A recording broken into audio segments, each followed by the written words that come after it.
big asset. Because products are contract manufacturing. That's the marketing optimization. That's where we are optimizing our campaigns.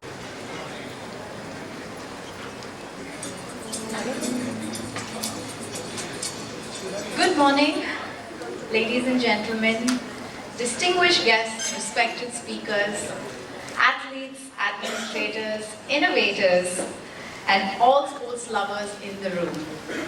Welcome to the rarest sports conclave, the IMC's 5th edition of Yuva Kshamata, where sports meets science, business meets passion, and where everyone believes that they could have gone pro if not for that one injury.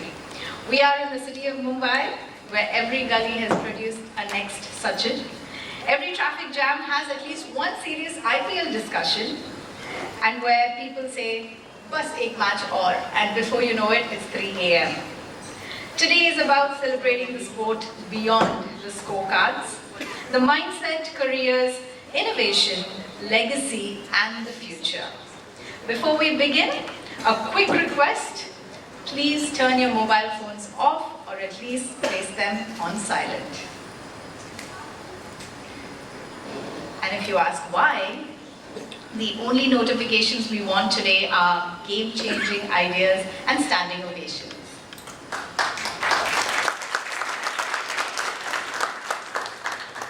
I'm Manisha Ravishankar. I'm going to be the Master of Ceremonies and your host for today, taking you through the entire program.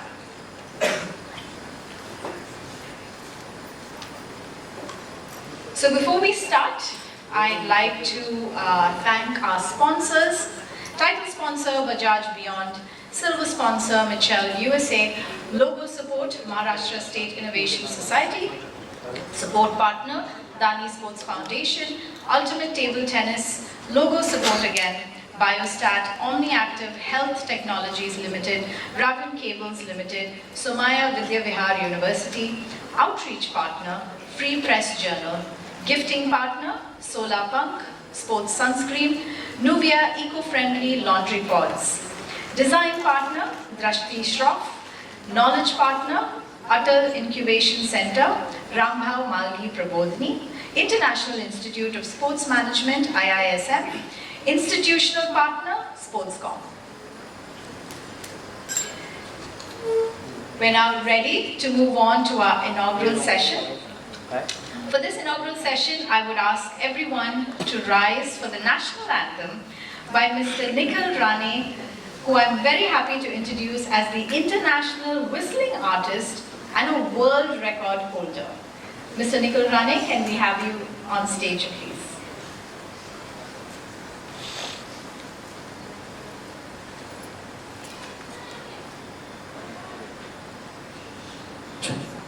Thank you.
That was beautiful. Thank you, Mr. Nikhil Rane. We're now going to move on to the light lamping. And for this, I'd like to call our esteemed guest, Miss Diana Edalji. Very proud to say, former captain of the Indian women's cricket team, administrator, mentor, coach, and talent search expert. Mr. Jalaj Dani, co-promoter, Dani Sports Foundation. Ms. Sunita Ramnath, President, IMC Chamber of Commerce and Industry. Mr. Mahendra Kumar Chauhan, Vice President, IMC Chambers of Commerce and Industry. Can we please have you all on stage?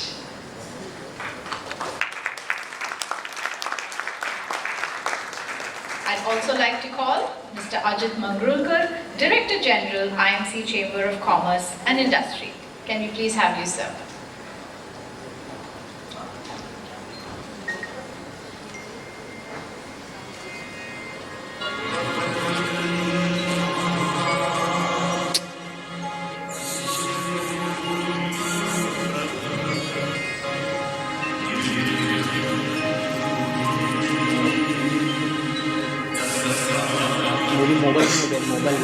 मुली समोर mobile घेऊन आडवे उभे आहेत.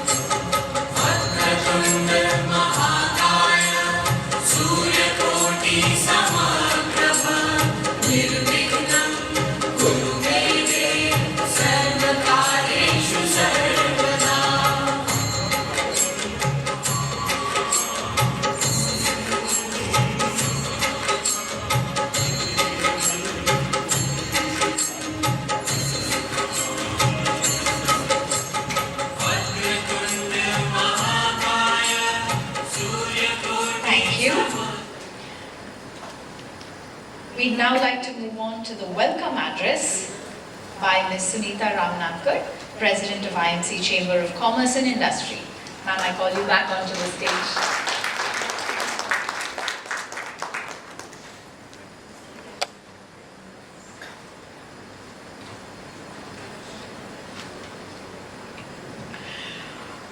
Distinguished guests, esteemed dignitaries, respected speakers, members of the IMC fraternity, ladies and gentlemen, good morning and a very warm welcome to all of you. It is my privilege and honor on behalf of IMC Chamber of Commerce and Industry to welcome you to the Yuva Kshamata Sports Enclave, organized by the Young Leaders Forum of IMC. The theme for the conclave is harnessing the transformative power of sports for national development. At the outset, I would like to place on record a heartfelt appreciation for the soulful and inspiring rendition of the national anthem by Mr. Nikhil Rani. Internationally whistling artist of the world record holder, his performance set truly uplifting and patriotic tone for today's conclave, and we thank him seriously for gracing this occasion. The conclave reflects IMC's unwavering belief that sports is not merely a competition, but a powerful instrument of nation building, youth empowerment, and social transformation. Today, we are privileged to bring together athletes and para-athletes, sports federation academies, startups, sports tech innovators, corporate leaders, educators, youth representatives, and international dignitaries, all united by a shared commitment to the shaping the future of Indian sports. I'm profoundly honored to extend my deepest gratitude to our chief guest, Honorable Dr. Mansukh Mahadevia, Union Minister of Youth Affairs and Sports, Labour and Employment, Government of India, for his video address. His leadership and vision have instrumental in strengthening India's supporting ecosystem and empowering our youth at scale. Want to show the rendition? I also extend sincere thanks to Mr. Neeraj Bajaj, past President of IMC, Chairman of Bajaj Auto, promoter of Bajaj Group, and Arjuna awardee for his keynote address. His enduring association with IMC and his personal contribution to Indian sports continue to inspire generations.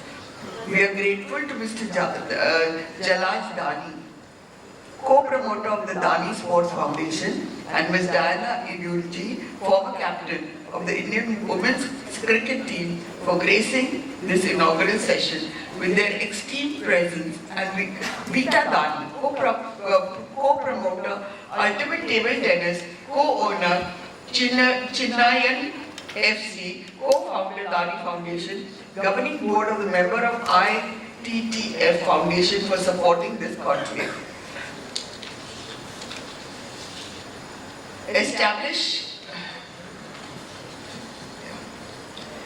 To establish a Swadeshi Institute to fight for the rights of Swadeshi business, the Chamber has exclusively saved the interests of Indian business community and took part in several key political movements pre-independence.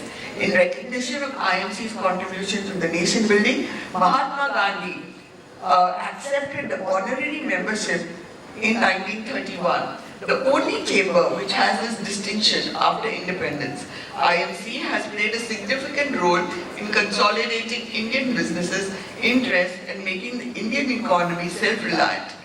At this 100th year, a postage stamp was issued by the government of India in recognizing the services of the chamber.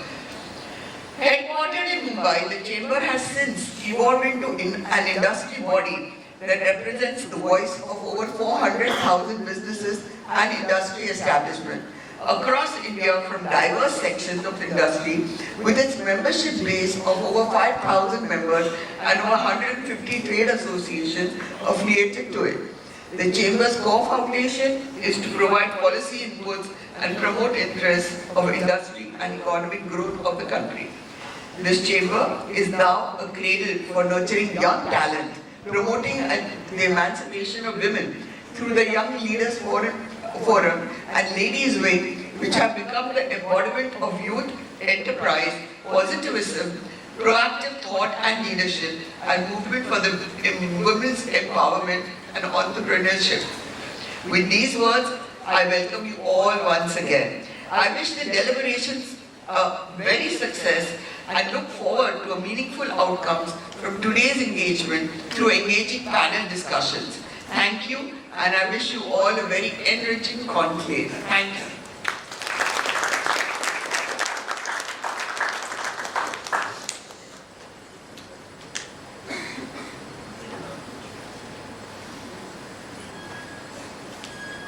Thank you, ma'am, for that lovely address. We now have a chief guest address, a video address by Mr. Mansukh Mandavia, Honorable Union Minister of Youth Affairs and Sports, Labour Employment, Government of India.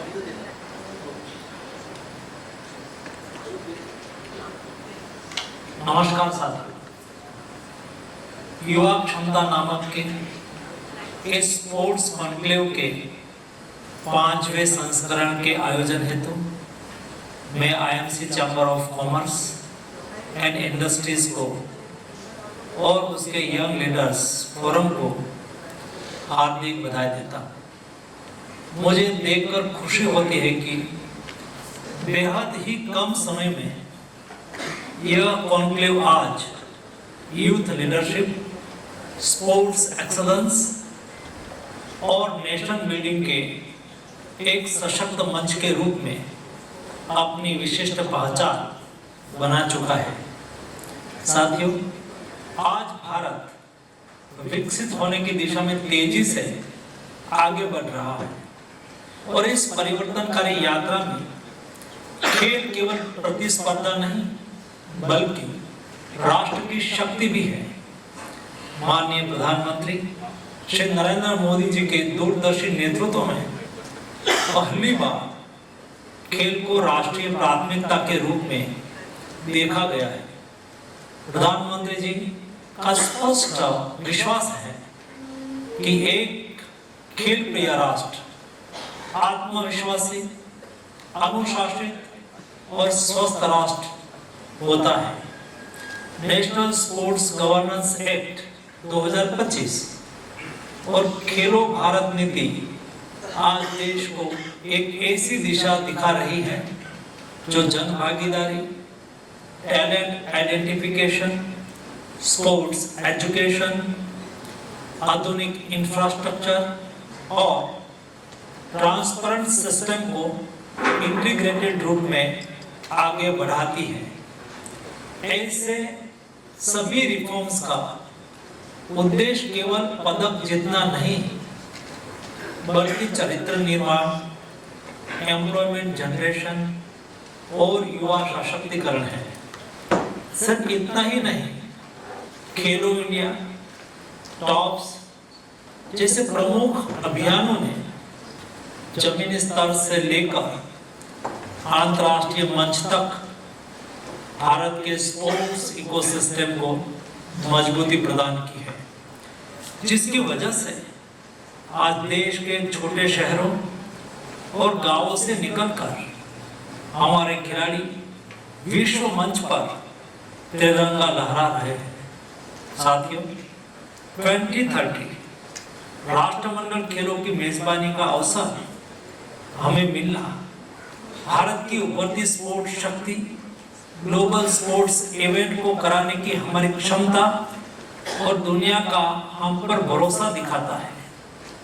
आज इस conclave में खेल, मनोविज्ञान, मानसिक स्वास्थ्य, खेल में शिक्षा एवं career, EI, startup, sports industry और ट्रेडिशनल स्पोर्ट्स जैसे विषयों पर हो रही चर्चा यह दर्शाती है कि भारत एक फ्यूचर ओरिएंटेड स्पोर्ट्स इकोसिस्टम का निर्माण कर रहा है। मैं आज आप सभी युवा खिलाड़ियों और यंग लीडर्स से कहना चाहता हूं कि अनुशासन, समर्पण और ईमानदारी से भरे अपने एफर्ट्स को अपना जीवन मंत्र बनाएं।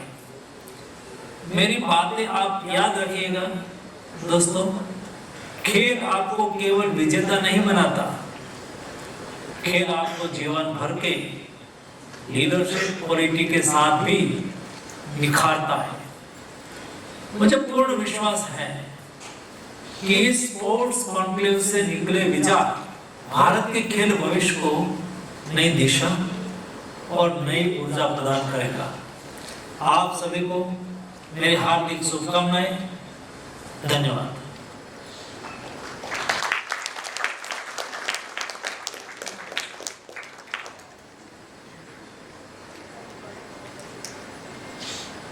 Thank you, Dr. Mansukh Mandavia. We now have a video keynote address by Mr. Neeraj Bajaj, past President, IMC Chairman, Bajaj Auto, promoter Bajaj Group and a recipient of the Arjuna Award for table tennis.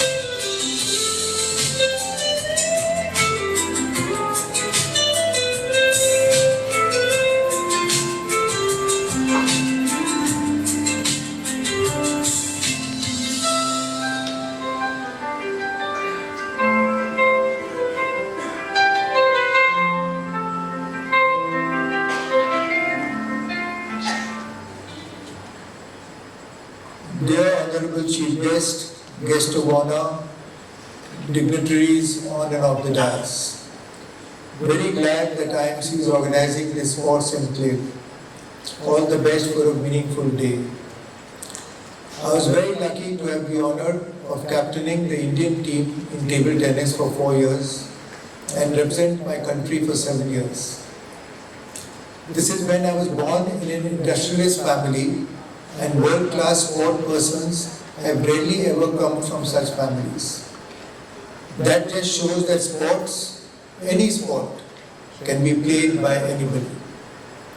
I believe sport played at any level makes one a better human being and contributes to a healthy mind and body.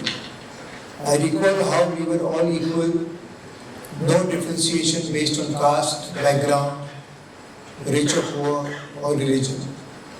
These lessons have helped me in my entire personal and working life.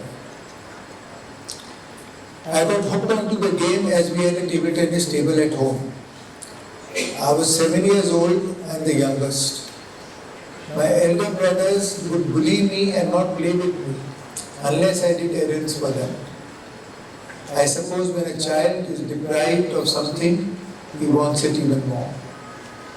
Believe it or not, I had no coach from the age of 10.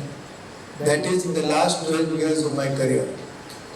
People could not believe that I could play world-class table tennis without a coach.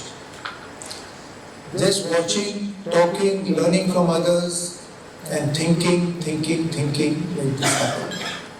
Just shows everyone can become a champion with discipline, hard work, focus, and passion for the sport. If the inspiration comes from within, one can achieve anything. Again, great lesson in life. I became All India champion for the first time when I beat Dilip Raj Saxena in the finals. I had lost to him 7 times in a row, and he led by 1 game and 19-15 in the second. The match was virtually over. He was clearly the better player.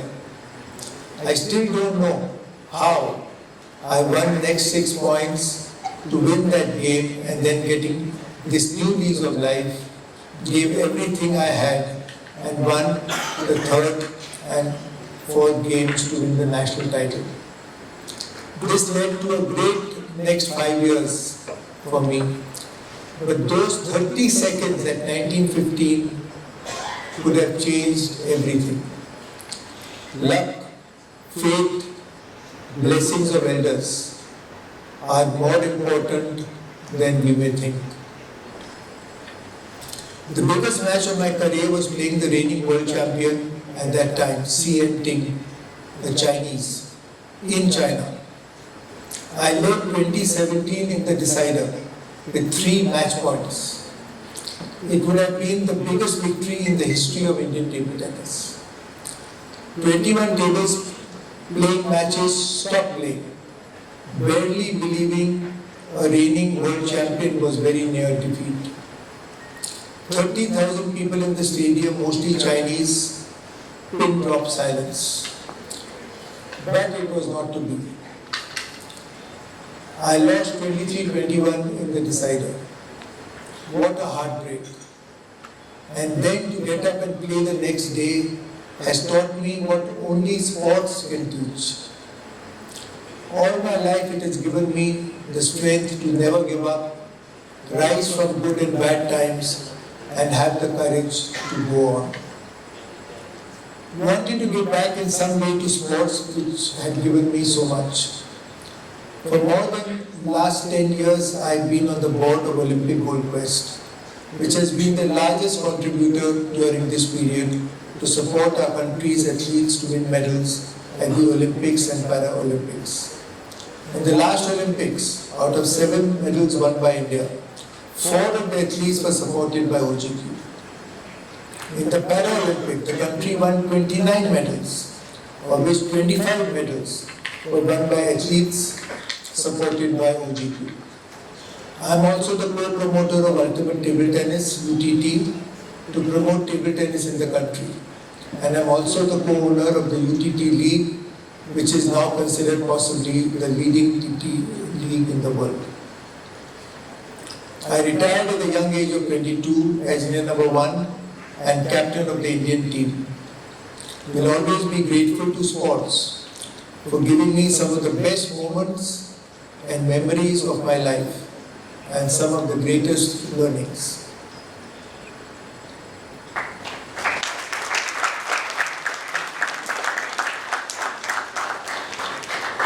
Thank you, Mr. Neeraj Bajaj. We now have a special address. I'd like to call on stage Mr. Jalaj Dani, co-promoter of Dani Sports Foundation.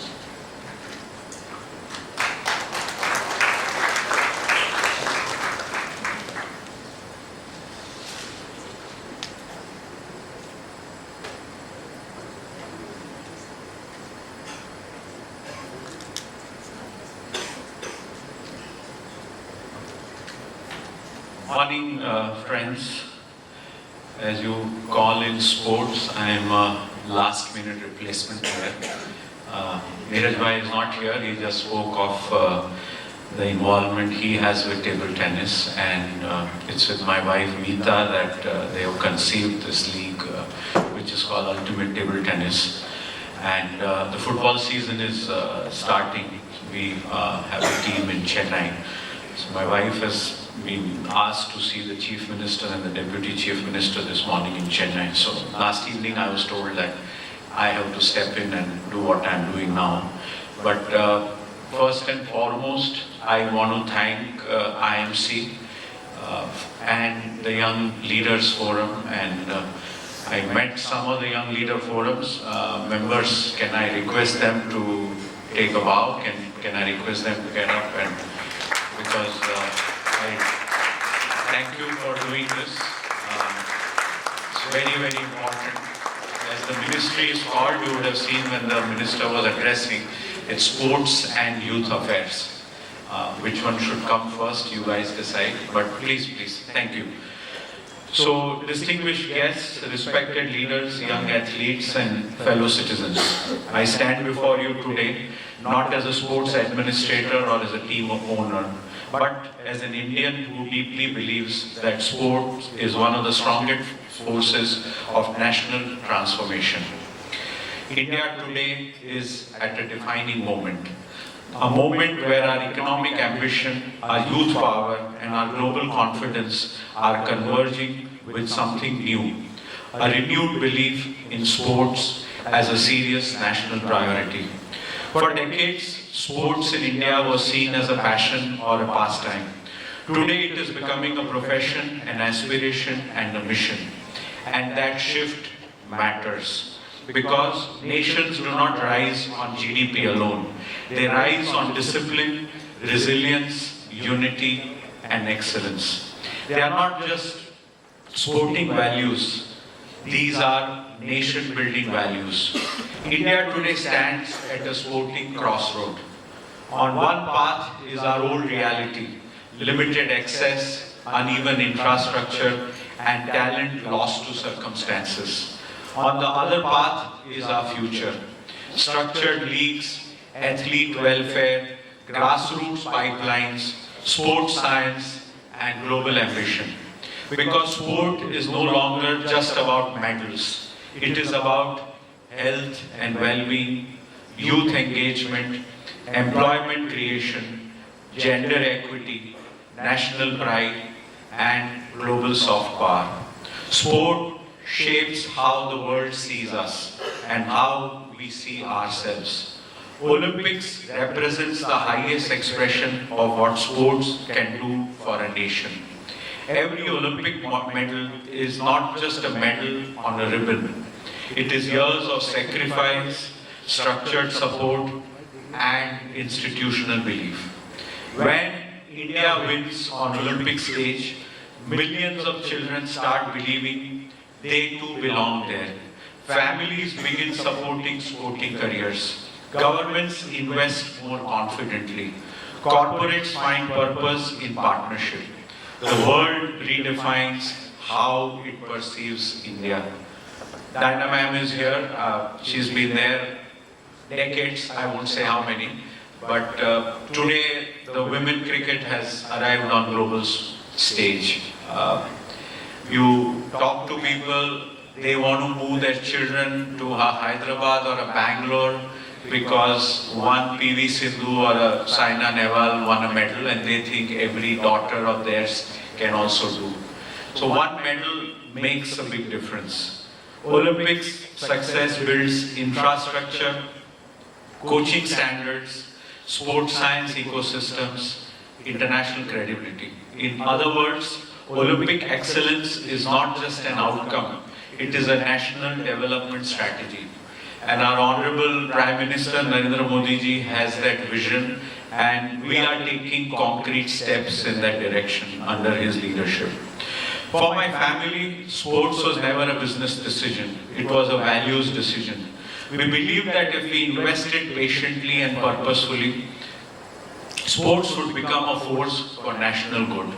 That belief led us to multiple journeys.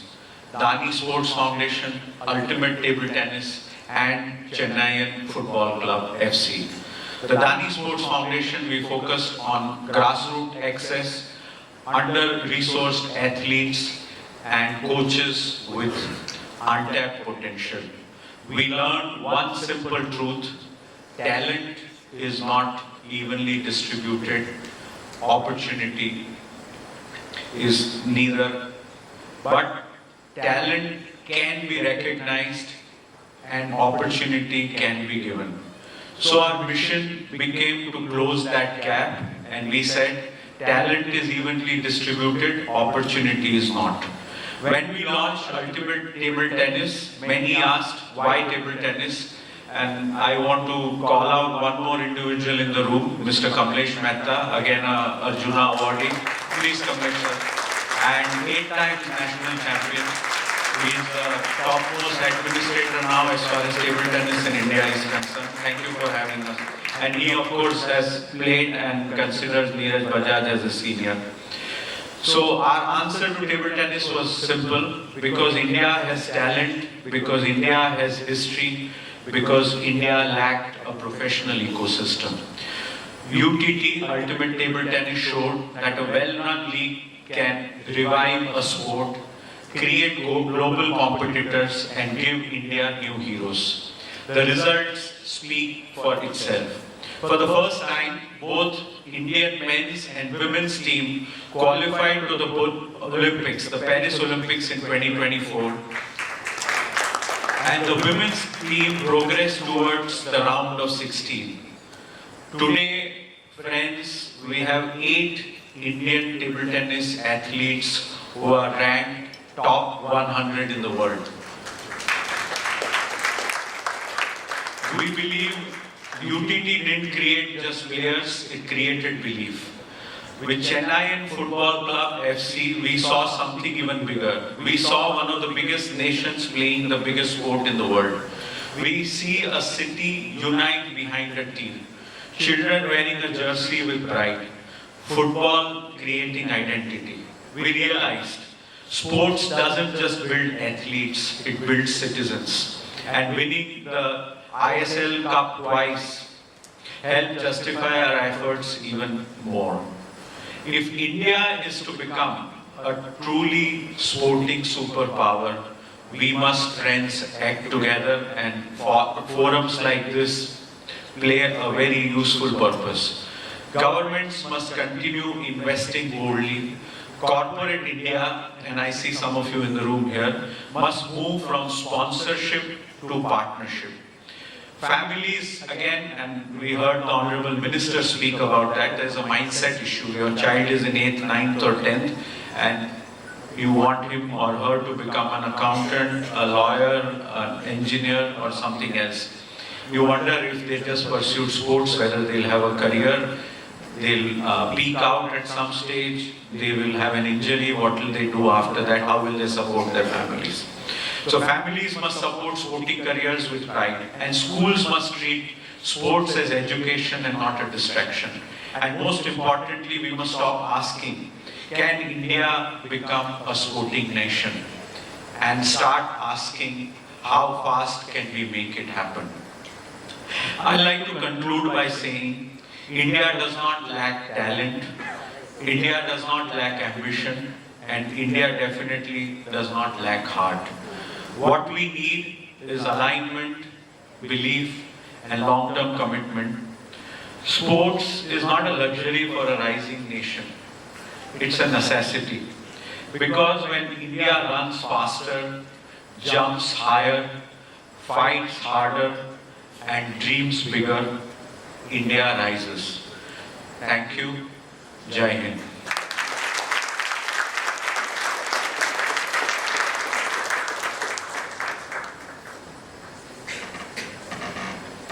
Thank you, Mr. Jalajdani, for that amazing address. Sports is not a luxury for a rising nation, it's a necessity. I really like that line. So important, every point that you hit. I'd like to call upon Ms. Sunita Ramnankar, President IMC, to felicitate Mr. Jalajdani.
Okay, so how many of you here have ever witnessed a Malakham performance?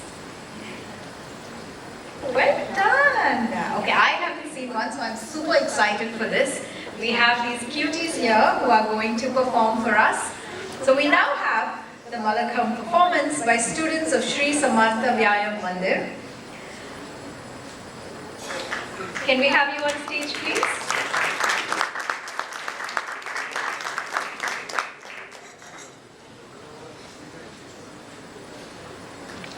Okay, before we go into the performance, we'll have an address by Mr. Uday Deshpande, Malakham Vishwaguru, Chief Coach and Honorable General Secretary at Sri Samartha Vyayam Mandir, recipient of Padma Award. Over to you, sir.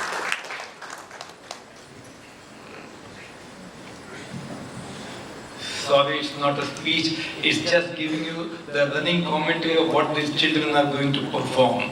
So we are going to begin the performance with a beautiful yogic invention known as Jala Deepasan. Jala is a water, Deep is a burning candle, a glass filled with water, having a burning candle inside. Balancing this glass on the forehead, different yogic postures are performed. And we have Bibi Varia, a student of 12th standard, is going to perform a 90 seconds performance of Jala Deepasan. Let's welcome her with a big round of applause. She keeps a glass on the forehead with her hand, and now without touching the glass, she will even stand on her head for Shirshasana. Balancing posture, Hasta Padangushthasana. And then 180 degrees split of the legs, known as Hanumanasana.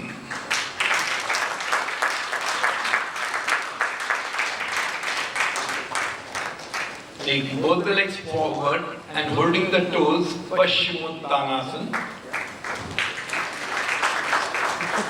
Different yogic postures, concentration, coordination and balance.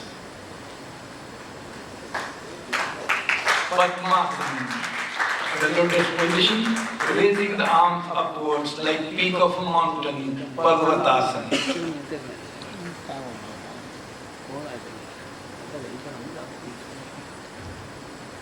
A beautiful balancing posture, Naukasana.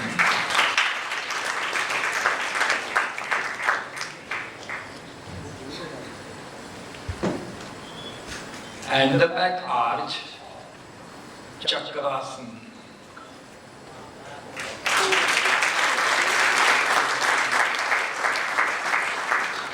Lying on the back, Utthita Ekapadasana, Utthita Dvipadasana. And whole body weight on the shoulders, Sarvangasana, the shoulders down. Touching the legs behind the head for Halasana, And from Halasana, stretching forward for Svanasana, and glass on the forehead is vanished.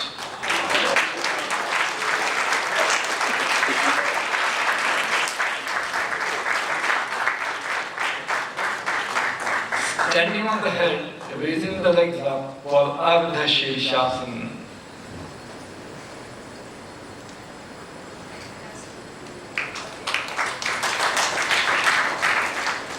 Slowly lowering back to the position of Halasana, and the glass comes back on the forehead.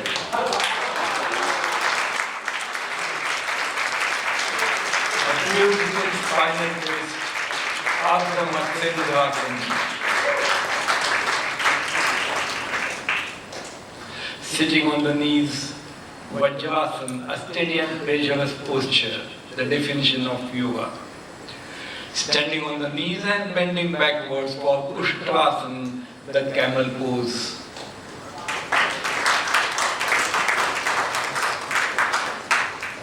And at the end, stretching the arms upwards for beautiful Tadasana.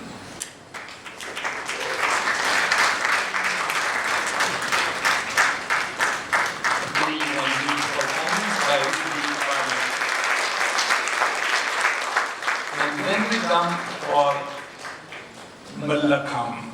Malla is a wrestler, Kham is a pole. So it's a wooden pole, usually hole digging in the ground and then fixing it in the ground. But here with two iron plates, it is placed on the platform and then they'll perform different yogic postures and acrobatic exercises.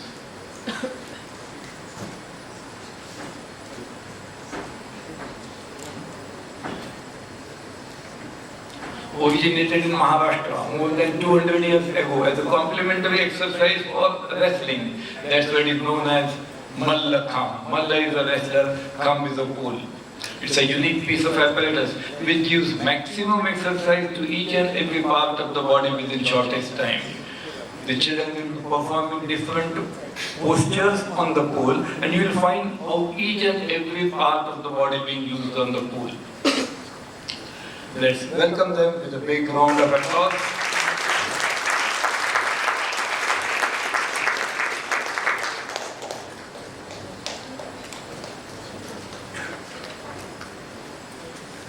They are not professional acrobats or circus artists. They are students going to different schools and colleges. But in the evening, come to Shivaji Park, Shri Samarthagaya Mandir and practice at least 2 hours every day. Let's begin the performance. Ek saath saavdhan. Ek saath namaste. Ek, don, teen, char. Ek, the smallest of the lot, mudra. Barely 7 years old, climbing on the pole. And a beautiful straddle elevation. Balance, confidence and courage. Holding the pole with the palm grip and a 180-degree split of the legs. Hanumanasana, the side split.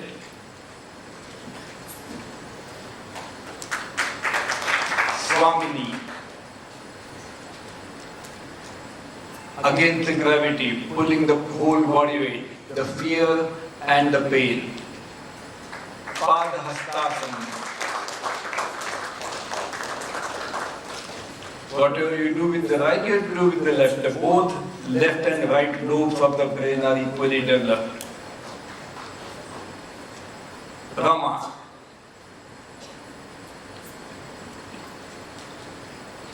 Bani Guruji Pakad. Selfie. Beautiful.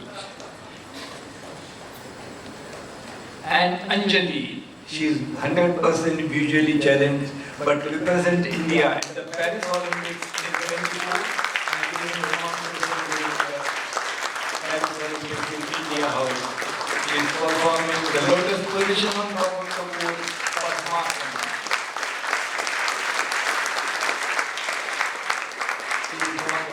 Srimati Kamla Mehta School for the Blind at Dadar and now working in Central Bank of India after graduation.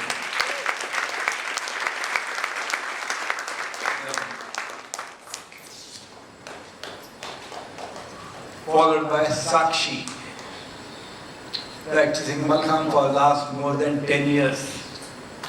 The toe balance.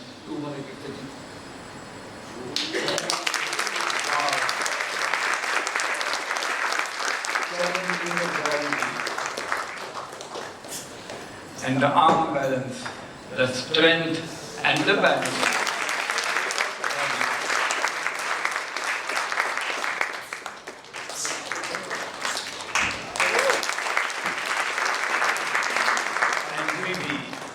Aspiring to be a doctor, medical professional.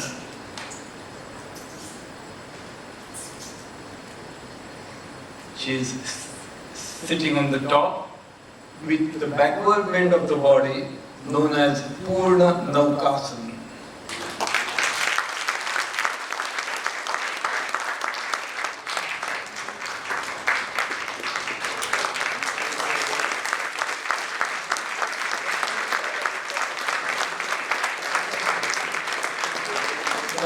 Backward bend of the body, the flexibility, balance, confidence and courage. Beautiful combination. Akaisha Shetty.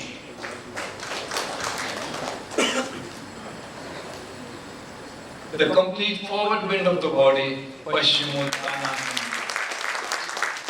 Malkham gives exercise to each and every part of the body, but not only to the muscular structure, but also to the internal systems like respiratory, circulatory and digestive. It improves your disease resistance power, the immunity. Prachiti, hanging Padmasana, and the crunches, the best abdominal exercise. Lovely. And she stays at Panvel and comes to Dadar every day for practice. And Jyotish, tiger jump and cross leg grip, Tedi. Though originated in Maharashtra, Malkham is popular in all the states of our country and now in 52 countries across. Hold with a single knee joint, Bajrang Pakad, and Bandri, and then dismount. Wow. And the coach of the team, Sachin Madekar, who started learning Malkham at the age of 49 and now is 56. Wow. He says Malkham is anti-aging. I was not able to do the things when I was 49, but now he is able to do it at the age of 56.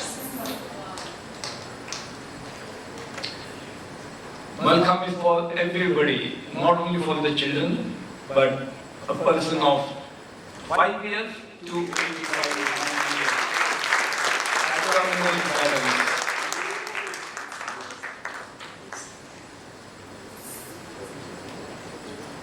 A beautiful T balance.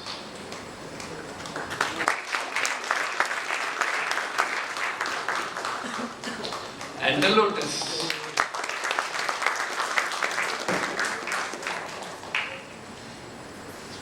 And dismount. Then we have Shantanu Bhukan.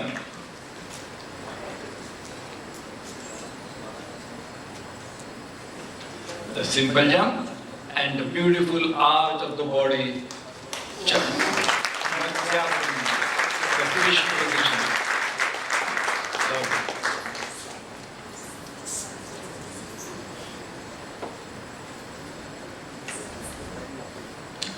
The serpentine, quick rotatory movements and the balances. Arm quick balance. And Natarajasana, the flexibility of the spinal cord. considered the key of good health.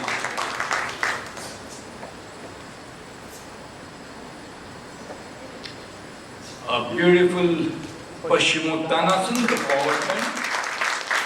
Then leg on the shoulder, Ekapada Shivasana is Vipassana.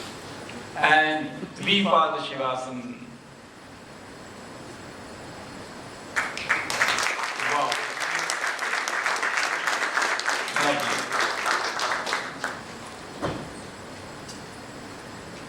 Dronasana and half turn jump.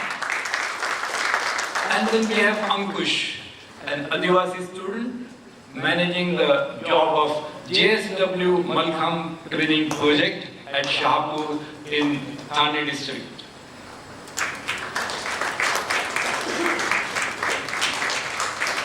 Bajang, serpentine movement, Firki, Payati Firki. And then Suidora, putting the leg up as a swing through the middle of the hand.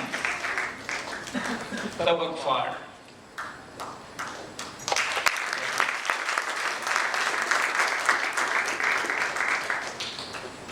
And the toe balance.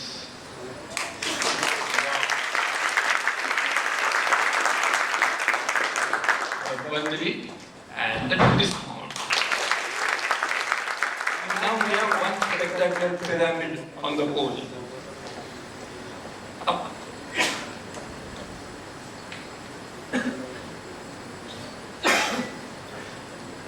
Ankush at the top, followed by Jivatej, sitting on his shoulders.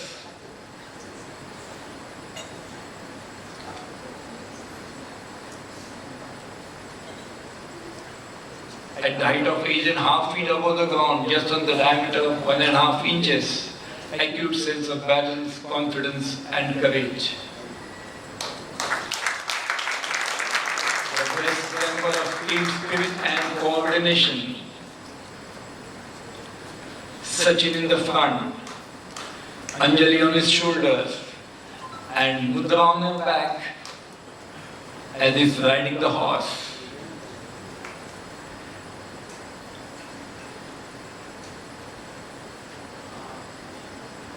The best example of team spirit and coordination is that final position.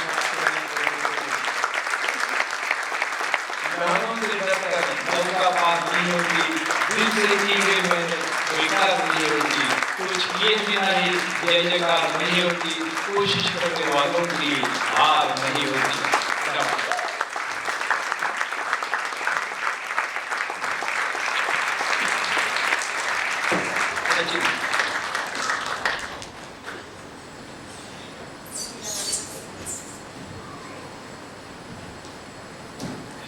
एक साथ सावधान। We have the coach of the team, Dr. Neeta Tatke. एक साथ नमस्ते। एक, दो, तीन, चार। Provide Jan. Thank you very much.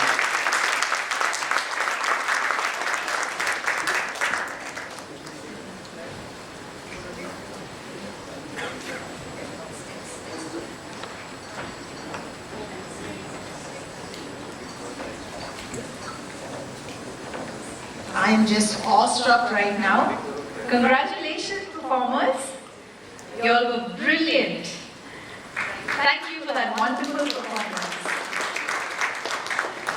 We now have a special address, and I'd like to call upon Ms. Diana Adalji, former captain of Indian women's cricket team, administrator, mentor, coach, and talent search expert. Ma'am, can we have you on stage?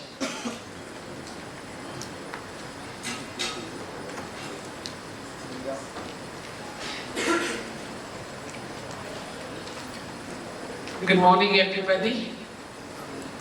My previous speakers all had laptops and prepared speeches, but I'm not used to that because I've always been in the open, playing, so I just speak what I feel.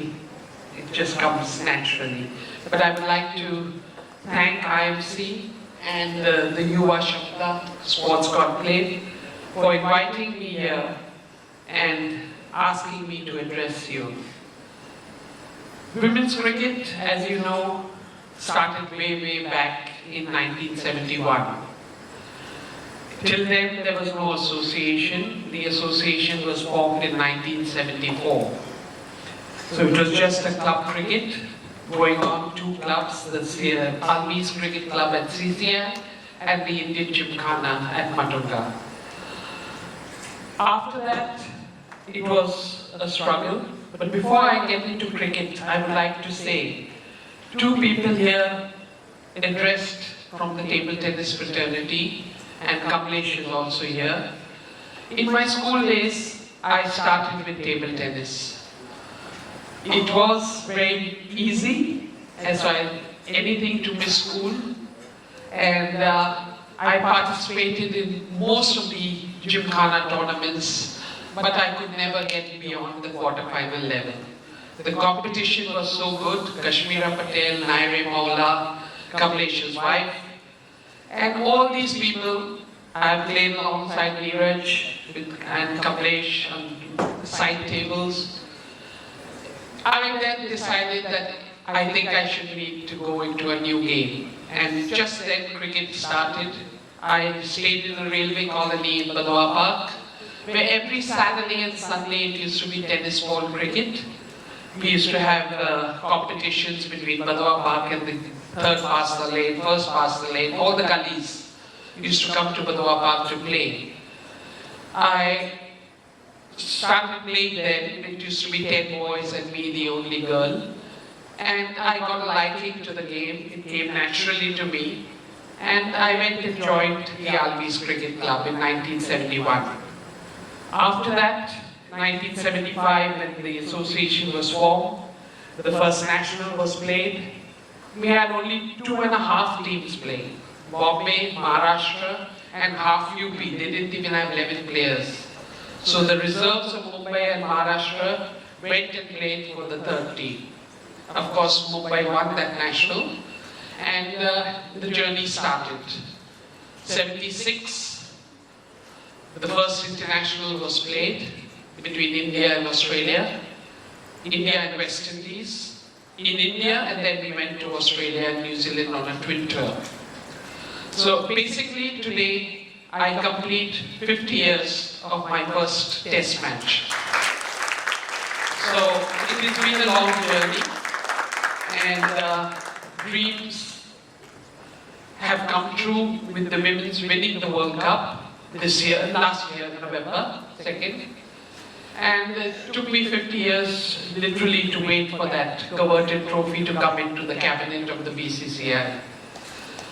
It was a big struggle. When we played cricket, we played it for the passion and love. We traveled unreserved in trains. We slept on waiting rooms, on platforms. Even in the trains, we never had reserved seats. We slept near the toilets. And that's how we continued our journey. It was only in 1984, and I would like to place this on record, when Mr. Madhavrao Sindhya became the railway minister. And I was already in the railways by then. And I went and met him because I knew he was a great cricket person, and he was the former president of the cricket BCCI. And he asked me what would I like. He thought I've come for a promotion or something. But I said, no sir, I'm not interested in all that. I would like you to form a team which I'm struggling to form. I want the girls to get jobs. So he called the then secretary, Mr. B.K. Verma, who was also with the Badminton Association. And he told him that by evening, I want every zone to have a women's cricket team. And that evening, we formed 5 railway zonal teams. So the lifeline, I would say, if today women's cricket is alive, it is due to Mr. Madhavrao Sindhya. And I pay my respects. May his soul rest in peace. His grandson is going to be here in the evening, and his son Jyotiraditya also were very good cricketers. I played a lot with Mr. Madhavrao Sindhya because he used to love playing cricket. He was a true sportsman by heart, and whenever we played, Saturdays, Sundays, the girls had to travel to Delhi and play with him. But he never liked to get out. So the umpires who were railway employees never had the guts to give him out. But we enjoyed, and he really promoted women's cricket. And as I said, he was instrumental in women's cricket surviving that period. We've also had problems from 1986 to 91, when we had a sports minister who was a lady but didn't allow us to play.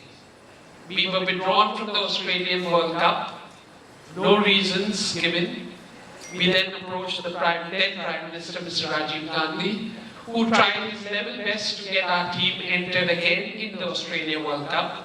But it's not like India where you pick up the phone and everything gets into shape.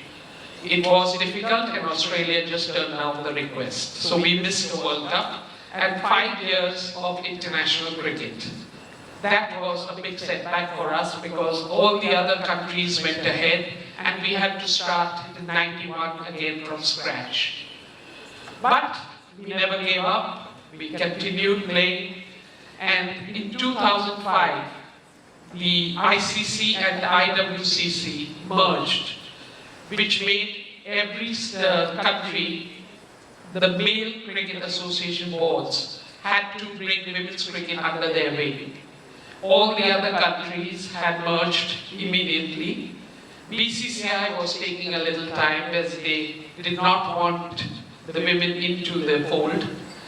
As usual, it was a big struggle, but then a second mentor came into the play, Mr. Sharad Pawar.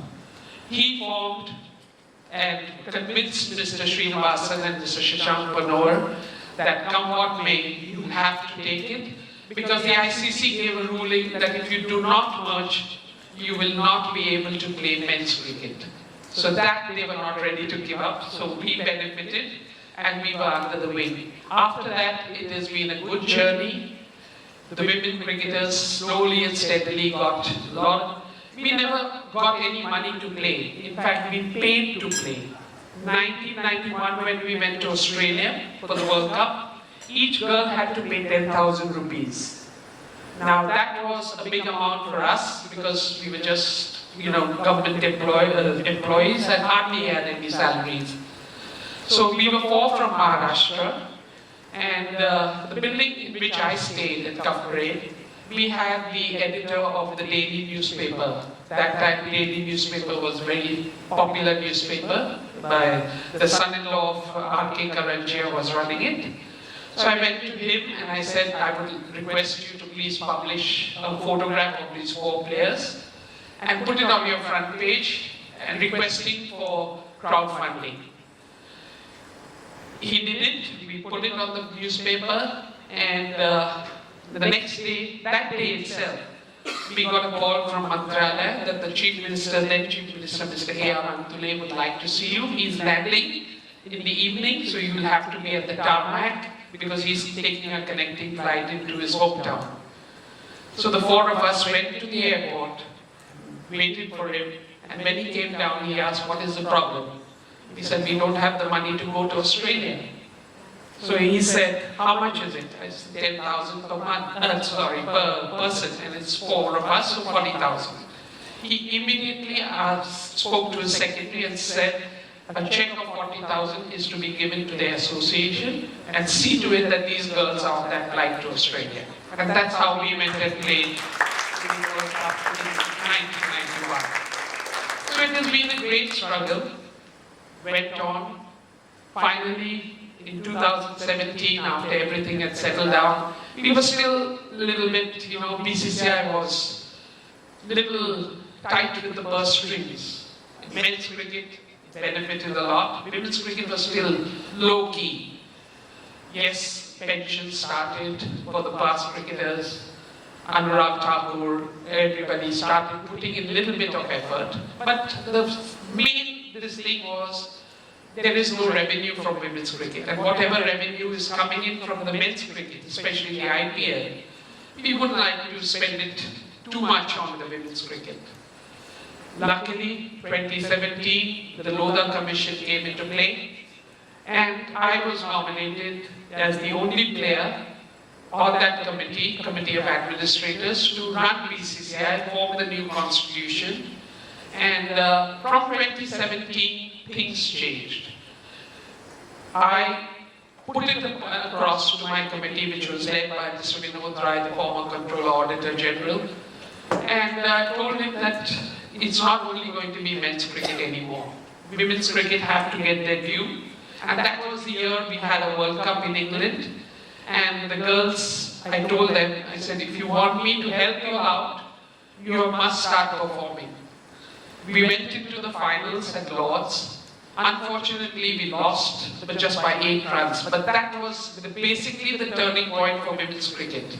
After that, I was able to get, in fact, when they entered the final, I made the committee agree to give 50 lakh rupees per girl to enter the finals. It was resisted because they said, how can you win? We never give the men when they come into the finals. I said, so be it. He said, what if you win the finals? I said, I'll double it. It's as simple as that. So let the girls benefit. After that, women's cricket women cricketers became household names. A lot of people started taking interest, and that was the journey upwards. Unfortunately, we played 3 finals, but we were not able to cross the line. And last year, at DY Patil, history was created, and our girls played a wonderful game of cricket and beat South Africa to win the final. That I was watching the game live at DY Patil, and I just visualized my whole journey, and that was the icing on the cake of my journey. I've been gracious, I've been glad that they've been able to cross that line, and today I'm so happy that everybody, I would like to speak to the person who's comparing the show. She was saying about IPL and Sachin Tendulkar and all. But today there are people talking of Jemima Rodriguez, Harmanpreet Kaur, Smriti Mandana, and WPL is a hit. So let's now give a little more push to the women. Yes, thank you. 3 cheers for the women. Yes. So I really thank all of you for having me here to be able to give my this thing. And I would want women's cricket to be at the same level. I'm not saying financially, yes, Jay Shah has done a wonderful job. He's brought pay parity, everything. But we still need to be given, more tournaments. Of course, now they are back-to-back tournaments. I think they're playing too much cricket for the matter. We've got a second World Cup coming up in June in England. So the stakes have been raised. And I want to just make the girls understand that this is the time for you all. Concentrate on your game, forget everything else. Careers are very short, as Mr. Jani said about injuries. It is very difficult then to come back into the game. So as and when you play, take care of yourself, look after yourself, make best use of the opportunities given to you, and see to it that the tricolour flies.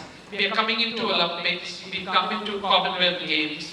So now cricket will be on that open stage, and I hope we'll see the tricolour fly many, many times on that. I would like to thank you once again for having me here. It's been a great, I saw the Malcolm thing, I know some of them because I've been to the Dadar Institute as a guest there, and they've done a fantastic job. And I would like to wish them all the very best, and to you, sir. And I'd like to thank IMC again for having me here. Thank you very much.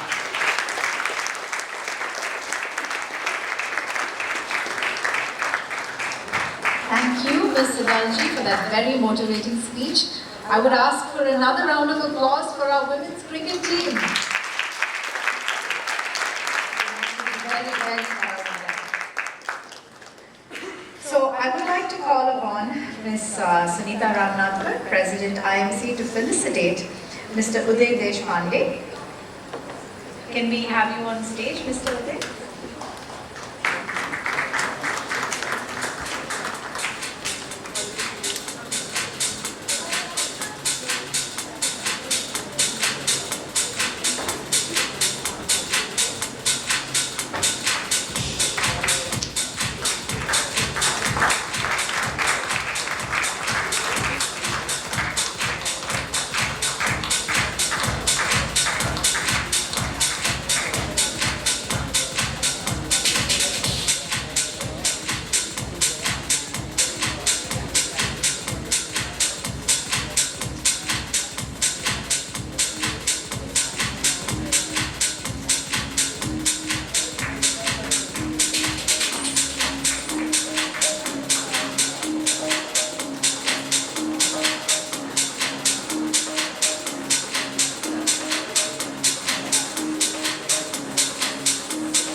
Sunita ma'am, I request you to stay on stage. I'd like to call Mr. Nikhil Rane and Ms. Sunita Ramnathkar will felicitate.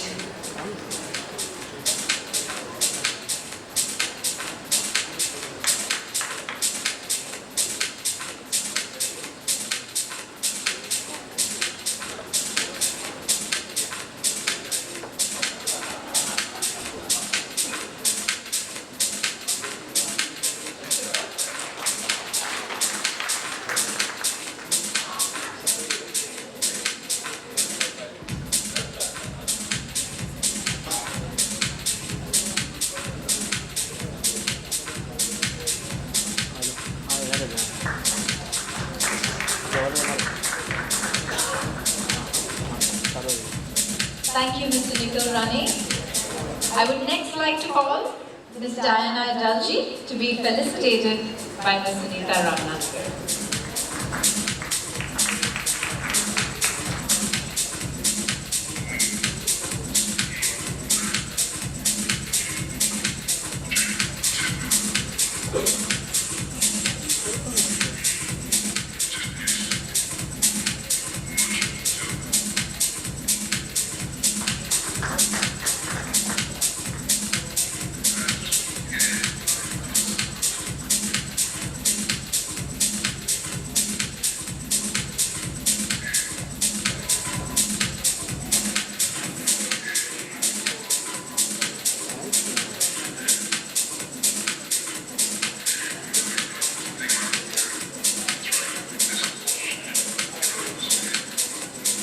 Thank you, Mr. Adalji. However, I would like you to stay on stage. Our first award today are for the performers, our Malakam performers. Can you please come on stage? We'd like to felicitate the Malakam artists.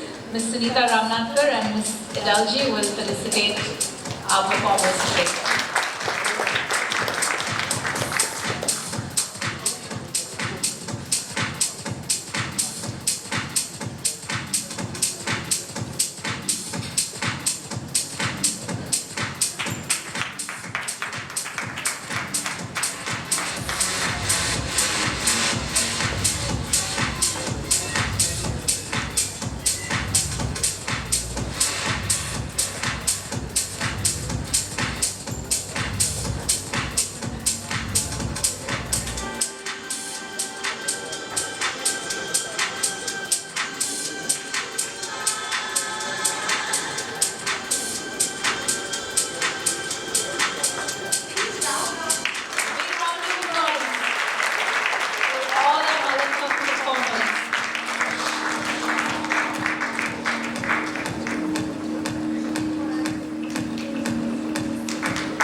now moving on. You all can continue taking pictures. I'm just going to announce you. Please carry on.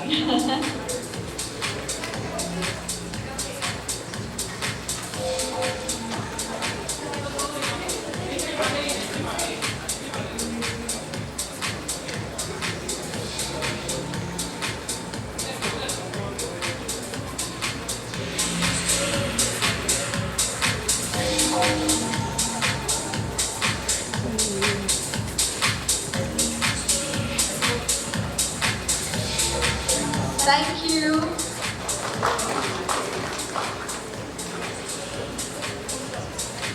We now have the knowledge paper unveiling. IMC Chamber of Commerce and Industry, in collaboration with the International Institute of Sports Management, IISM, presents the knowledge paper on reviving and promoting indigenous sports in India, opportunities, challenges, and global benchmarking. To unveil the same, may I call upon Ms. Ayushi Dakate, Assistant Professor and ICMSS, Mr. Amiya Uparkar, Senior Executive Student Relations, Mr. Atit Sangvi, Co-Chairman IMC Young Leaders Forum and Partner Purple Ventures, Ms. Sunita Ramnathar, President IMC Chamber of Commerce and Industry, Mr. Mahendra Kumar Chauhan, Vice President IMC Chamber of Commerce and Industry, and Mr. Uday Wankawala, CEO, Atal Incubation Center, Rambao Mali Prabodhin. Can we please have you all on stage?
Thank you, everyone. I would request Mr. Mahendra Kumar Chauhan, Vice President, IMC Chamber of Commerce and Industry, to stay back on stage, sir, as you will be giving us the vote of thanks.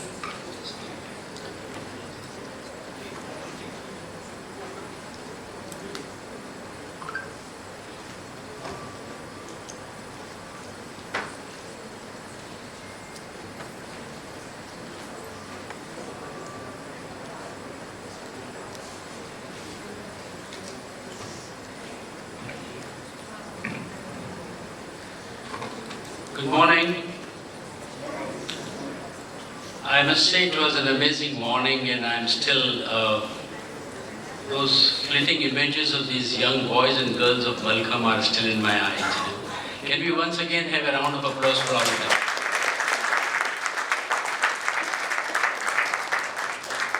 First of all, I want to congratulate the entire team of YLF, and I'll take a few names, and pardon me if I have not taken all the names, particularly Vidhi Doshi. And as I name them, please stand up on your place. Josna Sanghi, Apurva Chaturvedi, and Atit Sanghi. And I must say they have all been very ably led by our own dynamic Sheetal Kalro. So congratulations to all of you. The conclave has just begun, but in the morning one of the YLF leader was telling me that good beginning is half done, so I am sure I agree with him that good beginning is half done. I want to sort of agree with one very good statement, Jalaj is not here, he made, that India needs a new professional ecosystem to develop these sports. And I'm glad that IMC is creating a new intellectual property. IMC has got several intellectual properties. We have India Calling, which has become after 25 years Bharat Calling. And in the ladies wing we have the women's exhibition, and there are several intellectual properties. I'm glad that this Yuva Kshamata sports conclave of IMC is on its way. It has already begun to become an intellectual property, but to grow further. And for that, I want to wish best of luck to all of them. So, as we come to the conclusion of the inaugural session of the Yuva Kshamata Sports Conclave, it's my privilege and honor to propose the vote of thanks on behalf of Young Leaders Forum of IMC Chamber of Commerce and Industry. At the outset, I extend my sincere gratitude to our President, Mme. Sunita Ramnathkar, for the inspiring, visionary welcome address. Her leadership continues to strengthen IMC's commitment to the youth empowerment, nation building, and purposeful dialogue through platforms such as this conclave. We are deeply honored to the video address of our chief guest, Honorable Dr. Deshmukh Mandavia. And I think every word which he said, that youth is the future of India, and sports is what develops this youth, not only physically but also makes them mentally tough. And the thing which Neeraj Bhai was talking, that when he was playing his finals with the Chinese sports person, losing that at the last moment, again being able to get up in the next morning and be able to play, is the spirit, the sports person spirit is what I think it develops in the youth. So, thank you very much, Honorable Minister in absentia, who is the Minister for Youth Affairs and Sports and Labour and Empowerment, Government of India. His vision, policy, leadership and unwavering commitment to strengthening India's sports ecosystem have provided invaluable direction and inspiration to all of us today. My sincere thanks to our own Neeraj Bhai, past President of IMC, Chairman of Bajaj Auto, promoter of Bajaj Group, and Arjuna Awardee for delivering the keynote video address. His lifelong association with IMC and his exemplary contribution to both industry and sports serves as a guiding light to our youth. I express my heartfelt appreciation to Mr. Jalaj Dani, who had to unfortunately leave because he has another meeting. The co-promoter of Dani Sports Foundation, and Ms. Diana Iduji. You have been an inspiration, madam. I must confess I didn't know as many things about you, but you have been a real mover and shaker. So the glory which women's cricket is standing under today is all because of the hard work of people like you. Former captain of India women's cricket team, administrator, mentor and coach for sharing their perspectives and enriching the inaugural session with their wisdom and experience. I would also like to place on record our sincere thanks to Mrs. Vita Dani in absentia. Again, as you heard Jella saying that she had to go to Tamil Nadu because there's a football match starting there. For her encouragement and support to the conclave and to the Indian sporting ecosystem at large, which is what we need very much today. It's just a big thing. A special word of appreciation of the truly spectacular Malcolm performance. I already requested you to have a round of applause for them. We have just witnessed, presented by the students of Sri Samarth Vyayam Mandir and the Padma Shri awardee Mr. Uday Deshpande, Malcolm Vishwaguru, for his extraordinary dedication and invaluable contribution towards presenting and promoting India's indigenous sports heritage. Particularly the girl who is 100% visually challenged, the way she performed it was simply amazing.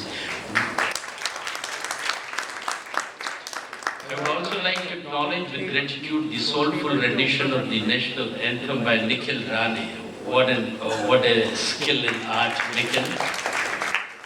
International whistling artist and world record holder whose performance set a proud and patriotic tone for the day. This conclave would not have been possible without the generous support of our partners and sponsors. We thank our title sponsor Bajaj Beyond and silver sponsor Mission USA. Thanks Sunita and thanks Neeraj for their unwavering support. We are grateful to the Maharashtra State Innovation Society for logo support and our support partners, Delhi Sports Foundation and Ultimate Table Tennis for their invaluable association. We also acknowledge our logo support Biostat India Limited, Omniactive Health Technologies Limited, Ravin Cables Limited, and Somaya Vidya Vihar University for their support and association with this event. Our sincere appreciation also goes to our outreach partner, Free Press Journal, gifting partner Solar Punk Sports Sunscreen, and Nubia Eco-Friendly Laundry Pots, design partner Ms. Drishti Shroff, the young lady I met this morning, very bright and professional, will go a long way. Knowledge partners, Atal Incubation Center, Rambau Maghi Prabodhini and International Institute of Sports and Management, and our institution partner, Sportscom. I would also like to thank IIS and team for unveiling the knowledge paper and IMC on indigenous sports in India. Your confidence in IMC and this initiative is deeply valued. I'd like to thank all our panelists, speakers and moderators, those who have already spoken and those who are yet to speak, who have agreed to share their expertise over the course of today's deliberations. My appreciation also extends to our governors, presidents, advisory council, meeting committee members, IMC ladies wing. We have Raja here, the president of the ladies wing, and Madam Patel. Thank you for spending your time. The Sports Conclave Task Force team, the young leaders, Forum Committee, and the IMC Secretariat, whose dedication and teamwork have ensured the seamless execution of this conclave. On this note, I congratulate the young leaders. Actually, I began by congratulating them, and I want to conclude by congratulating them once again for curating a conclave that promises meaningful dialogue, collaboration, and actionable outcomes. With these words, I once again thank you all for being with us today. I wish the deliberations every success and hope today's discussions contribute meaningfully to shaping the future of sports in India. We now transition to our panel discussions and look forward to insightful and enriching deliberations on sports and its evolving role in national development. Thank you very much.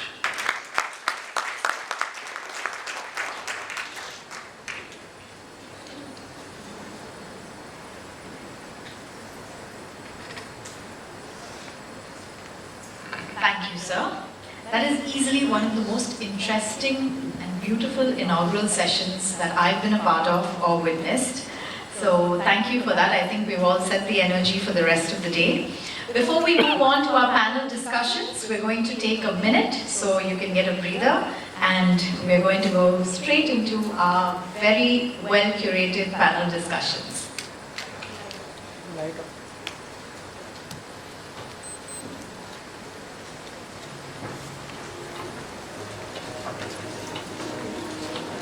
Speed निकलो उसमें आराम से वैसा ही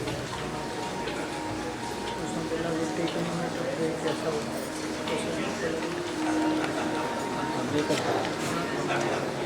तो अभी करो से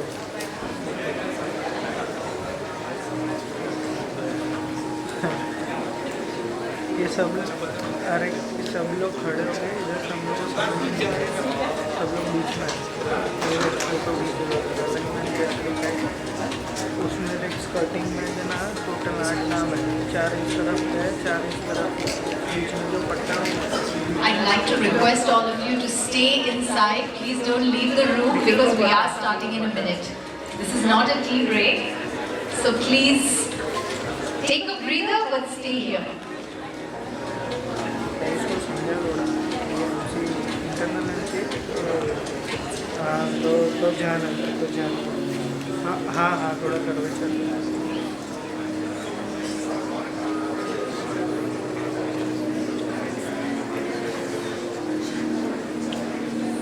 निखिल, ये सामने जो खड़े हैं ना उसके वजह से हम लोग को कुछ समझ नहीं रही है।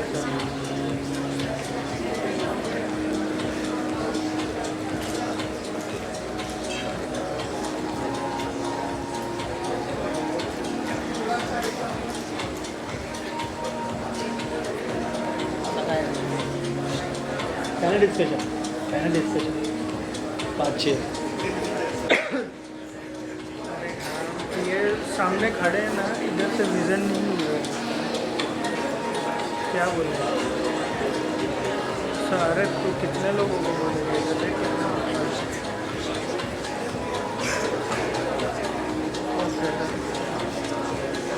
हाँ नज़र मेरे हिसाब से तो अभी बरोबर लग रहे थे। बरोबर है ब्रो, रहने दो तो पानी रख दो। अबे पानी बरोबर कर रहे हो तुम लोग? नहीं वो एलईडी चालू है ना तो उसकी वजह से ऐसा लग रहा है।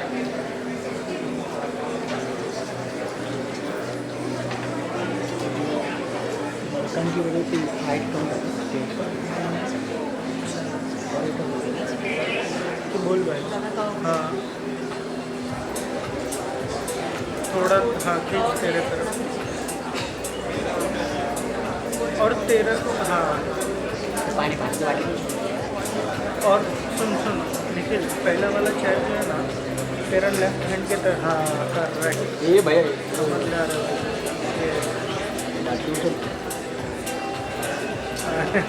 वाटलंच नाही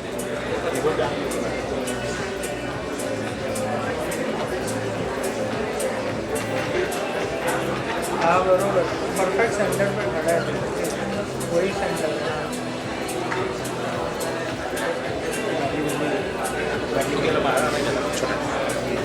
हाँ नहीं हाँ ज़्यादा नहीं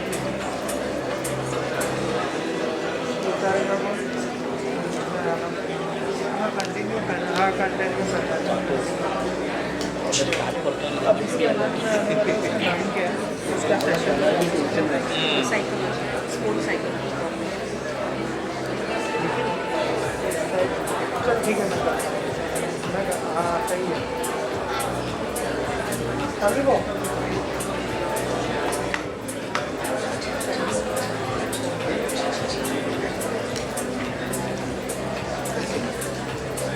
बस ऐसे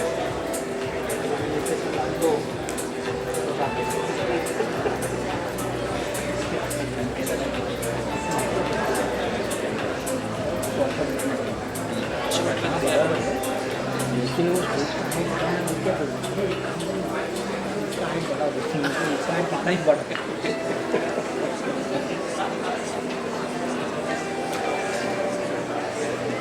काय पुढे बसलेत ना एकदम पुढे बसले जर मागे ना तरी आपल्याला हाईट वाढून मिळतं. मी 2 क्लिक करून खाली बसतो आणि त्या सिंक काय माहिती आहे की आधी जी मुलगी आली होती बोलली की तिला काहीच नाही भेटणार आम्ही सगळेच पुढे कोणती बोलली म्हणजे मुलगी आली ना पहिल्यांदा मल्लखांब. अच्छा मल्लखांबच्या आधी आली होती एकटी ते तिने पाण्याचा ग्लास घेऊन ती फिरत. अच्छा हां आधी खालीच बसले होते ना ती डायरेक्ट अशी पण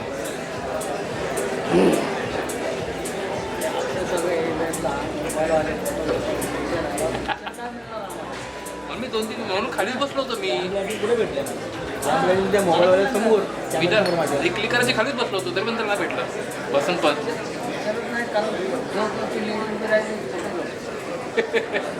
तर दुसरा चला मग ह्याला 2 क्लिक कर तू साईडला होतं तसं उभा All ready to start. I would like to request everyone to take a seat, please. And if someone could also let the people who stepped out, let them know that we are starting, so everyone could take their seats.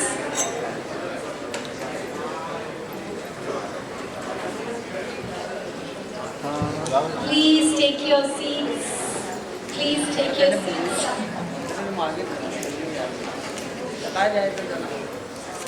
Photographer वाटत सब लोग बीच में आ गए. Do we have everyone back inside? People who left the room?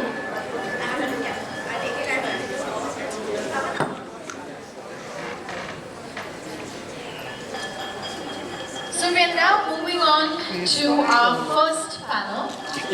Our first panel topic is sports psychology, health, nutrition and mental fitness, something that's very, very important. I'd like to invite our moderator on stage, Mr. Pranav Gandhi, founder and host at Spotify with PRG podcast, sports analyst, commentator and thought leader.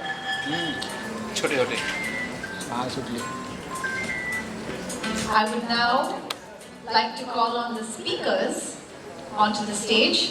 Ms. Kinita Karakia Patel, sports nutritionist, founder, Meal Pyramid Nutrition and Wellness, official nutritionist for the Mumbai Indians IPL team. Next we have Ms. Mugdha Bawri, sports and counseling psychologist, founder, Mind Sports consultant, Olympic Gold Quest, and sports psychologist at the BCCI. Next we have Dr. Sarita Bhalerao, consultant obstetrician and gynecologist, and Dr. Vishwanath Prabhu, movement specialist, Dean, Exercise Science Academy, American College of Sports Medicine.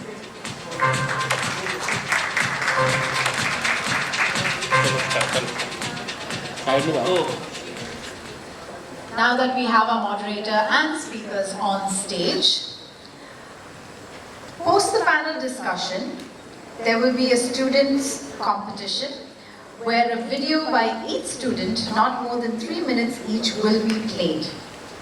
Post the video, any one of the panelists can ask a single question to the student who is physically present.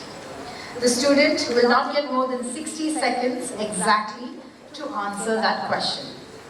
Post which, I will kindly request the panelists to be seated and give their markings to the students on the scorecard given to them after the competition to decide the winner and hand over the scorecard to the IMC representative at the curtains while leaving. Was that clear?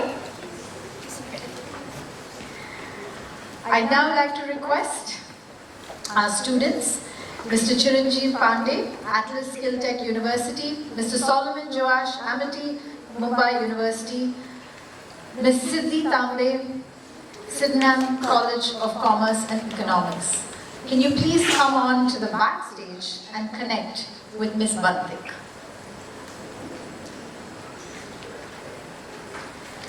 We also have Mr. Harsh Vyas, a Sydenhamite pursuing BMS and who is a 21-year-old international powerlifter who proudly represents India on the global stage.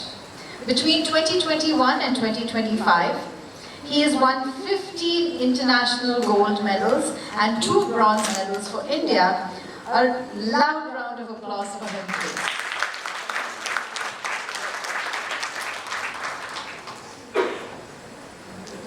Over to the moderator now. Thank you. Good morning, everyone. Very excited to be here and be part of this first panel. As you probably realized from the introduction, there is a significant amount of knowledge on this stage. So I think personally, I'm going to learn a lot, and I think everyone's going to start.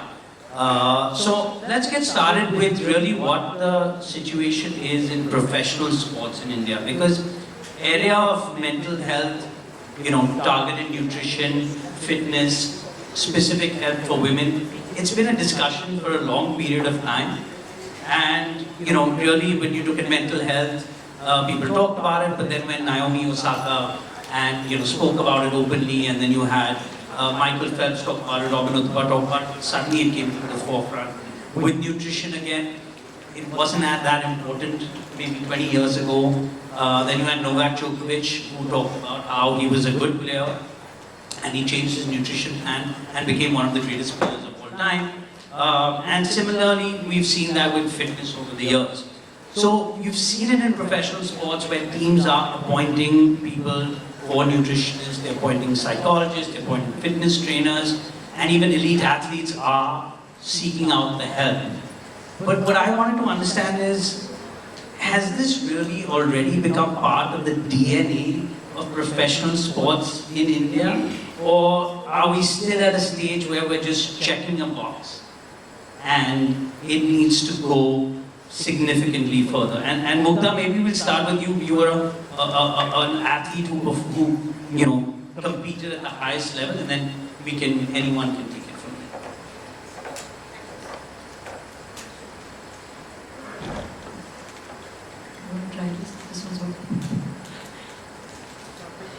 Thank you so much and good morning to all of you. That's a good question because, first I would like to start from my journey because I was an international swimmer, represented the country, and the period that I was involved in this was from 1984 to 2000 I quit. And when we were just talking, at that time we did not have any kind of a support, be it a nutritionist, be it a physiotherapist or sports psychologist was not heard of at all. And only one person was doing this role, and that was the only coach who was handling all the areas which were involved in making maybe a swimmer or an athlete go to a highest level. Back then, there was, as I said, nothing. But I'm here in this field for the last 25 years now, and what I have seen is, of course, when we talk about mental health, we talk about sports psychology, it's growing leaps and bounds. Last 10 years has been extremely, extremely good.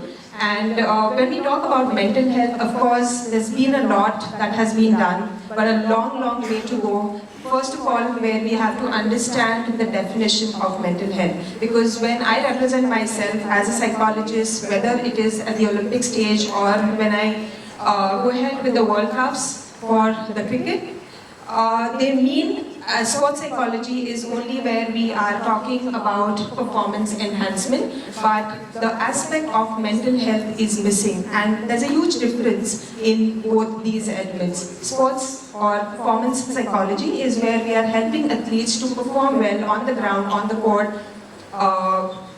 in water, maybe if I'm dealing with swimmers. But mental health is what goes beyond or behind the performances. We're talking about mental health in terms of their emotional health, whether they are able to carry their mental health on ground, whether they are able to perform well. And that is what we talk about, mental health, their emotional health, and what we mean by mental health is depression, anxiety, panic attacks, eating disorders, and that is something which does not come as a highlight when we are talking about mental health. And as I said, that's still a lot of work to be done in that area. So sports psychology has two aspects to it. One is performance enhancement, but the second one is mental health, which still needs a lot of awareness. Because first of all, in terms of athletes, they're not really well aware of the symptoms of mental health, and the second is they don't know whom to go ahead with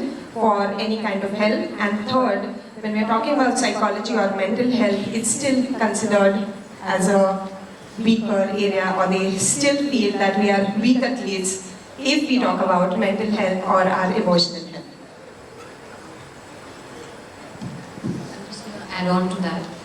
Let me answer this question in two parts, honestly, because your first point was, is this in our DNA yet? Has it come? So if we look at sports in India, there is sports and there is cricket, okay? And everything, the entire ecosystem exists, is applicable and happening today in cricket. You talk of mental health, you talk of facilities, you talk of infrastructure, you talk of nutrition, you talk of trainers, you talk of strength and conditioning, everything happens when it's cricket. But when you talk sports in general, even today, we are what, an approximate total 41 Olympic medals, total tally over years as compared to China, which is 7. Where I'm coming from is this infrastructure. What Mr. Dani did mention in his speech was, India does not lack talent, we lack infrastructure. We lack an ecosystem from a grassroots level, and that basically starts from scouting. You see a player in a tier 2, tier 3 city, you scout them from the time they are a child, you bring them to an urban life, you get them there, you groom them there, and that's where they become your world-class athlete. Let's say today you get someone from tier 2, tier 3, you picked up the athlete, you got them to a city, they are working, they have not got anything extra, okay? They have not got nutrition support, they have not got psychology support, and then suddenly you tell them, okay, let's play international. You're understanding the mindset. So yes, you have mental health, which is everything that she said, but that is also a lot of training which is required from mental, physical, nutritional, and that ecosystem is lacking. That DNA does not exist. So I'm not saying it's not there. I'm saying we have the potential, but a lot of such conclaves need to happen for people to know that there are people like us who exist in this country to provide that kind of service. I think people don't even know. There are coaches out there who don't even know something like a sports nutritionist or a sports psychologist or a movement expert even exists. So I think even Dr. Balram works very, very closely to female athletes, and this is something which is so important because in our DNA we want to become that country, we want to become that athlete, we want to tap that, you know, that market of that sports world. But we all are here. We just need to get out there, and people need to start reading the importance of these things that we are offering on the plate. Yeah. Dr. Baliram.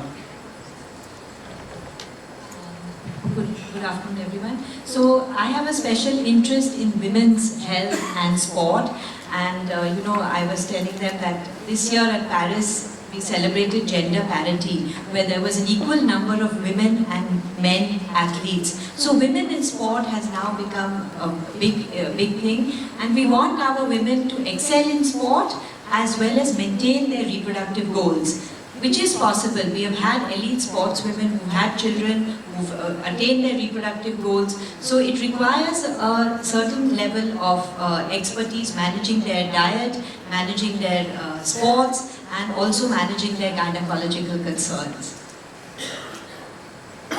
Good morning, everybody. First of all, thank you for inviting, and thanks, Rama, for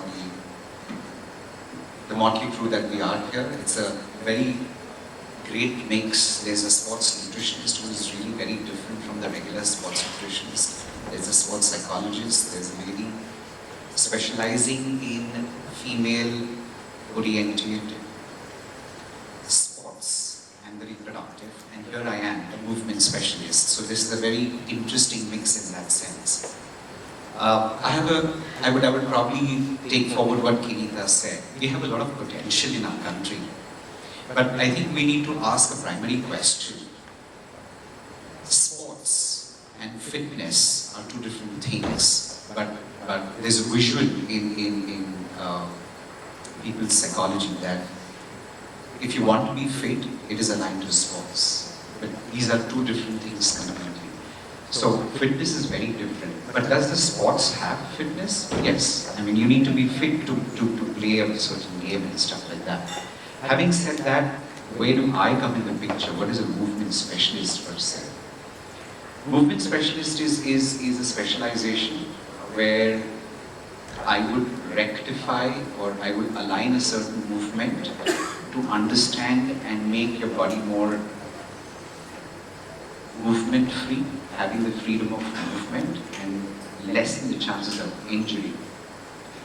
But to understand movement, I think our country per se does not or is not movement literate yet. And we are already aiming for medals and we are competing and we want to be with China and we want to be with other forward nations. I think it starts at this level, to understand first movement, then align with nutrition, and then align with psychology. We need to understand what are the dynamics and potential of a particular body can and have with gender respect, and then probably we need to walk upwards. But here, at this point, there's too much of an information, there's too much of masala that is being put across, and everybody just trains themselves to kind of just be out, procure a medal. I think that should be the last byproduct, and it should be a passion which kind of walks you there. So that's my view. Thank you.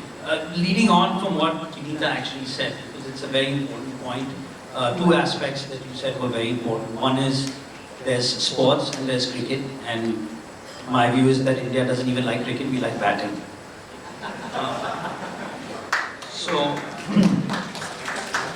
But going from professional sports to the grassroots, which is the second point that you talked about, because grassroots is critical, because what's happening across the world, if we want to compete in sports, is everything starting very young.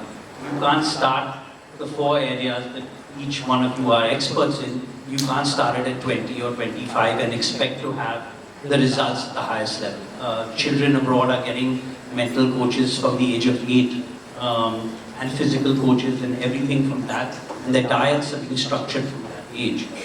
So if we want to implement it at the grassroots level, two questions arise. One is affordability for the masses, the tier 2, tier 3 cities you mentioned. And the second is the infrastructure. And by infrastructure, I don't mean physical infrastructure. I mean, are there people with the knowledge who can do this? Because there are 4 of you here, but if we want to change India at the grassroots level, so what is the current state? Obviously, it's not great. But what, in your opinion, for your fields, needs to be done to make it affordable, as well as to build the human infrastructure, the knowledge infrastructure to implement it? And Ananta, since you led us into this, I would like for you to start. Okay, great. So let's again answer this whole grassroots level infrastructure. What all we can do to build it or make it better? Can we make it better? Do we have the will and the vision to do it? The answer is absolutely yes. We have done it. We have had a lot of private investments that have happened, sponsorships in sports that have happened. But even today, it's not enough. Okay? There are 2 big reasons for that. Number one, we are a crazy big population. Okay? We are massive. If we want to tap this, we don't need to double, triple, we need to probably quadruple the entire strength of what we want to offer. Having said that, second is, from an infrastructural point of view, we need setups that are closer to these tier 2, tier 3 cities. At the same time, what we lack is the respect for that sport. I'll give you an example. Very recently, there was a year or 2 back, a concert in Delhi's Jawaharlal Nehru Stadium of Diljit Dosanjh. And I don't know if anyone was aware of it, but the next day, when the athlete went on the field, the athletes reached, and there was litter, beer cans, water cans. It took like probably 2-3 days for them to clear out the rubbish. The point I'm making here is, where is the respect for the athlete if you're going to keep giving the stadium for music performances and shows? That's not how it works. And even if you do we have the capability to clear up that mess, or do you just feel, okay, that the athlete wastes 3 days? Why is his time of training not given importance? So from an infrastructure, it's not just about being closer, but it's also about maintaining. You need a lot of manpower, and I don't think we lack it. I definitely don't think we lack the manpower. We don't lack the finance, the money, the manpower. We probably lack the vision. And if we get a few more private entities into this entire scenario, because today when you look at a private entity, you're with the Gold Coast, you're with the Olympic Gold Coast, yeah. So they provide the whole ecosystem to the player. We give them this, the the therapist, the psychologist, the nutritionist, the education, everything. And honestly, I have worked with a lot of elite athletes. I've been doing this for almost 20 years now. I have been in the cricket world for almost 17 years. I've been with Mumbai Indians for 14 years. I have seen the players from Ishan Kishan to Hardik Pandya to what they are today. My first conversation with them was about literally not telling them what to eat, but actually educating them what is what. The basics. This is carbohydrate, this is protein, this is fat. Let's just get your basics right. It's taken a decade of education, but today you bring in a player even from a small town who has come, and why has that happened? Why is he already coming slightly more educated? Because he's hearing the Virat and the Pandyas talking about their food. And this needs to happen in every sport vertical that we as Indians want to promote. And the more the established ones are going to come out there and talk about it, the more the grassroots is going to get excited about it. Because you are not born to be Hardik Pandya. It's a journey. And at some point, somebody has given you that ecosystem and you have gone from what you said now, from good to great. That's how that jump happens. And we all, like a nutritionist, a psychologist, a trainer, a SNC, a strength and conditioning, movement player, we all play a very small role, but a very critical role that optimizes human performance. And that critical role that we play should be offered at grassroots. But from where I am sitting and I am looking, we need a lot of private entities getting into this show and say, okay, you know what, here we are, this is my vision, this is my goal, these are the athletes I want, these are the sports I'm going to promote. And I feel we did it. We did with table tennis. Mr. Bajaj has a league. We had kabaddi. The moment Bollywood and cricket comes in place, every channel is going to play it, right? So I think we just need a little bit more Bollywood and a little bit more business that needs to come into the Indian sports scenario to bring these grassroots to a much higher. That's where I come from. I think when we're talking about not only sports psychology or nutrition, I call this as like one unit, what we call it as sports science. And somewhere sports psychology comes absolutely towards the end. I mean, last sports nutrition. I think psychology is a little up. Nutrition is at the bottom. Okay, maybe I think that's the perspective that probably we need to kind of amalgamate and kind of, you know, I'll come there. Sure. But if I have to really consider my journey as a sports psychologist, I am very, very grateful to Mumbai Cricket Association, to BCCI and to OGQ, because what we are doing out there is, I started 16, 17 years back with MCA, and that was the time when sports psychology was not even known to anybody, but that's where I got introduced, and basically I started working with the youngsters. One of it, if I have to name, is I started working with Shreyas Iyer when he was 13, 14, and that's why we call it as grassroots. So we were not looking at, we just want to handle the elite athletes, but we wanted to actually tap the grassroots level players. So that is with MCA. Even with BCCI, I've been attached to BCCI since last 4 to 5 years. So of course I work with the senior women team, but what we have started now is also tapping the grassroots level talent and maybe introducing the idea of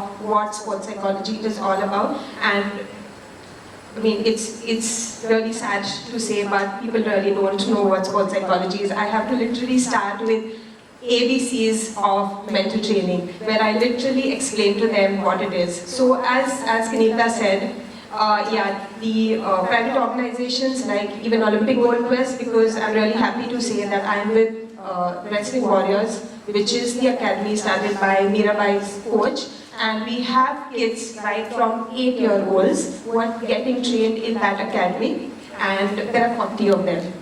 And that's where they have introduced me as a sports psychologist, not to talk about how to perform, but basically just taking care of their mind, their mental health, because they are all staying in the academy away from their homes. There are a lot many things when it comes to their mental health issues that I'm taking care of. So hats off to all these private organizations. The only thing which I would definitely like to say is our federations, I think, need to really go deeper into understanding what sports psychology is, and not only offering to the medalists or only to the elite athletes, but yes, we do need these kind of services over there at the grassroots level as well, because we have maximum amount of players and athletes at the federations, at the training centers that they are training at, and that's exactly what I would really like to say. Where the government and the federations, I'm sure they need to have a lot more of psychologists, and I would say trained sports psychologists who would be hired over there and looking after the athletes and mental health. Are you seeing that with the federations? Already they're getting more open to it and appointing the right people? Absolutely. So when it comes to sports psychology, every federation now has a psychologist, and that's the growth. As I said, I have seen that change over the last 10 years, but I feel more number of professionals and trained psychologists need to be hired still. So I feel that we have to start by creating awareness, and create awareness first amongst parents, because they are reluctant for their young girls to go into competitive sport. They start competitive sport and training at a very young age. But I think that we need to create awareness that all this is possible and their reproductive goals can be very well managed. And I think that programs such as these will do a lot of good in creating this kind of awareness. Also, we have to encourage these the young girls and the young sportswomen for their diet and for their health, and that reproductive health is also important, and they should be aware about these things. Also, as gynecologists, we at the Federation of Obstetric Gynec Societies of India, it's called FOXY, are trying to create gynecologists who are trained to manage their cycles, manage their reproductive goals, manage their menstrual cycles, and not hamper their performance. So we are doing all this to create gynecologists who will also manage the special needs of these young girls. Also, bone mass we look into, their long-term health is important, and with competitive sport, they must not have a compromise on long-term health. Completely agree. I'm going to borrow a couple of things from all of you, but to begin with, one of your predominant question was, do we have the infrastructure, or are we there ready and stuff like that? But I have a very, very grassroots level. Let's say I'm sure your journey, you understand that when you have an athlete, you still need to make them understand what carbohydrates are, what protein is, and stuff like that. Right? And also you must have understood that everybody is like focusing on the medal, but what is lacking is what takes so many things, right, from a family, friends, from a coach. What is the goal in terms of how your body is and what this sports demand? I think we lack basically all of this. And same is true with the health in terms of the body, how it functions. But let me go sub-level. How many of us actually know that our schools today teach movement?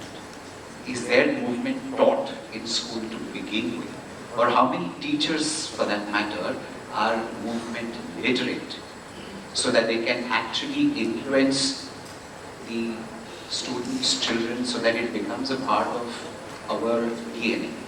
It isn't at this point. I'm myself attached to so many schools and so many organizations. I just finished something in Delhi. There's one coming up in the month of March in Varanasi. It's great to know. But I align with Kirita what she said, that there is infrastructure, there is potential. There is probably awareness as well, but there is lack of literacy. There's a lot of lack of vision in that sense. So just to kind of prove a point, there is awareness. And if you catch any one single person and if you ask him anything related to sports, the predominant answer would be cricket. Like you say, he wants to bat.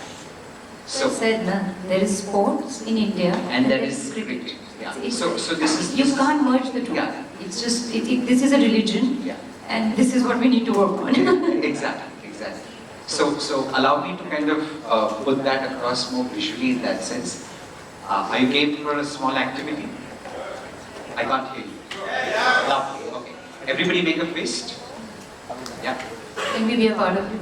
Yeah, of course. Everybody make a fist. No supports, okay? And put that on your chin right now. Is that your chin?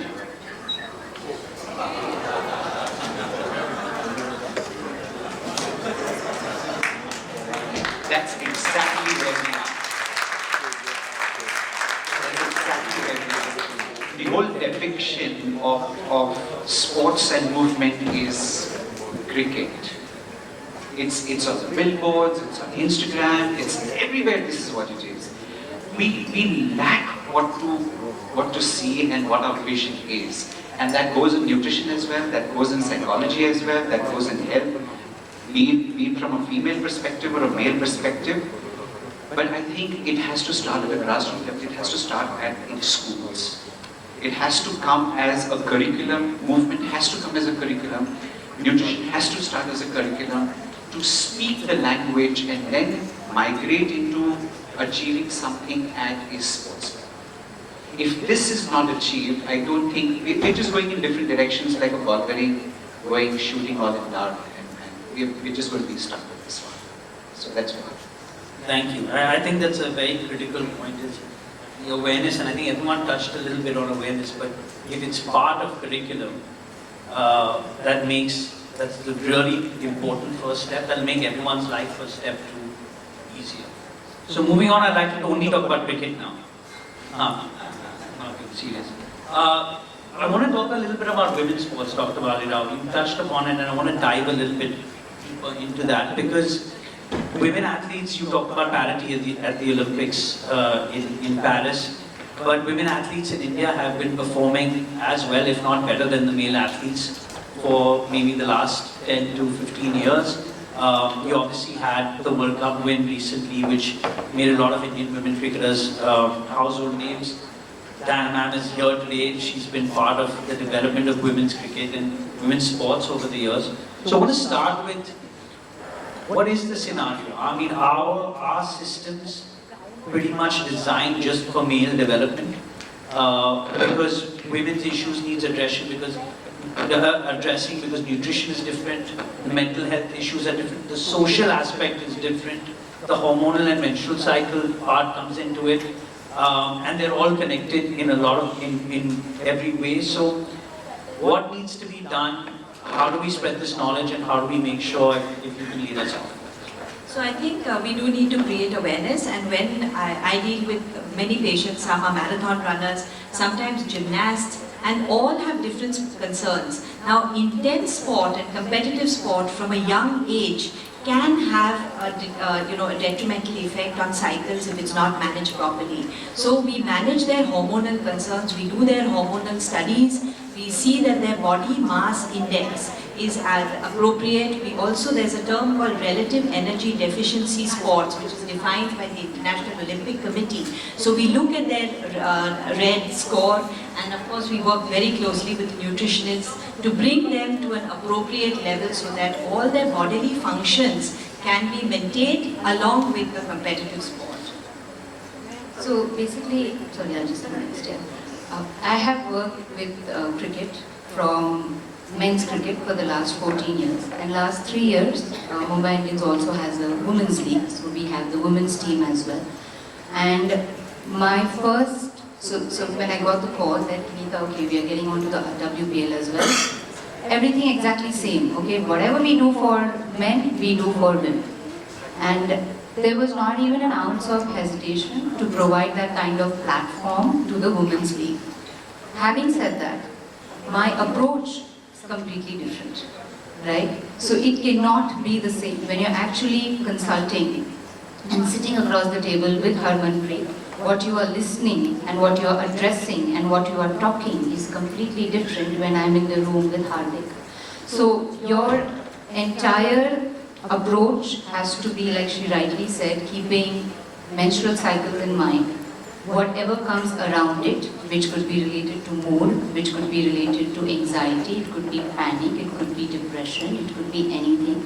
It honestly even comes down a lot to movement, because we all know what happens around menstrual cycle, all women out there. There is a lack of flexibility that happens in our muscle when that phase is coming.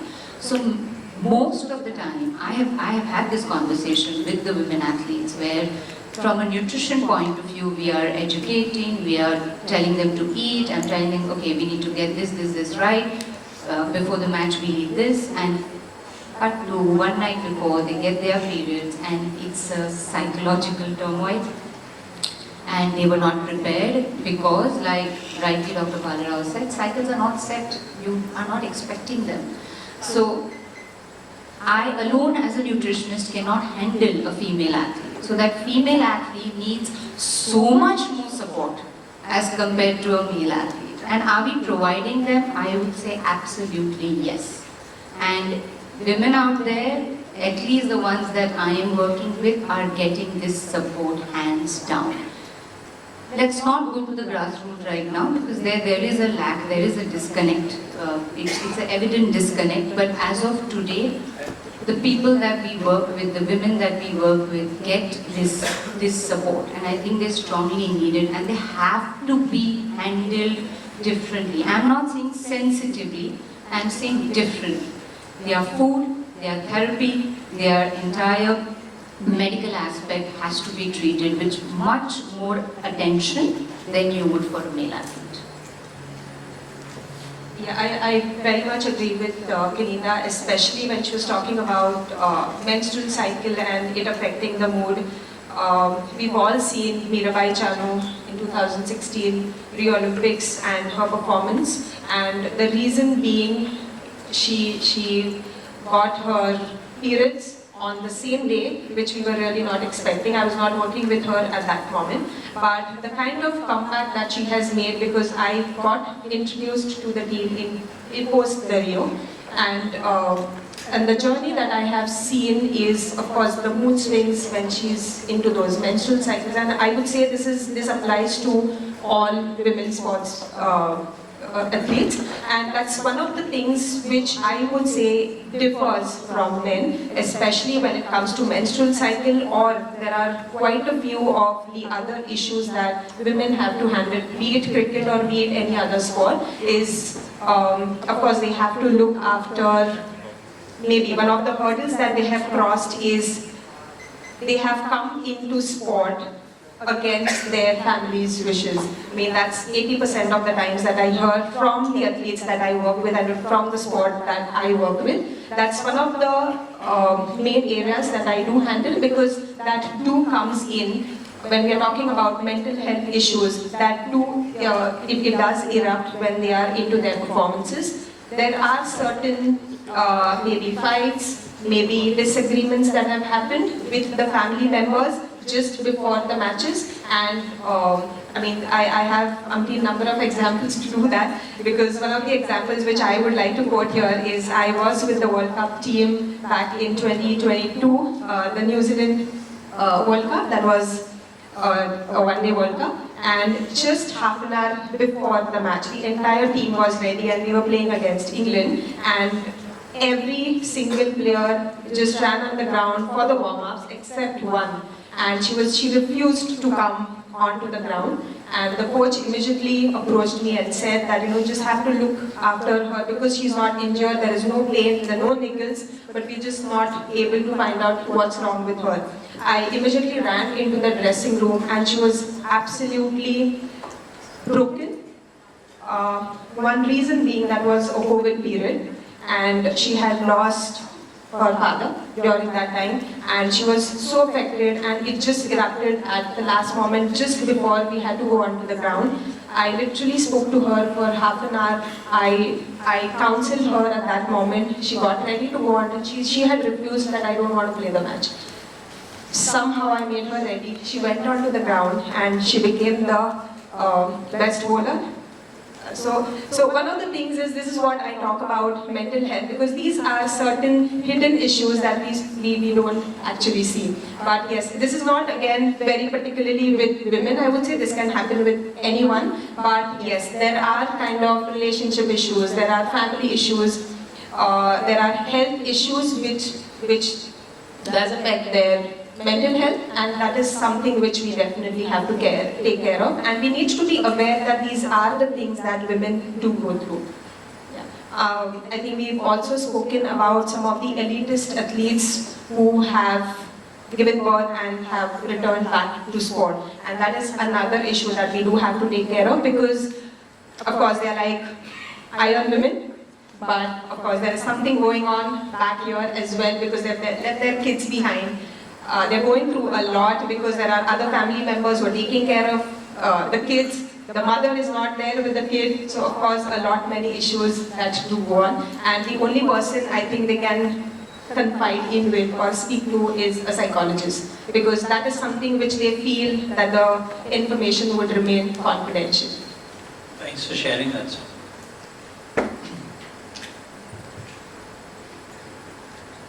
It is time up. Do we have time for one more question? Quick one? Okay. So this is actually now we're moving away from professional athletes and grassroots and maybe addressing a large part of the audience here. Most people you'd see wearing a Whoop or an Apple Watch or a ring. That's a lot of data, and I have no idea what I do with my data. So are these, and this is just a curious question, is wearable technology just a fad? And or can this data be used by the average person who's not an elite athlete to their advantage? Dr. Prabhu should take Yes. Dr. Prabhu. Wearing a ring. Can you show it? Yeah, there you are. So as I'm processing the data for this company, okay, I can't divulge and stuff like that, but I'll put it in a nutshell since we don't have much of time. There's too much thrown out, there's too much of information that is out there. People talk about VO2, people talk about the number of steps taken, people talk about the breathing cycle, people talk about sleep, people talk about calorie burning, people talk about so many different things. But sorry to say, these things are not very accurate. They probably help you to align, they probably get you some discipline, they probably help you to get some kind of methodology to the entire madness. But these are not to be taken very accurate or very serious. And I hope you guys agree with that, right? Like simple thing, if I was to put on the app that I had rice and dal and blah blah whatever, it would automatically give me so many calories. But each of the preparation, the amount of oil, the amount of calories that go in is very varied in that sense. Also, whether I'm eating that watching Netflix or whether I am eating that after a fight with my ex or a blah blah whatever kind of thing, it all matters, right? So I think these are all in a direction that would probably help you to put some kind of discipline. But these are not the actuals, these are not something that you have to go by sleeping saying that, oh my god, my usable energy is become like this, oh I had to, my app shows that I'm in deficit and stuff like that. I think there's too much of information, but lack of literacy. So I come back to square one. We need to start with literacy. If we are actually supposed to use these gadgets which are kind of thrown around and wearables and stuff like that, there are n number of them in the market, but we lack literacy. So it has to start at grassroots level. We have to start at the level where we actually understand these dynamics and what does it mean, and eventually migrate and then use them in sports. That's what I think is. I think the only thing I want to add to that is just one line. I think we are in a world today where we need to unlearn a lot before we start to learn the right thing. Because with the gram and the influencers out there, trust me, someone somewhere is actually getting completely derailed from the actual topic. True, and that true, data is, you need a professional to read that data and tell you what to do exactly. So begin to unlearn and then learn with the right person. Thank you. So on behalf of IMC, I just want to thank every panelist. I know I learned a lot. I hope everyone learned a lot. And I just think it's the first step, as a lot of you said, to building and starting the thought and discussion to what needs to be done to build India into a No, we sport. need such enclaves so we can actually come together and I'm sure, I mean, nobody has seen this kind of amalgamation happening anywhere. I mean, people talk about sports and people talk about so many different things, but this kind of mix is very different. Thank you. Thank you. You? I'd like to request the panelists to give marks to the students on the scorecard, post their address and Q&A. And because we're on a time crunch, ask them a question only if you have a question. It's not compulsory. I'd like to call our first student, Mr. Chiranjeev Pandey, Atlas Skill Tech University. Please play our first video of Chiranjeev Pandey. Hi, my name is Chiranjeev Pandey and I'm from Atlas Skill Tech University. And here is my take on sports psychology. When I say sports psychology, most people think of only one thing, motivation. But honestly, it's way more than just telling someone, come on, you can do it.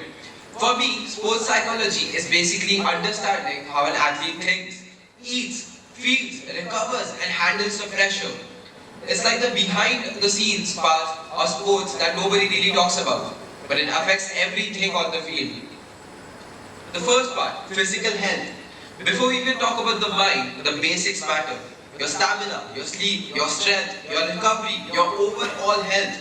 If you're not physically well, nothing else works. You can't focus, you can't perform, and even your confidence goes down. But physical health is not only about being muscular or running fast. It's about a good routine, it's about avoiding injury, it's about listening to your body and being consistent. That is like level 1 of being an athlete. The second is mental fitness. Mental fitness is the level 2, which is honestly more important. This is where pressure, stress, confidence, resilience, all of that comes in. Sports psychology shows us that your mind can take you further than your body. You might be the fittest person physically, but if your mind panics during a match, or you lose focus, or one mistake, it will ruin your entire game. This is where things like staying calm, bouncing back after failure, sportsmanship, handling competition, not letting ego or fear take over, all matter much more than people realize. Sportsman spirit is a mental skill. Respecting opponents, accepting your mistakes, learning quickly and keeping your emotions steady. So mental fitness is not extra, it's the foundation of performing under pressure. The third level is sports health. Sports health, which is the balance between both mental and physical well-being. It's not just enough to be physically fit or mentally strong. An athlete needs both working together. If your mind is stressed, your body won't perform. If your body is exhausted, your mind won't stay sharp. Sports psychology basically teaches athletes how to find that balance. The fourth level, of course, nutrition. It plays the biggest role. But today, there are so many trends. Keto, detox, expensive supplements, and honestly, it confuses the young athletes. The truth is, you don't need fancy or expensive diets. You need food that is simple, that is real, that is local, and that's culturally familiar. Things our families have been eating for years, decades. Dal, rice, roti, vegetables, curd are actually perfect for fuel. Good nutrition isn't just about following what's trending on Instagram. It's about eating what suits your body, what is fresh, and what you can sustain daily. Sports psychology even shows that when you eat familiar food, your mind stays calmer and your digestion is a lot better, which directly affects your performance. So the conclusion, for me, sports psychology is not about this high-level complicated thing. It's a simple understanding. Your physical health gets you in the game. Your mental health keeps you in the game. Your sports health balances both and your nutrition fuels everything. At the end of the day, an athlete is not just a body or just a mind. There's a complete human being, and when these parts work together, that's when the real performance happens. Thank you. This was Chiranjeev Pandey.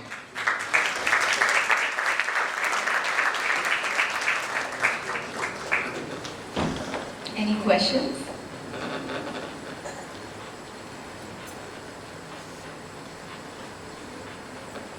That was a wonderful coverage of what sports psychology is all about, and I really agree with you. People think sports psychology is only motivation or visualization or meditation, but it goes much, much beyond that. Basically, we touch upon the thought process. So I think you have completely taken over, so I have no questions. I just wanted to appreciate that. Okay, thank you so much, ma'am. It means a lot to me. Likewise, with the nutrition, it needs to be simple. Yeah, eat to perform. It doesn't need to be complicated. It doesn't need to be air fryer recipes. It literally needs to be roti, sabzi, dal, chawal. I learned that from my mother.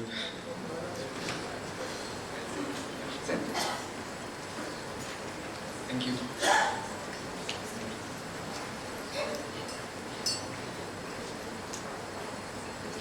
Thank you. We're now moving on to playing video of Ms. Sanjana Saxena, OP Jindal University. She's an outstation student.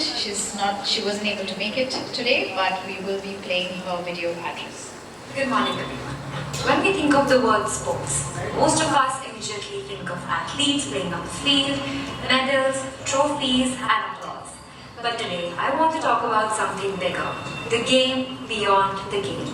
Sports is no longer just about playing. It's a vast industry powered by education, skill, and opportunity. For every athlete you see on the field, there are hundreds of professionals behind the scenes.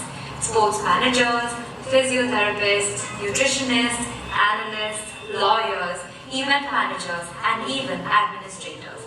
Education plays a crucial role in shaping these careers. A background in sports science helps improve performance and prevent injuries. Sports management and marketing drives leagues, sponsorships, and global fan engagements. Sports law protects athletes' rights and ensures fair governance. Data analysts and technology are transforming how teams build, select players, and strategize.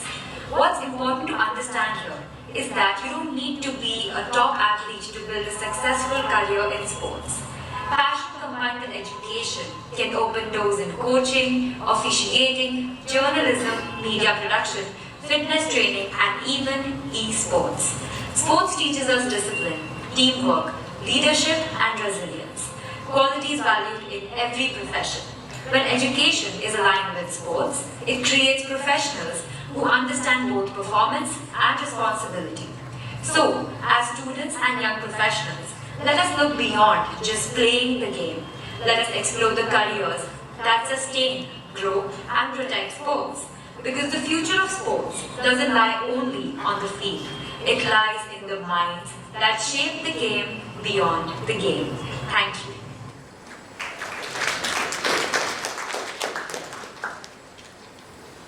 Next, we'd like to call Mr. Solomon Josh, Amity Mumbai University. From Amity University, Mumbai, doing a master's in social work. Before I start my speech, I would like to ask a simple question. When does a match really begins? Is it when the whistle blows? No, it's not. It begins much earlier. It begins in mind. Sports psychologist says that before a body moves, our thoughts move. Before a champion lifts a trophy, they lift their confidence.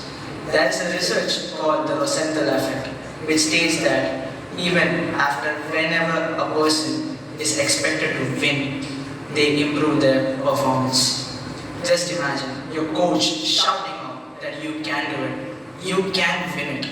You feel an impulsivity inside you. Suddenly, you run faster. Suddenly, your hand starts to strike harder and your heart shouts out, I can do it. I am unstoppable. This is the power of belief. The power of belief grows when your body is right. Can you run a race without eating anything? Of course not. Because even a Ferrari needs a fuel. And the nutrients are the fuel. The muscles can be relaxed through protein because they are the mechanics of our body. The vitamins and minerals are the safety cues that gives our engine the performance which we need. So eat right, feel right. But let's turn to the toughest game, which is inside our mind. Fear, pressure, failure. These are the moments, these are the opponents for an athlete. And Mary Kom, for this, she said once, don't give up till the last punch. It's not always about how fast you run, it's about how strong you race again after falling. Milkha Singh said, willpower, dedication, these are the things when a person gets to, the sky is the limit. When we turn to the Bollywood, the film Chak De India, our Basha once gave the idea about how each movement is important while saying the dialogue, 70 minute hai tumhare paas. Every champion, every warrior is built in these pressure. So, champions are not made in stadiums, they are made in mind. They are protected by nutrition and crowned by the fitness. I would like to end my speech with the quote, magics are created through strong minds and magic are performed through strong body. Thank you.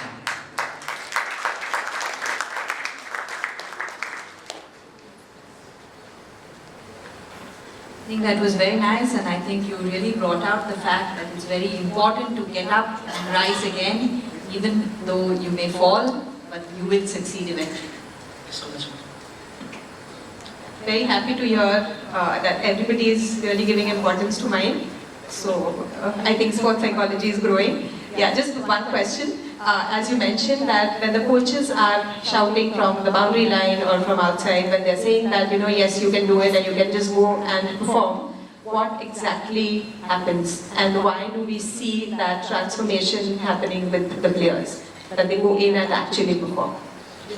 Ma'am, for this, I would answer like whenever the moment comes that an athlete feels like a hopelessness, the moment that athlete needs just one thing, a hope, a belief. He needs someone to be standing beside him and give the support that he can do it. And if that athlete gets it, ma'am, really a single voice can make a big impact. Tell me, you did mention that nutrition is the fuel, right, to the Ferrari. I think that's what you said? Yeah, fuel to the Ferrari. Okay. You think that this fuel is only needed on the day of your match, or this fuel is actually needed throughout the year to make sure that you perform on the match? Ma'am, that's the same thing, ma'am. The nutrition is very necessary for everyday thing, because even for a Ferrari it needs maintenance. That's a good one. Thank you so much.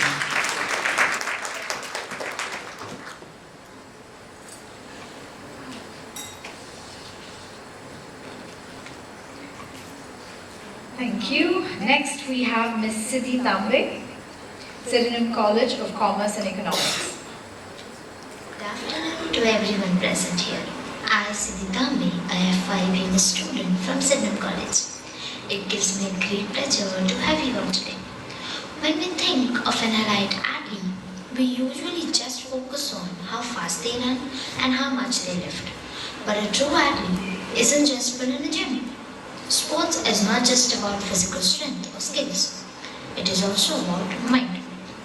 Sports psychology teaches us how to handle the clutch movement. Techniques like staying calm under pressure and self-talk is what separate those who freeze from those who fly. Nutrition is the foundation of physical health. Think that your body is a high-performance engine. You would have put a low-grade fuel in a Ferrari and expect it to win a race. Same way, we need a proper nutrition and a balanced diet. Maintaining a mental fitness means balancing emotions, resilience, and positive mindset. Athletes face pressure, injuries, and sometimes failure. It is important to overcome with this situation without losing confidence. Practices like meditation, proper sleep, and relaxation helps to improve mental stability. In modern era, where physical only athlete is a myth, To reach your potential, you must treat your diet like a science, your recovery like a job, and your mind like a muscle. When your health is your priority, your mind is disciplined, you become more than just a player.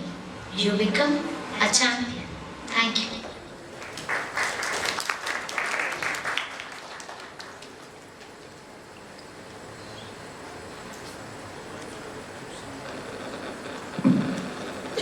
So, Siddhi, that was very nice. And what do you think are the key components of good health? Firstly, thank you, ma'am, for this wonderful question. Firstly, you should think how you are going to handle the situation if it comes to you. For example, take a local train, Mumbai local train at rushed hours. Sorry, it was more than you think. Okay, less rushed hours. Okay, so you will not just climb in a train which is not going to your destination. You'll obviously think where the train is going, where will it stop? Because in a journey you may face injuries, you may face tough situations. So if you know till where you are going and what all is coming in between, you will become more knowledgeable about it, and you will face more nicer tips to go till there. And that's what I think that the key components are. You should know what you do, plus what you do should not affect everyone, because everyone's opinions may differ from person to person. And a great health is what you think, because eating we can't stop. I myself can stop because I stay in Mumbai and I like vada pav, so I can never stop with it. So maintaining food balance is a little difficult, but maintaining your mental health is more nicer, I would say. Basically, eating vada pav keeps your mental sanity. Yeah. So here there is a big conflict between you and me. We need to start taking sessions together. Thank you, ma'am.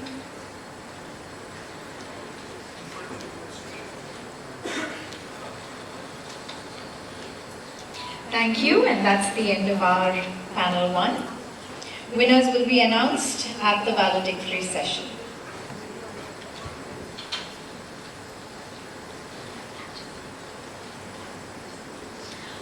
Can you all just stand together for a picture, please?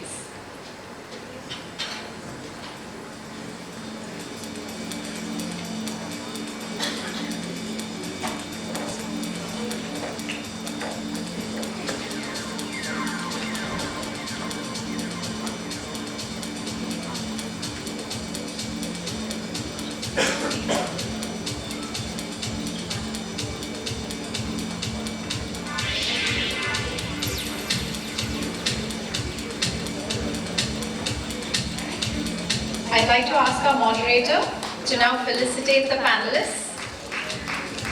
Ms. Kinita Karakia Patel, sports nutritionist, founder Meal Pyramid Nutrition and Wellness, official nutritionist for Mumbai Indians IPL team. Thank you for joining us. Ms. Mugdha Babri, sports and counseling psychologist, founder, Mind Sports Consultant, Olympic Gold Quest, and sports psychologist at BCCI. Thanks for joining us.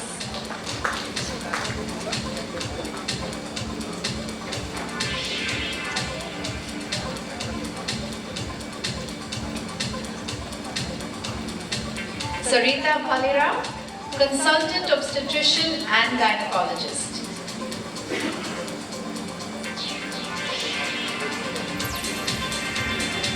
Thanks for joining us, Doctor. Dr. Vishwanath Prabhu, movement specialist, Dean Exercise Science Academy, American College of Sports Medicine.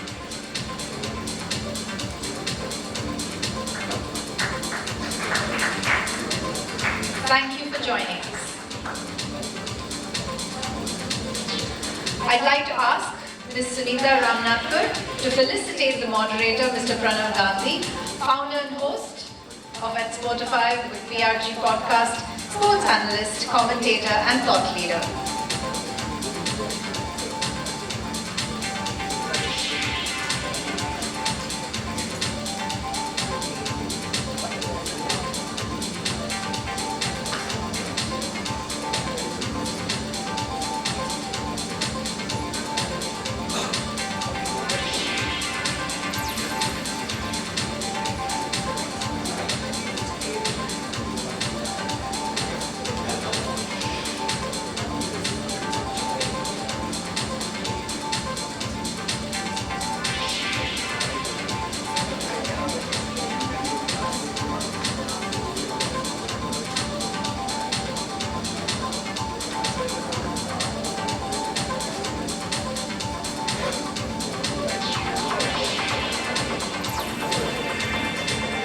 Thank you.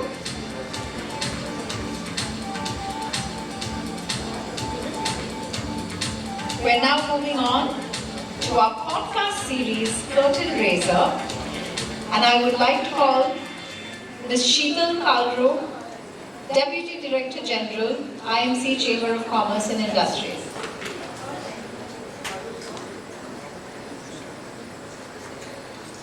Thank you.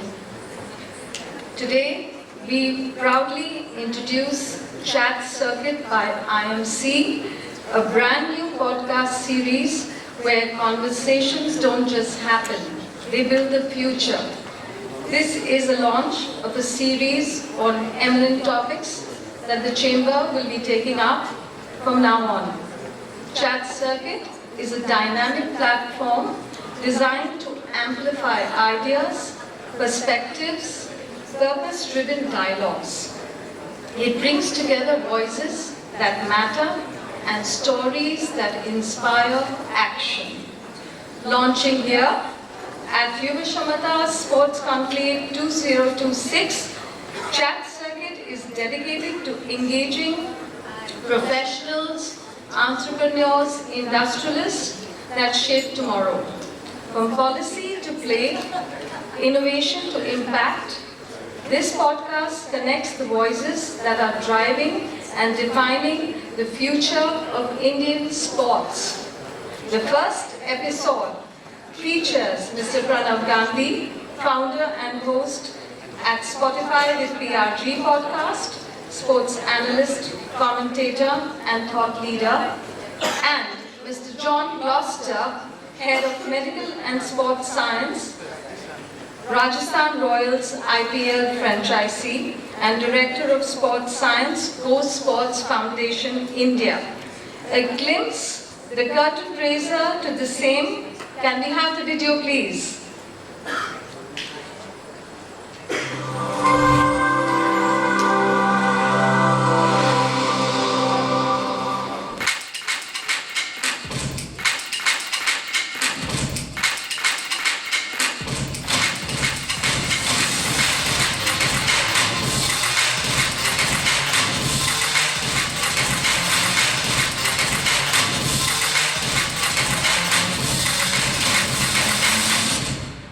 Worked with a lot of legends when you came to the team. You had Tendulkar, Saurav Ganguly, Rahul Dravid, but also you saw when young players at the time like MS Dhoni came to the squad.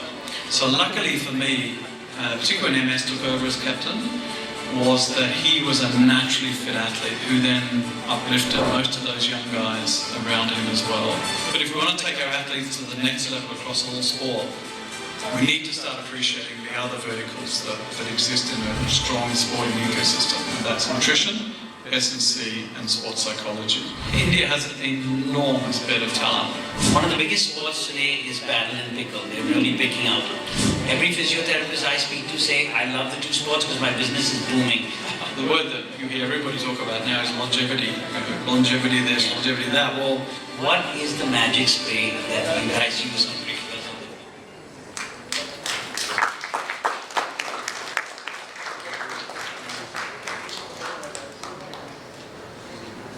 I would like to add that the podcast is now live on the IMC YouTube channel, and the QR code to access the same is displayed here and at the foyer.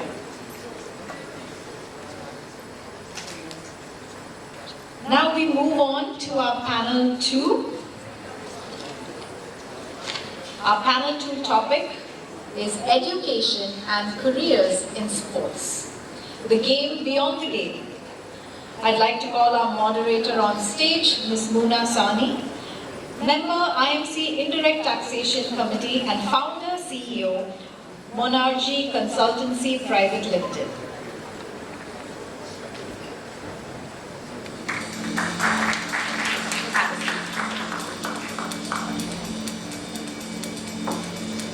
Next, we call our speakers on stage. Mr. Raghuram Iyer, CEO, Indian Olympic Association.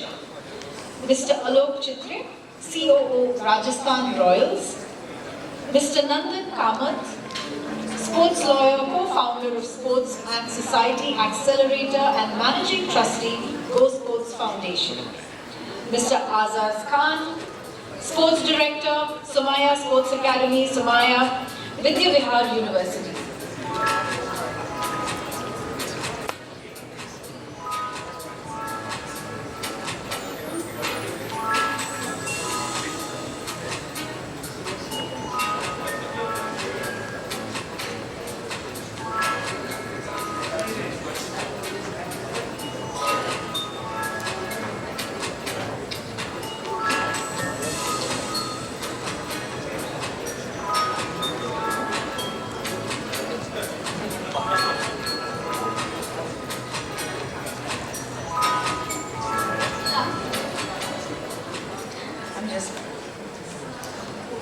So I'm going to go over the similar rules as panel 1. The student competition will be held post-panel discussion, where a video by each student, not more than 3 minutes each, will be played.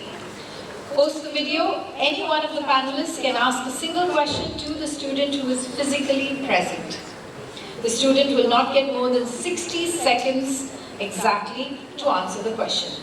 Post which, we kindly request the panelists to be seated and give their markings to the students on the scorecard given to them after the competition to decide the winner and hand over the scorecard to the IMC representative at the curtains while leaving. I'd like to call the students onto the backstage and coordinate with Ms. Bantik, Mr. Krish Singh, KC College, Mr. Noah Lisboa, St. Xavier's College, Mr. Soham Russell, Flame University, Pune. And now I hand over to the moderator. Thank you, Manisha. Good afternoon, everyone. Here we are today at the Yuva Kshamata Sports Conclave, celebrating sports. And rightly somebody said, behind every player that we cheer for, there are thousands and thousands of people working behind the scenes. And in my role as former CFO of Rajasthan Royals, I was commonly asked a question, what do you do in the entire year? IPL season runs only for 2 months. So I think most of us who built careers in sports will understand this. And this panel brings forward a beautiful combination of people from different parts of the sports ecosystem. We have someone who's representing the grassroots development. We have Alok representing business management, Nandan representing sports law, and Raghu representing governance of sports on the national and international platform. So with this, we start the discussion. Our topic today is education and career in sports. This industry is growing and therefore the opportunity is huge and is a gold mine.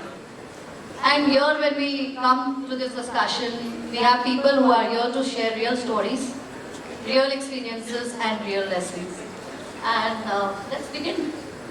So my first question, rather a quick question is, what is the biggest myth in building careers in sports? Starting with you, Raghu. Is the biggest myth? Biggest myth students have about building a career in sports? I would say the myth is thinking that sport is all glitz and glamour. There's a lot of hard yards that you need to put in. You know, it's not only about hanging with likes of Dhoni and Virat and Sindhu and Smriti. You know, there's a lot of other work that goes in. Amazing. Nandan, what do you think? Yeah, very similar. I feel that there's a understanding that if you like watching sport, you're ready for a career in sport. It's like saying, I like to smile, so I can be a dentist. It's a little bit like that. So. Amazing. Alok, what would you like? The answer has been taken already. I think, and that is the number one myth which you see from all walks of life. People who want to enter either laterally or at early stages is they come for the passion and the glamour, but it's intense, it's hard work, like any other profession that requires commitment and dedication. So I would say the old saying where it was always said that Khelo kudoge banoge kharab, padoge likhoge banoge nawab. So I've been saying that thing has changed now, where people are taking it seriously. when it comes to the educational industry where I am right now in Somaya University, where we have 40,000 students. But yes, it's 50-50, it's still not gone to the 100% where people would look into as serious as possible, especially when it comes to female. Thank you for this answer. I think that's a good take back for all of us. It's not all glamour, it's much more, a lot of hard work and a lot of perseverance. Ananta, we would like to pick up another question with you, which is, do you think sports is driven by formal education, or is it still driven by networks and work experience? It's a good question. I have not studied sport at all. I studied law, but played a lot of sport. I would have loved to be a sports person. That's a privilege left for very few. But what it has resulted in is bringing a specialization into the world of sport, which is legal specialization. And it's a question I often encounter. Do you just work in sport, or do you bring something to sport? I think everyone wants to take away something from sport. It could be passion, it could be money, it could be fame. But the broader question to ask is, what are you bringing? And I don't believe that an education in sport is necessary to contribute, but I do believe a knowledge-based skill that comes to sport is incredibly valuable. It may not be necessarily a sports management degree, but building a specialization which you can apply with an understanding of the world of sport and the ecosystem of sport, bringing that with the sensitivity that is required, but also a sophisticated understanding of not only your field, but its application in the world of sport. I am not formally trained in any way in the sports industry, but I certainly am trained as a lawyer. I've been able to bring a lot of the legal skills to the sports setup. I think there's a difference. In our times, probably they were not dedicated sporting institutions as well. So, Alok, similar question, but a little different lens, is that you've deployed people who had sports education and others who had experience in different fields and come to sports when you deploy them in the team. So what difference do you see in both, and how do you think about this question? Is sports management as a degree essential, or does it give a quick start or a jump start to the person who's done this? So I'll take my personal background. Okay, I've not formally studied sport, but I formally studied business. So I did my MBA, a traditional, typical MBA, worked in the industry for 10 odd years before I got into sport about 10 years ago. So I think what my degree did to me is gave me a platform. Yeah, it gave me it allowed certain doors to open, which wouldn't have happened if I had to just go and knock on those doors myself. Bringing a bit of a formal structure definitely helps. Is it mandatory? Absolutely not. I mean, nothing is mandatory. You have high school dropouts who go on and become multimillionaires. So it's not mandatory, but you're not talking about the outliers here. You're talking about the average population. So definitely helps having a bit of a structured understanding of what sport is. And if you actually break down the understanding, any form of learning happens in 3 ways: in theory, in practice, and observation. So this is one part, right? You have to practice it at some point in time. So you have to get that exposure. You have to observe, and that's why internships, etc., are great platforms to get into a wider ecosystem. So yes, it's not mandatory, but definitely helpful. Ejaz, what do you think? What should a student or a young professional wanting to start in a career in sports focus on in their 3-year degree? Should they focus on education, internships, on-ground experience, or anything else that comes to your mind that you would like to add? So we made it compulsory when it comes to education. Sport has to be played. We give you a credit. We made it in such a way that at Somaya, come and play, come and learn is the concept that we have right now. And we have a basket system. Whatever you're studying, whatever the course it is, but you have to take every semester a course and get a credit for it. And that is where we have, in a year's time, suddenly you would have seen a person who's not even known to anybody when it comes to sport, out of the blue representing the university at the AIU, because he was given a chance, an option that it was there in him, but it was somewhere dying. And now he got a chance where he could play and start learning. And that's why we are open to it. And Somaya, for some reason, is like, we built in this in a system where sport is compulsory, you have to take it, you have to pass, clear it, otherwise you'll get a KP. It's very, very interesting.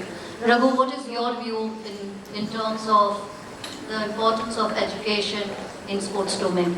Like the rest of the panelists have said, especially Nandan and Alok, you guys started off in the industry about 10, 15, 20 years back when there wasn't this kind of a formal education system. But if we look over the next 7 to 10 years, I can tell you, this industry is going to be growing, and therefore, currently I can't say we're a very large industry as such, but over the next decade, sport will definitely become a very, very large industry. And therefore, the requirement for a formal education and a formal workforce, which has been trained in all these aspects, will become very important. So on this, I don't know if you're aware of the National Sports Governance Act. My friend Nandan has worked very closely on, and the government has just come on. And that clearly mandates all the national sports federations, the state Olympic associations, the district associations to professionalize themselves. Every federation, every state Olympic association has to have a chief executive. And below them, there has to be a professional setup. So can you imagine now if we're talking about 800 districts, all the states, all the NSFs, the requirement for a trained professional will be there. So over the next 7 to 10 years, you will see this landscape changing. Absolutely. Common question to take this first. Basically, which roles in sport in the Indian ecosystem are less ventured, but will be in massive demand in years to come, or they are underexplored at the moment? Any specific roles, anywhere probably a demand is high and supply is not as much? So, yeah. I would say, if you're looking at this industry to grow and actually become an industry, I think it has to be driven by commerce. So this requirement of sponsorship, of other avenues to make money and make all these, not only the leagues, the federations, everybody commercially successful is going to be very, very important. So I think that is very underserved. Right now it is sponsorships is driven primarily by the 8-10 IPL teams which get the sponsorships. And I'm sure Alok will also agree on that, that it's not, there are very few people who are actually there who understand this whole thing of sponsorships, who understand this whole concept of how do you actually get in commerce into the system, how do you make everything self-sustainable, because you cannot, all federations cannot be dependent only on government grants. Right now, unfortunately, that is the issue. So you have to be self-reliant. And over the next 10 years, I think that is the thing, according to me, which is underserved. I completely agree with you. It's just a great example that this year India is hosting the squash University Kisu Championship, and we happen to be very fortunate that it will be hosted by Mumbai and by my university, where we 2 years back at Johannesburg won the bronze medal in both the categories, individual and as a team sport. That was the first time ever India won a medal in squash, and that's where it just boomed up that we were the underdogs, and finally we got the bronze, and we got an option to host it now. And it's been like 6 months, and my MBA team, you name it, been approaching the corporates, the netas, and everyone. Till date, I'm not able to raise a single penny towards this particular event, which is going to be a prestige to the country, to the city. And as you said, there are no professionals. There are people who would say that we'll charge you this much percentage and all that, which is where it's not fair. So when it comes to the IPL, of course, there are people who are up, willing and giving. So this is one area where you require some kind of support from the industry. Alok, would you like to add? I mean, I have, this is a problem I deal with sort of every day. There is a dearth of good talent entering this industry because not every smart individual is looking at sport as their first profession. Secondly, I think the talent coming in needs to look at the industry with a slightly wider lens. There's at least 5 pockets in which you can sort of operate, where you can go and work and look for opportunities, and that's why some of the bits that Raghu mentioned on how the need for talent is going to be massive. There's the league level, the guys who run the leagues, who run the tournaments. There's the franchise level, the guys who own and operate the teams. There's the brand level. So there's hundreds of brands today who are spending money on sports marketing. you need good talent there as well. And it's a very evolved industry in the other parts of the world. I spent 7-8 years working in motorsport in the UK, and you see that brands like Amazon, Microsoft, etc., they have their own sports marketing dedicated teams. That is yet to come to India in a big way. The fourth category really is the ancillary industries. Ancillary industries like your technology providers. Think Whoop bands, think Catapult West, think your performance analytics, etc. And the fifth is the service providers. The service providers are actually the guys who run your stadiums, who run your shows, who run your events. So it's very important to look at this entire ecosystem as the sport industry, and not just, oh, I want to work for an IPL team or an ISL team or for a league owner. We've hired people from across the ecosystem, but most importantly, what we've had to do, and which has worked very well for us, is hire fresh management grads. We started our own management trainee program 3 years ago. Mona, you were a part of sort of launching that program at the Royals.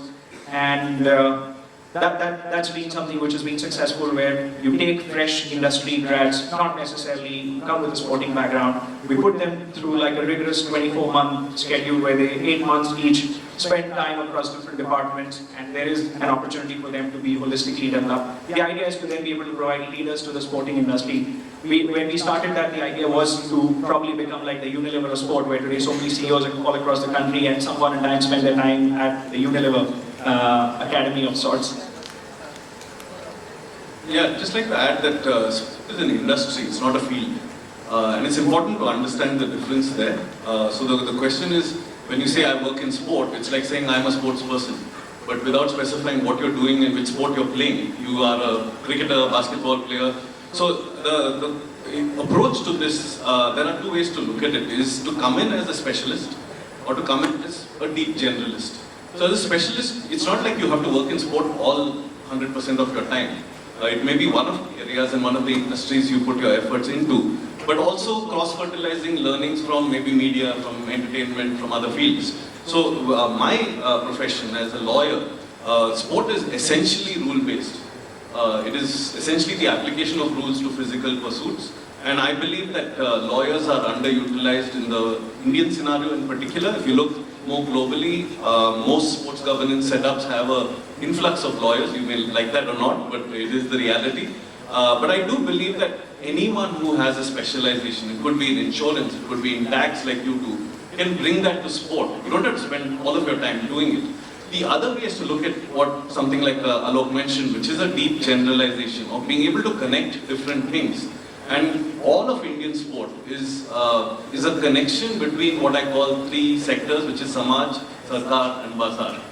So essentially Samaj is all of us as individuals, civil society. You have Sarkar, the elephant in the room, the largest driver of sport, but also Bazaar. So it's when all of these come together that an ecosystem starts to grow. So as someone interested in the field, asking, am I going to be a specialist? Am I going to be a deep generalist? Getting entirely into sport, but connecting these different dots to make sport work is an important question to ask. Similar to if you want to play a particular sport, you have to understand the rules of the sport and then start training towards it. And benefits are often deferred down the line, and it's very similar in careers in sport.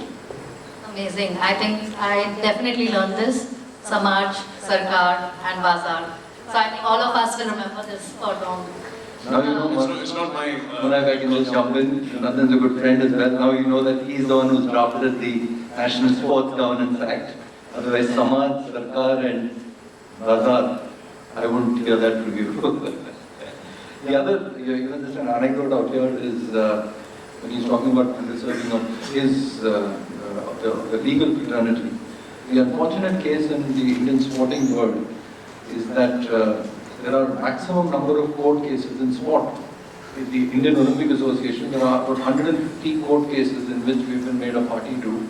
And primarily it is, I mean, we keep going to the legal guys, but it's all unfortunately for the wrong reasons. You know, if we were to have the right sport governance and the lawyers in place who would ensure that the governance structures are right, all these cases would not happen. This could have all been prevented. There's also a specific question to you. You work so close to grassroots, and there is a lot of unglamorous, unsexy work that students the aspiring sporting people have to do, which is not glamorous, and nobody knows about it till they succeed. So how do you motivate them to keep doing that when they themselves don't know whether they'll be successful there or not, or where the light is and where that's the tunnel end? So how do you make that up? How do you keep that together? So we don't, when it comes to training in sports, we don't sell medal. We want to sell a journey basically, right? We're all discussing about different part of the sport which are department. It is like a movie, like, a movie is hit with 4 or 5 characters on the screen, but ultimately the whole, hard work is done by the team. So where everybody gets involved. So here I portray to each team that's been, appointed to play for us, for a university or for a school. We meet their parents, we talk to them. There's a parents meeting with each one of us, where we discuss that this is what we are targeting. Are you happy with your kids going for this? If you're there, I just need your time to bring your kids over there. The rest is our duty. Like under 8 last year, we were out of 127 team in Mumbai. Our team won the title. The thing is that where parents, after it was all done, they all cried literally that, not a single Sunday we went out, not a parties, no family holidays, nothing. This whole year we dedicated to our kids, and the result is here. So there, they were not looking for the result, but they were so satisfied that ultimately this came out. So it's all about how you communicate what are our goals, not just for the medals.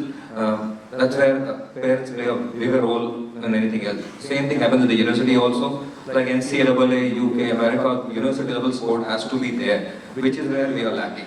So, if we are struggling when it comes to Olympic, we are only talking about career in sports.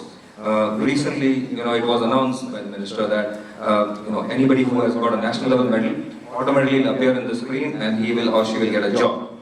And now, this is what happened in Khelo India, where people didn't turn up because doping agency was there. So there's something wrong was going on over there, where people didn't turn up because they thought this is a shortcut to just find a job.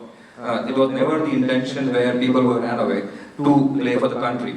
Because that the short-term thinking was there, wrong mentoring, that could help, coaching, consultancy was wrong, where they would tell them this is the shortcut way, you get a job, you just win this medal, that's it. And finally, we didn't get any players now to play the national game. We don't have players to play for India because they are not there. So the way you counsel each player is what is the ultimate goal. So if India wants to win medal at the Olympic, grassroots we all are talking about, but grassroots is something like in school you have one PE teacher and he is the master of all. So how is he going to get the result? So I am here to basically to make sure that we are trying to create a formula in the industry as a university which we want people to multiply. So we make sure that we have 70 coaches which are full-time, 30 part-time coaches, 100 coaches specialized licensed, each one has been interviewed properly licensed, and on each sports we have 4 to 5 coaches catering, whether it is a school student, whether it is an undergrad or a PhD student. And that's how we are making each player a very strong player. So he or she is focused that even if I don't make it in sports, I have other backups to go on. My academics are going to be, because our chairman is very clear that I would not sign a degree just for the sake of getting a medal. So you better perform, you better pass with your credit, and that's how we are moving forward. And I am presenting a paper in Gujarat next week, where this is the concept which I am selling to the market, that we need to support our students in terms of building both as balanced career. That's amazing. I think balanced career is the right approach, especially for sports people whose shelf life is really short. Thank you for that answer. Alok, a question for you. You've been close to Formula One and then now at IPL, and I know hiring is big on your radar always. And the world has changed very, very differently. So what are certain skills that were relevant 5 years ago and are not going to be relevant now and onwards, especially for sports professionals who are looking at building their career in the next 5 to 10 years? So I'm a firm believer that it's always mindset over skill set. Yeah? Skills are always a commodity. Skills which are in demand today might not be in demand tomorrow. I've seen that happen with my journey through social media. I started my career doing digital marketing 15 years ago, and how much that has evolved. I was being told at that point in time, these are all fads and trends and leave this and do something more meaningful. When I started doing digital marketing, I don't think anyone in the room will say that anymore. But I think having the right mindset is very, very important. But couple of things I'll pick up from what Raghu said earlier. There are certain kind of non-negotiable skills that one should really have, or if you want to really focus on inculcating, is learn negotiation.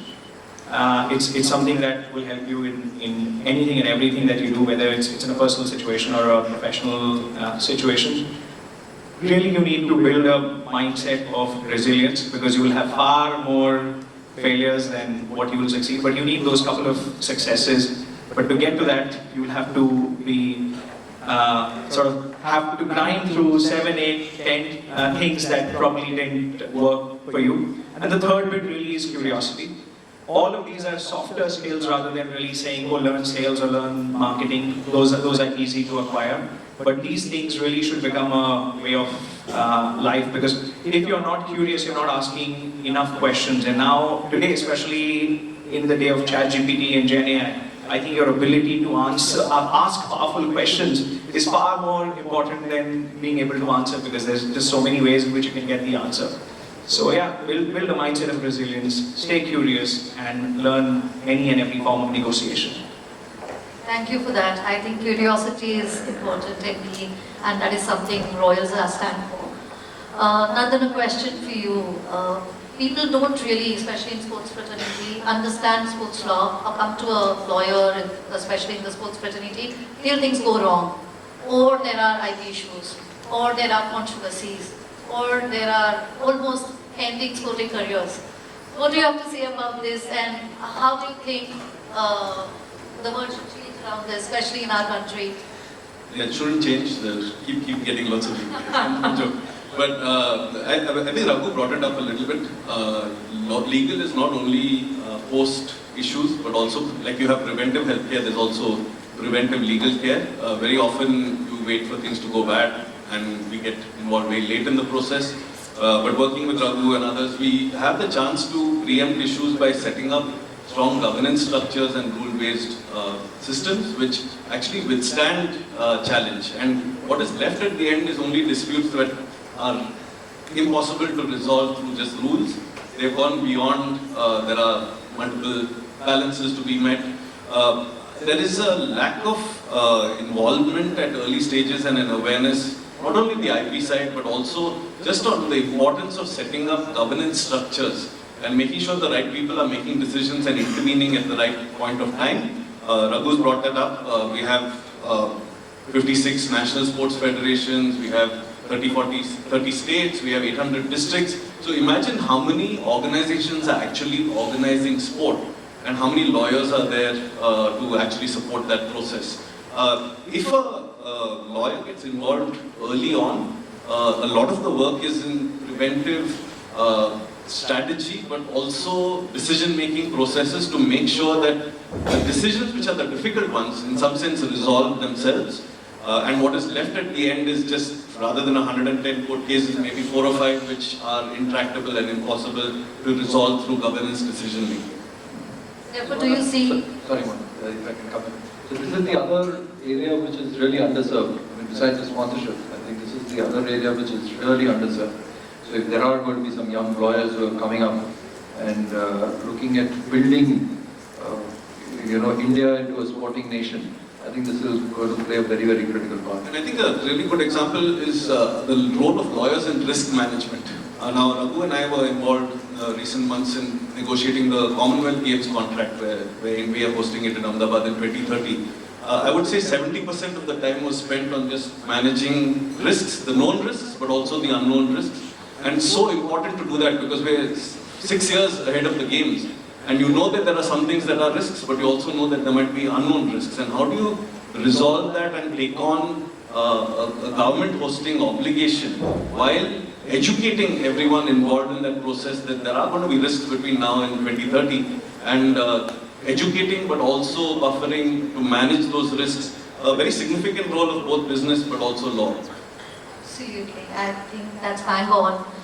I think the ROI on having a legal team and financial gain early on the league structures, whether you bring in Commonwealth Games, etc., I think is still not up to the mark, I think, as we grow. And therefore a great opportunity for young professionals who are thinking of a career. in this space. Please go ahead. So like, as you said, in doping, where Justice Dayal, he got a case for the relay team women. There was nobody to stand by them, and it was just a mistake what they have done. And like last year itself, one of the judo girl, she happened to twist her ankle, and then local doctor just given a painkiller, which happened to have some substance. Now there is nobody to fight for her to go and defend herself by paying $300. She's just a local constable over there playing the game and didn't know what it was. So, this is professional which has to be there, where we have to push people to support our athlete, because everybody just pulled their hat off because, oh, this is doping. Nobody knew, like the media didn't want to talk to them, forget about the local public. We are also avoiding talking to them. So, that kind of support is must. It's a very relevant point. I think the previous panel, they had talked about literacy and legal literacy at a much broader level, policy and legal literacy. One great example is, does the average doctor know what's on the WADA list? And that's actually not widely known. I think there are multiple measures where they're trying to put labels on the medication. But again, we live in a challenging ecosystem where there's so many generics. Not all generic manufacturers might actually comply with the labeling regulations. But also there's some other things of wider awareness. I don't know how many of you read I think a day or two ago, pole vaulters were not even allowed to take their poles on the train. Now imagine this is the Indian Railways government body knocking people off going to a competition because the pole vault is too long for the carriage.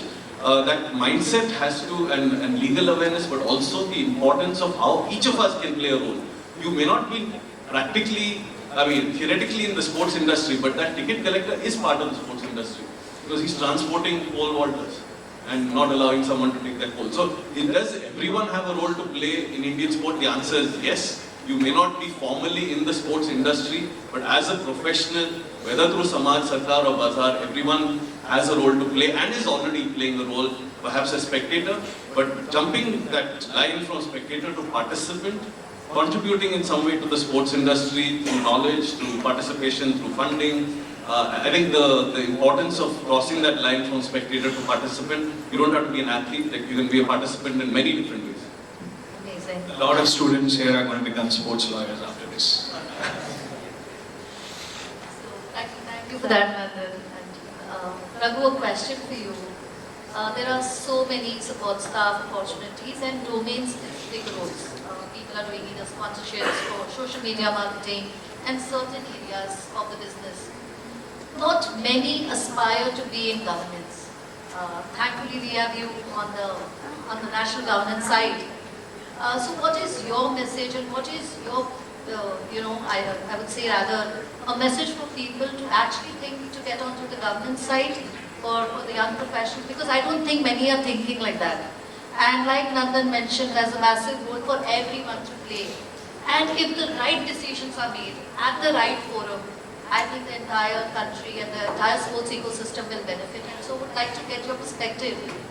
What keeps these professionals away from governance? And what is it that would probably get them to that side? Or even at least aspiring to be on that side? Whether they get or not is subjective, but over to you. Thanks for that, Manoj. Because it's an important question, and I think a lot of it has just been answered in the last half an hour that we guys have discussed. So, why is governance required? Why is this whole thing of governance required? So, if you ask me, aspiration is an individual thing. I cannot, I might aspire for something else, he might aspire for something else. So that is quite an individual thing. But me personally, I thought, after having led a very, very fulfilling career in sport and sport management at my age and stage in life, I did decide that yes, I was chief executive for about 10-15 years, wonderful organizations in the league. And at that point in time, I thought if I do get an opportunity at the larger level, it was a bit of a risk at that point in time, but I did take the leap of faith and took that risk. And I think overall, if there are going to be people coming into this whole thing, governance, and if I can play a small role in ensuring that this whole sporting ecosystem is professionalized, and there are lots of younger people jumping onto this whole thing, so that it's not only at a later stage they come on, but even at a younger stage, the lawyers, the sponsorship guys, Operations, you have lots of people, but it is as far as the brand marketing, sponsorship and the legal things are concerned, which I would definitely encourage people to take a serious look at on this whole thing. It will only do India good. Like Nandan said, you need not necessarily just be in the sporting industry. You could be a fan, you could be any other kind of participant and always play a role. Okay, we have 2 minutes to go. Thank you for that, Raghu. So, a quick question, rather too fast for, a quick rapid fire type question. Or let me make it common for all. First question is 3 strict abilities or core qualities that a person starting his sports career should have, or young professional considering sports or considering to venture within the sports arena and contribute should have. And the second question, if you were 21 and starting your career today, what would you do differently? So, Alok, let's start with you. If I was 21, I would be a lot more bolder, take a lot more risks, be absolutely unafraid of failure, because I think people are afraid of what happens if you fail. First, nothing happens. Okay, you get up and you start again the next day. So just be bold. And I think on the 3 qualities, I spoke about 3 things, but one thing if I had to add is people need to have patience. Yeah, your question on governance. Raghubai is doing what he is doing after everything that he has done, So you have to be patient to get to that level and be able to deal with that degree of complexity. A lot of things that I see is everyone wants, every year people are wanting, I want a new role, a new designation, a new profile. It doesn't happen. It might happen for a couple of years, but over a period of time, life becomes a leveler. So have patience. Apart from being curious and resilient and learning how to negotiate. Yeah, I would say 3 words: hunger, generosity, and curiosity. And if I was 21 again, I'd continue playing cricket and not be a lawyer. Yeah, to start with, if I was 21, I will come back to India because as a youngster, I was never able to make it to the Ranji. But in England, for 10 years, I played club cricket under Hampshire leadership. That was great, but I wish I had the age at that time. I would have been able to get into India team. Coming to this patient issue where Alok said, it is the key, where everybody has to understand it is not going to happen tomorrow. My MBA students, as soon as they have done their degree, where is my 10 lakh rupees job? Where is 12 lakh rupees job? They are just like this in the market demanding. And they're expecting us to get people over there to give them the job. They have to perform. Sport is where you come for a year, be there, and after that just show your performance. And like you have to have hunger to do all that will be there with you. But are you performing? So I feel patient is that you should have. Everyone's already spoken about it. So one thing that I definitely look at is integrity. The kind of thing I think that should be a non-negotiable, especially if you're coming into sport, onto various things. Alok mentioned about patience. Yes, that's for a very young person. Patience can be a positive thing. It can be, you want some people who are slightly impatient as well, so that they can get things done. But in the long run, absolutely agree with Alok that yes, patience is required. And as we go forward, in my opinion, one skill, I think it's the soft skills that are going to make all the difference. It's still about humans. It's still about the fact that you and I can connect, at a physical level, at this level. So I think soft skills is going to be very, very important. Amazing. Thank you for this. I think if I had to just add what I think are the 3 qualities, I would say just 2. Managing relationships is the topmost, and I agree with you, Raghu, there, because here we are not dealing with machines. We are dealing with real people, real emotions. And I think second is, whether you're on field or off field, belief in yourself is the key. If you believe in the purpose, in the objective, things will fall through. Diana Energy did that, you heard her. And I would like to end this with a deep dive realization that sport has place for many dreams. Some will be built on the field and many will be built around it. And all of them matter. So I think my message to the young professionals aspiring into sport is that even if your job is not invisible or not familiar, it is still relevant. And I think to parents, coaches, educators, all of us here in different perspectives, we are contributing to sport. Our decisions that we make will matter and will actually shape the sport for the country. So I think we need to be very, very sure about what decisions we are making, because in some form or the other we might be, kind of also shaping the career of someone else.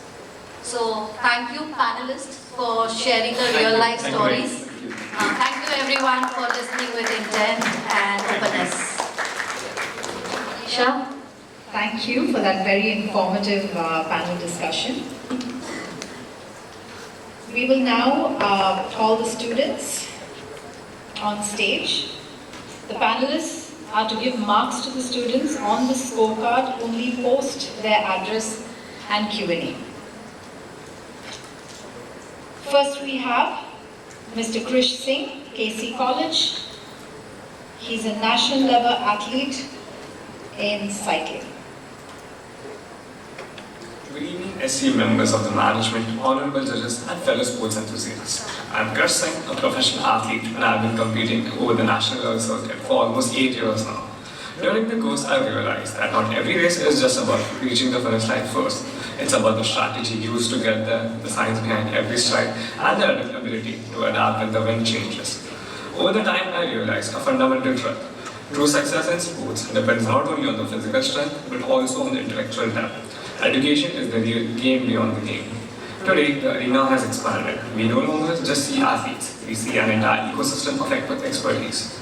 Careers now span specialized fields like sports management, high-performance physiotherapy, data analytics, and sports psychology. Think about it. Behind every Olympic gold medalist or a world-class striker stands a team of qualified professionals. These are individuals who have combined their passion for sport with a rigorous academic foundation. They aren't just fans, they are experts who understand the physics of movement, the biology of recovery, and the business of a global brand. Educational institutions are now bridging this gap, offering specialized programs that prepare young minds to excel both on and off the field. Speaking from my own experience as a runner, understanding the why behind my training, the chemistry of nutrition, the mechanics of recovery, and the psychology of mental discipline has been a total game changer for me. It moved me from running on raw talent to competing with strategic precision. Education doesn't just teach you the facts, it teaches you how to think under pressure. It gives you the resilience to handle an injury and the foresight to plan for a career that lasts longer than you just have to hang your spikes. To conclude, sports are no longer just about the score on the board. They are about continuous pursuit of knowledge. Talent might get you to the starting line, but education provides the map to the finish line and beyond. When we invest in learning, we aren't just training better athletes. We are building the leaders, innovators, and thinkers of the sporting world. Education gives direction to talent, turning raw effort into sustainable excellence. That is how we truly play and win the game beyond the game. Thank you.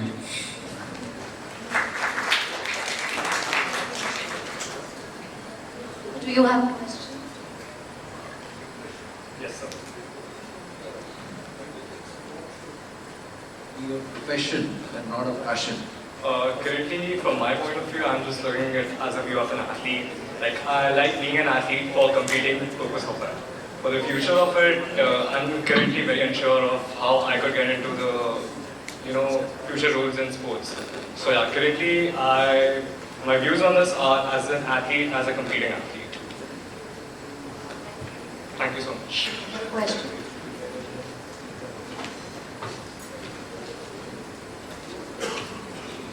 Thank you. Next we have Mr. Noah Lisboa, who's a state-level basketball player from St. Xavier's College. When we hear the word sports, we often think of athletes, stadiums, and championships. But today, sport is much more than what happens on the field. It has become a global industry powered by education, technology, science, business, and creativity. And this is where the next generation of careers lie. For a long time, sports careers were seen as limited. Either you became an athlete or you didn't. But that mindset has changed dramatically. Modern sport is an ecosystem. Be it every match, every athlete, and every sporting moment, there are hundreds of trained professionals working together. Sport today includes data analysts, physiotherapists, coaches, nutritionists, marketers, psychologists, broadcasters, event managers, fitness experts, talent scouts, and technology innovators. This expansion means that students from almost every academic background, science, commerce, arts, technology, can find a path in sports. Education is at the heart of this transformation. It gives structure to passion. Athletes today rely on performance science, biomechanics, and injury prevention knowledge. Teams depend on statisticians and analysts who understand data. Sports organizations require professionals skilled in finance, law, communication, and management. Specialized courses in sports management, sports science, sports psychology, athlete wellness, digital media, and sports technology are opening doors for students who want to work behind the scenes. Education turns a love for sport into a career that is sustainable, respected, and future ready. Let's take a look at a few exciting careers shaping the industry today. Number 1, sports analyst. Using statistics and video analytics to improve team strategy. Then second, sports scientist. Combining physiology, biomechanics, and technology to enhance performance. 3, sports marketer. Building fan engagement, sponsorship, and brand identity. 4th, event and venue manager. Running tournaments, leagues, and large-scale operations. Sports is no longer just about who wins the match. It is about who builds the system, who designs the strategy, who tells the story, and who shapes the next generation. Education opens the door. Passion gives it purpose. And together, they create careers that go far beyond the game. And when we hear the words,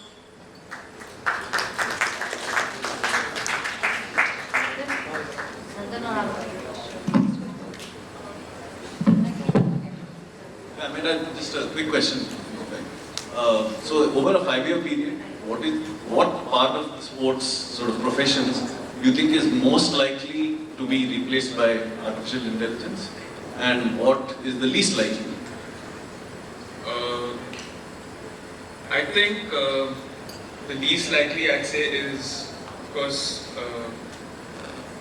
cricket, I guess, because, there's already a lot of data analysts already in that field, and it's dominated across India. And for the most, I'd say, is it's going to probably be used in ISL for football, because I feel right now football has taken a big hit. Players have come out speaking that they're not receiving enough funds to play, and I think, yeah, so AI will probably help a lot in terms of football in that field. Thank you.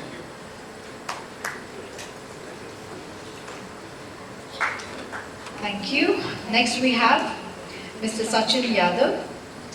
We don't have him here in person, but yeah, we will see his video address. Good morning to the jury members and organizers of Yuva Kshamata Sports Conclave.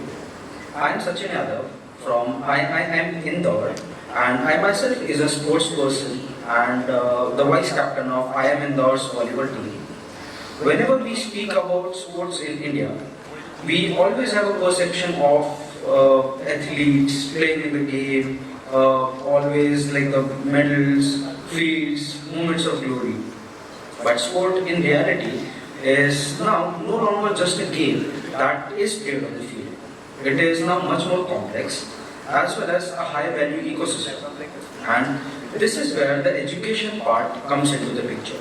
So globally, the sports industry is valued at around $500 billion, and it spans across media rights, analytics, infrastructure, sports management, sports technology, event management, etc. India, with its growing sports consumption, is steadily becoming part of this global ecosystem. However, our talent pipeline remains few because we invest heavily in playing talent, that is on the field, but less in professional capacity. So, behind every successful athlete today stands a team of data analysts, sports managers, physiotherapists, psychologists, policy design makers, etc. For instance, the rise of leagues like IPL has demonstrated that structured management, analytics, sports technology, as well as commercial strategy are critical for athletic excellence.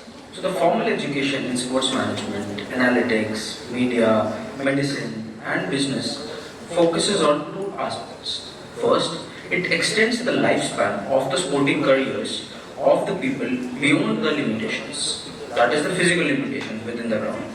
Second, it also professionalizes the ecosystem, making sports much more sustainable, scalable, as well as accountable. Countries that dominate global sport today, whether in Olympics or in any commercial success, they treat sport as a different industry where they not only focuses on the front end part, that is the players, the athletes, but they also focuses on the technology used or the back end part of it, where education plays a very much role. Second, now the opportunity is no longer a lack of talent, but it is lack of trained professionals who can convert these potentials into performance. So that is when the real victory lies, because it's not just winning in games, but it is building systems that can win you in on a longer period of time and can create careers out of these sports. Thank you. Thank you. Mr. Sachin Yadav is from Indian Institute of Management, Indore. We now have Mr. Soham Russell, Flame University, Pune. Can we play his video address, please? Good morning, ladies and gentlemen. I am Soham Russell, Sports Secretary of Flame University. We are all here today because we understand the magic of sport, the grit, the commitment, and the sheer human effort. As the basketball legend Michael Jordan says, talent wins you matches, but hard work and intelligence wins you championships. This intelligence is not just limited to sporting fields. It helps you develop an all-round leadership. We all aspire as athletes for their focus and discipline. All these skills help you in various aspects of life, whether it be education, professional careers, or sports. The modern athlete is not just a player. He is a multifaceted brand, as well as a strategic thinker and a well-rounded individual. We always hear the false dichotomy of sports versus studies. But as Serena Williams says, every sport is played with mind. To be a true champion, you not just need physical agility, you need mental resilience. Formal education helps you understand subjects such as sports psychology, nutrition, and biomechanics, which creates the difference between a good athlete and an elite performer. Education also helps you smoothly transition from an athlete to a coach, a strategist, or a business leader. When the game ends, education still remains. The lack of formal education has created a huge gap in the industry today. The sports management industry has grown rapidly, but the lack of qualified professionals has created a gap. Professionals are required for business and logistics, running clubs and media management and various other jobs. With the youth of India, we can all collaborate and compare to these efforts. As we all know, becoming an athlete is a real shock, but not all of us are going to land in the sporting field. But what is important, the formal education, growing skills and understanding of sports, and sheer passion towards the game. This is where we all collaborate and contribute to the sporting ecosystem. Growing sports management industry as an opportunity for all of us. And this is where we are here to contribute. Because there is also a game beyond the game. The true beauty of sports is in the lesson it teaches. Teamwork, determination, discipline, and dedication. This is where sports grows. This is where sport evolves. We should all understand the importance of leadership and the resilience sports teaches us. This helps us create an all-round development. We should all believe and elevate the standing of sporting careers in India. We should all believe that there is a game which goes beyond the game. With excellence, skills and profound knowledge, we can all develop the sporting ecosystem in India and be a proud member of the developing nation. So, brilliant. Thank you, sir. Just want to ask you, what do you study? So currently I'm a BBA Finance major with an advertising branding minor. I'm the sports secretary of No wonder, impressive presentation. You took it seriously, as like knowing it's a sport, people take it very casually, but you were pretty sharp on top of it. You were very serious, like how it has to be presented. You did a great job. Thank you. Thank you so much, sir. One question for you.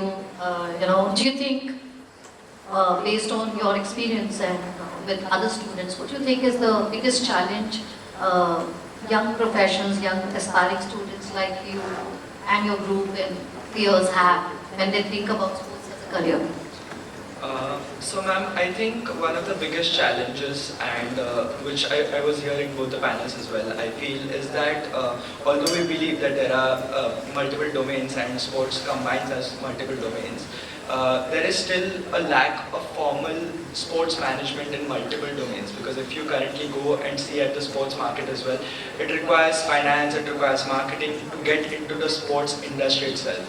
Because even in India, if you go abroad, and many of the panelists will agree as well, sports management has developed as a course quite extensively compared to what India has.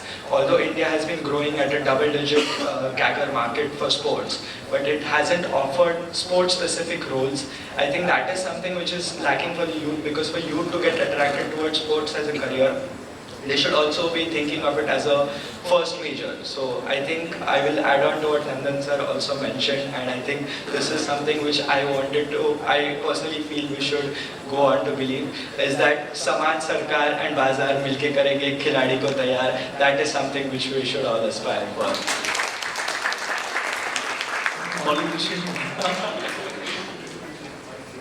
Just one thing. I mean, if you're ever looking for a job, give me a ring, yeah? Thank you, sir. Thank you so much.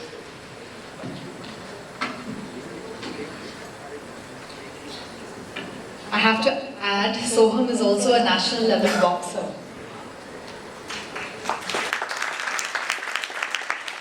So the winners will be announced in the valedictory session. We now move on to the felicitation.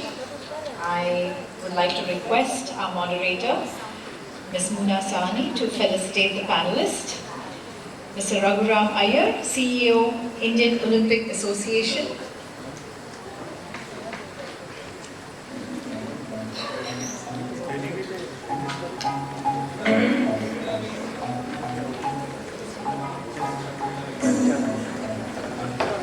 Mr. Alok Chitri, COO, Rajasthan Royals.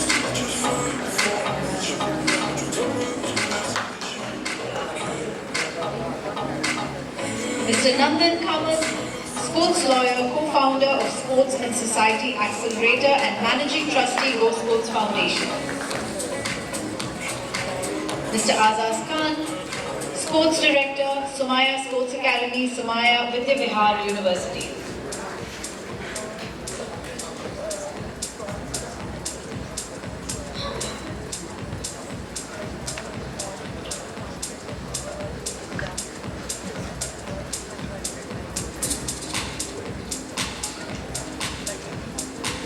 I'd like to ask Mr. Ajit Mangrulkar, Director General IMC, to felicitate our moderator, Ms. Moona Sahni, Committee Member, IMC, Indirect Taxation Committee and Founder, CEO, Monarchy Consultancy Private Limited.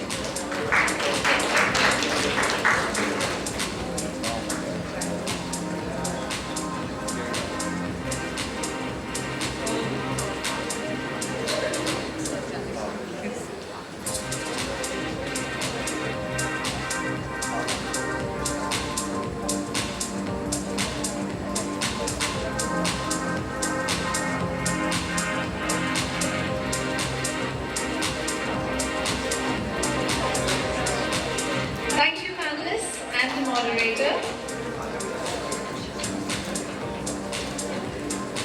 we've now arrived to the best part of this session, today's session. We have a lunch break now, but I would request all of you to be back by 2:20 sharp, please, so we can keep up to time. Enjoy your networking lunch break and please be back by 2:20.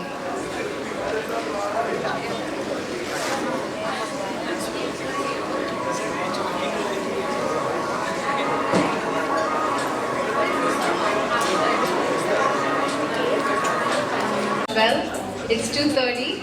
We're going to start. Can we have everyone seated, please, and your phones on silent? I have to say, all of you have been a wonderful audience for the first half. I don't think I heard any phone ring, which is great.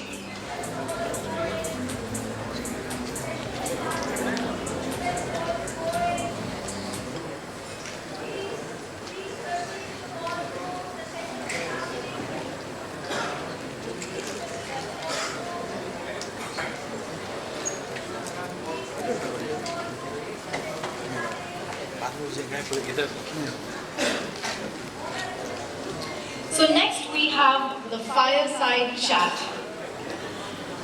From local nets to global dreams, a vision for grassroots cricket. And for this I call Mr. Vedant Podar, member IMC Young Leaders Forum and co-founder, director Podar EduSpace on stage to take it forward, please. Mr. Vedant Podar is going to introduce the fireside chat.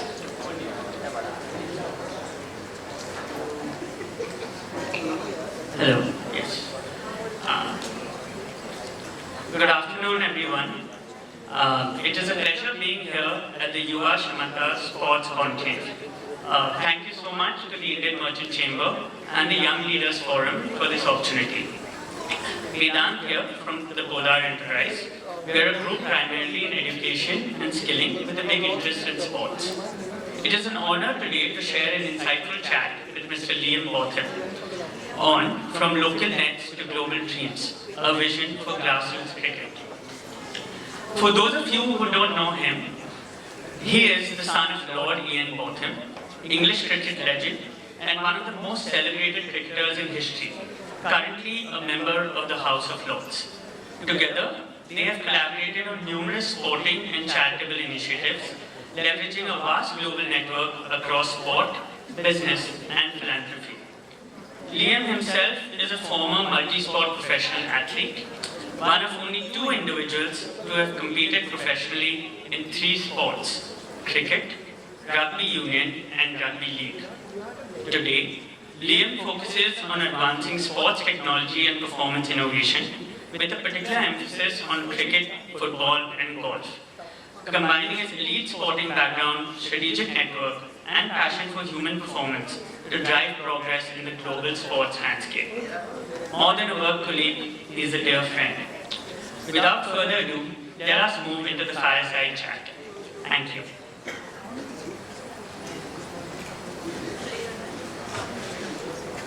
Hi Liam, how are you doing? It's an absolute pleasure to have you here with us. Thank you so much for joining in.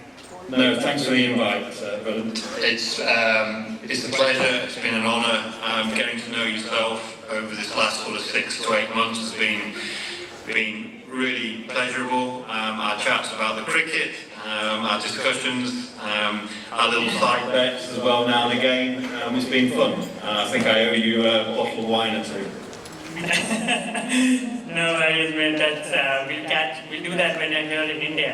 I look forward to it. And I'm so glad to have you here. And just for the benefit of our audience, as everyone knows, the great legend Ian Botham. How would you introduce yourself to someone who only knows you by your last name? I probably look. There's no getting away with the son of. I've been the son of since I was born.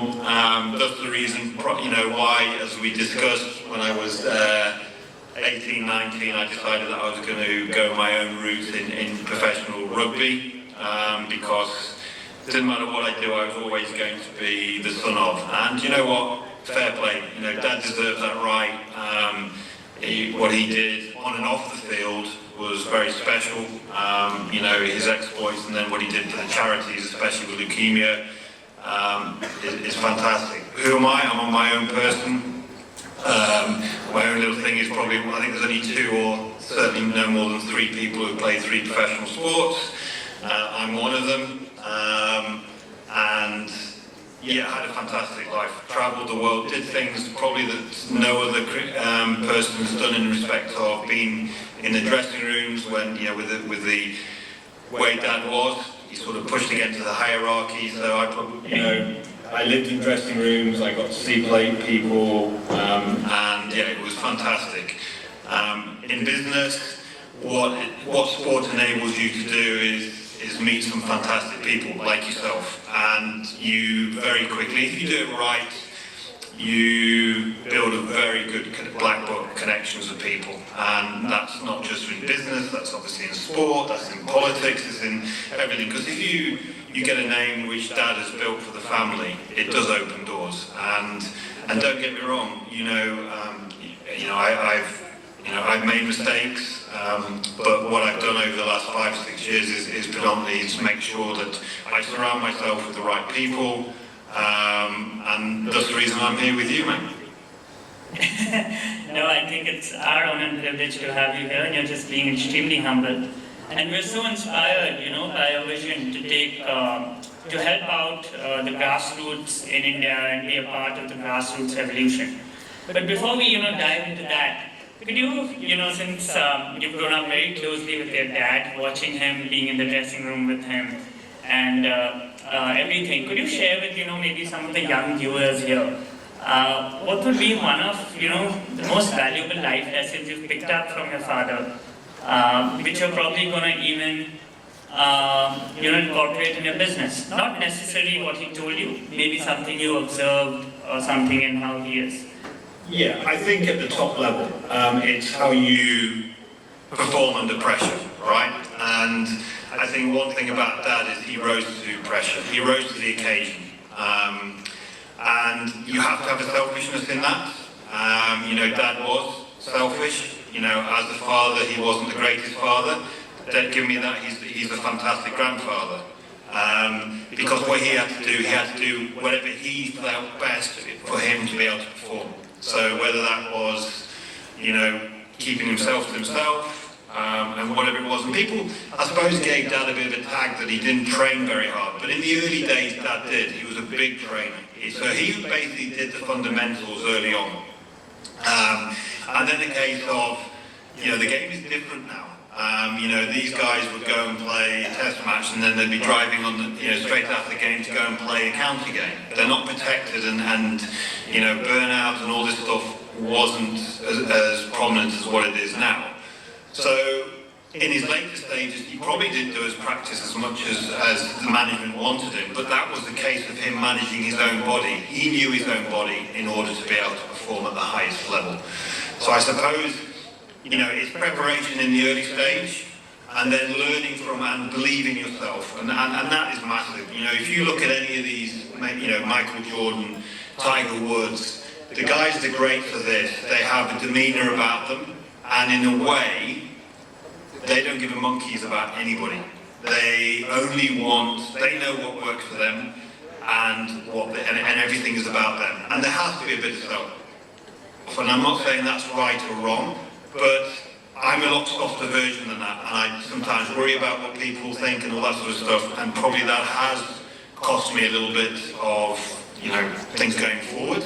I hope you understand what I'm trying to say in that respect, but they're the main points that sort of I would bring to the table. No, that's very honest of you to share, I would say. Not everyone would say that so openly, but I mean for the viewers here, I think it's very important that, whether you make a certain decision or not, people are going to say what they want to say. And you've got to carry on, right? And as a sportsman especially, or a growing, even a business enthusiast, you'll have people who will support you, people who will drive you, and there'll be people who will criticize you. So, being able to ignore that noise, as you call it now in the modern terms in cricket and stuff, is essential. And you know, I'm so glad you spoke about that, because with the growing effect of social media and you know how things are going, there's a whole lot of noise out there. And all the viewers here would be really happy to hear that. So Mick, now I think jumping into the topic for today, you know, as our topic is from local nets to global dreams and a vision for grassroots cricket, which is what you share and we all share here as well. You know, let's talk first about a startup, Power Plays, right? What problem in grassroots cricket made you say, someone has to fix this? And you know, can you tell us a little bit about what you're doing as well?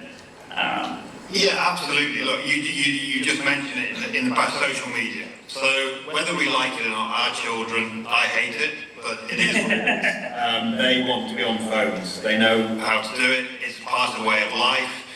You know, you see these so-called influencers and these sort of people doing, you know, what they do. So there's no point fighting it, in my view. But what you can do is use it to advantage. And the way that we looked at this is, okay, how do we get the kids out playing?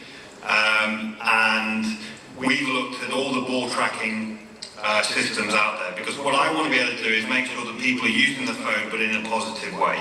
And that means if we can take the phone outside, the kids can be doing exercise, and our ambition is that our kids, or even us, you know, it doesn't matter, any generational person can go and they can start competing, and it would be a case of, you know, how many accuracy, how many times can they hit the off stump, middle stump, leg stump, can they bowl a Yorker, you know, can they hit it out the park?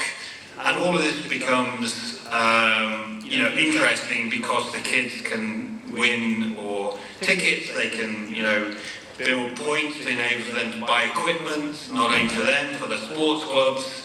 So we looked at the best way of doing this, and you can game, which is fine, but I thought we need to get people off, with all due respect, off their bums, because we want them outside, exercising. So if you're suddenly sitting there and you've got a pop-up on your phone saying you've just been knocked out of the top 10, you need to go and do another 100 balls and the accuracy or whatever it may be, or you've got to go and hit the ball through the covers from a leg side position, you know, you will go out and do that because you want to be on the leaderboard. It doesn't matter, kids are competitive, and it's really important that we use this to our advantage. So what we've looked at is taking what we feel is the best ball tracking technology in the market.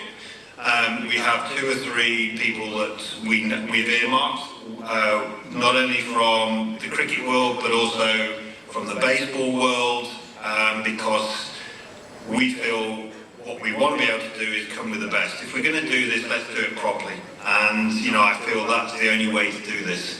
And then to be able to gamify that in order to be engaging, to make sure that the kids really enjoy it, they stay on there, etc., etc. So that's where we are with it, because you know, we know that it is part and parcel of the kid's life. And we've got to use that to our advantage, and we feel there's a massive opportunity. No one's really gamified sort of this live tracking yet.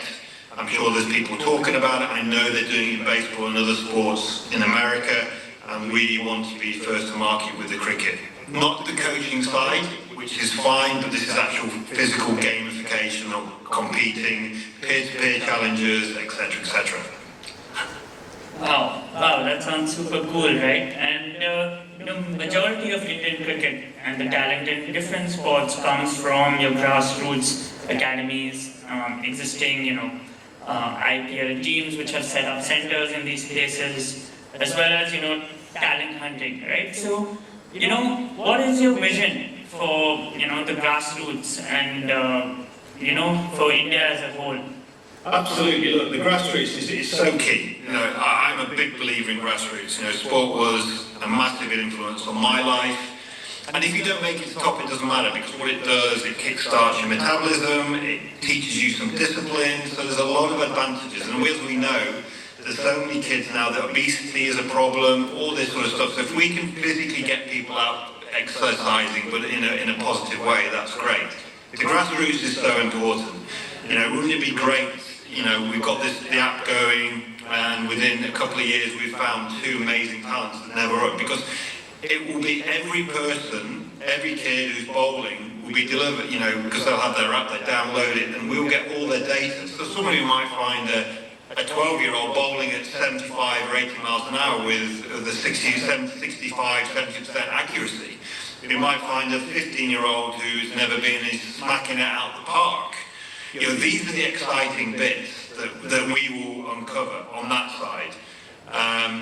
And just, you know, for me, it was so important. Sport was, for me, everything, and I just feel that we know that cricket is a religion in India, and it can make, you know, these kids, it's a religion in respect of they want to be the next Dhoni, they want to be the next Kohli, you know, and why not? You know, these are legends, and we've got to use that to our advantage. And one of the benefits of having the surname that we do, we have access to a lot of people that we can sort of look who are the legends, who are the people that people look up to, not only in India but in all the other countries that we want to do this. And for us, this isn't just about cricket. It is cricket because obviously with what we can do in the early stages with cricket and the contacts. But I see this then going into all the other sports, football, rugby, golf, everything else, because it's very simple. And if we can do that and gamify and make it competitive and people can win and do well, get benefits, etc., then that's something that we should be looking at, and that's why it's so important to us. No, I think, you know, it sounds extremely interesting as someone who comes from the education space themselves in India, been involved in sports, is a sports fanatic. You know, such a program, such an application would be something of a great interest to kids, especially in your tier 2 and tier 3 cities, where they may not have so much opportunity readily available. As you know, your metropolitan cities have, like Mumbai and Hyderabad and Chennai and stuff, but at the same time, as you rightfully said, the gamification process would make it very interesting for kids to compete in a fun way, I would say, against each other across cities, across towns, and taking it to other sports as well. You know, in India is really getting very popular for football, for tennis, for other racket and ball sports as well. You know, we have so many leagues coming up, you know, like the Indian Super League in football, or we have the Pro Kabaddi League also in Kabaddi, and different local sports as well as international sports, right? And the beauty of your technology is the application across all of these. And at the core of it all, it just provides a great opportunity for people, even if they're sitting at their home or at their own backyard or at their own, in the streets, since we have so much cricket going on in India at the street level.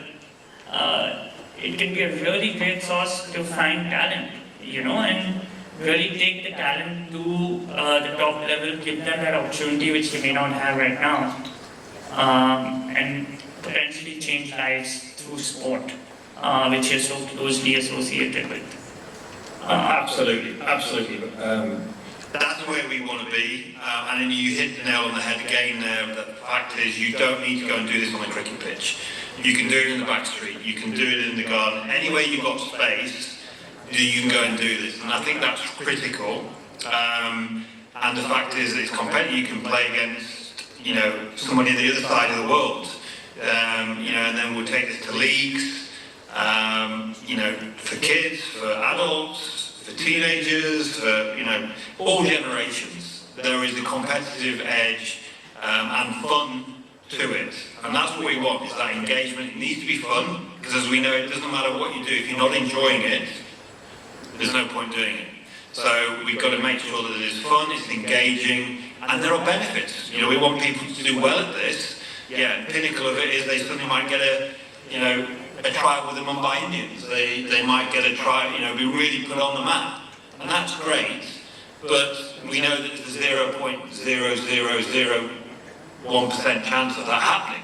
But what we've got to do is make sure the kids have a great engagement and they're getting benefits. They get tickets, they can go and see all their heroes. There'll be some merchandise, they'll get, access to podcasts, to, what our heroes think, how they developed and what they did under pressure, what do they think about the next game. There's all this added stuff that's going to be included in this, and that's the exciting bit. This is just about the ball tracking.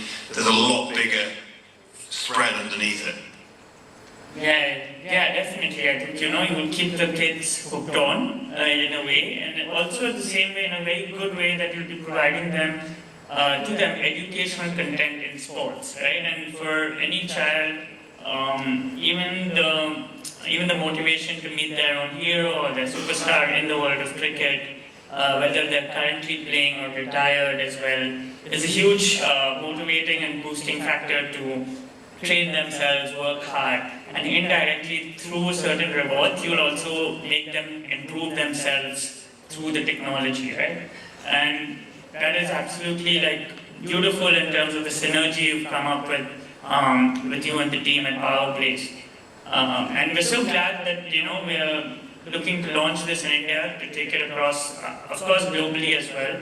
But as you rightfully said, India being the heart of cricket in some ways, with so many people loving the sport so dearly, I'm sure that it will be a huge success. And we're very excited to see a vision for grassroots in India come to life in 2026 and in the next decade as well. Would you want to share anything with our audience, before we sign off?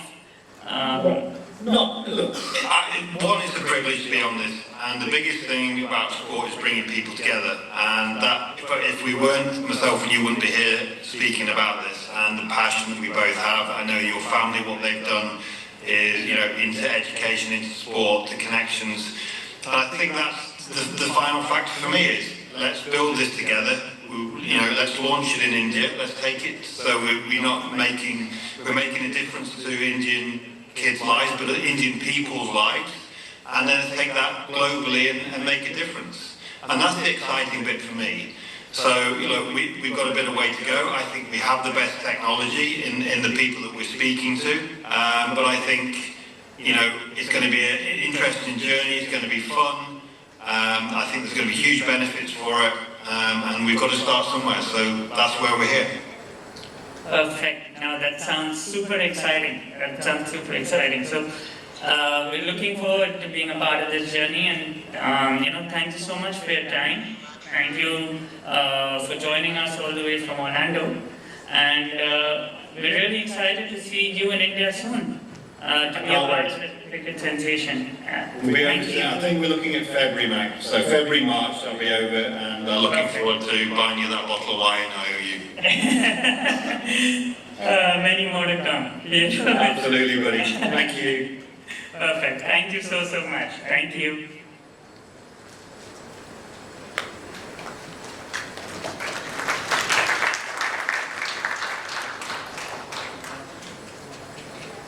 Thank you. I'd like to call Mr. Vedant Podar onto the stage and Mr. Apurva Chaturvedi to felicitate Vedant Podar.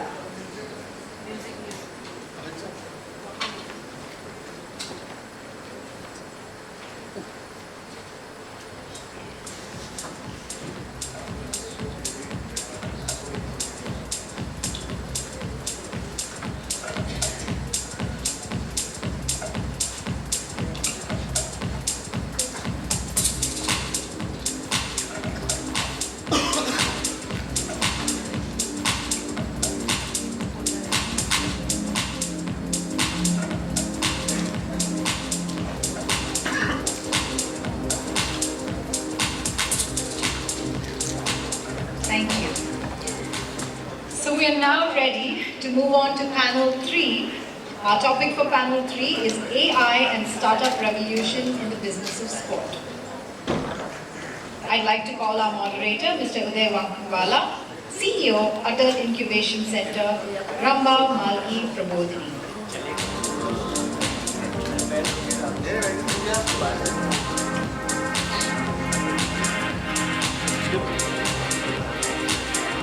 Take a seat, sir.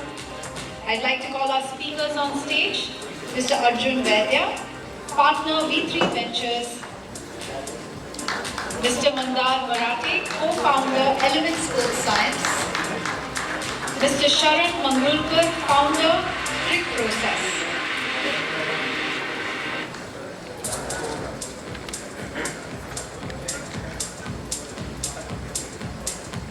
So I'm going to read out the same rules that I did to the previous panels.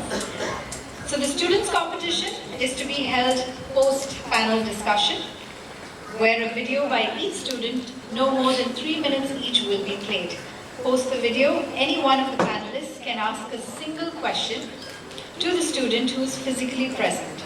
The student will not get more than 60 seconds to answer the question, post which kindly request the panelists to be seated, give their markings to the students on a scorecard given to them, and once the competition is done and once it's decided, hand over the scorecard to the IMC representative at the curtains while leaving.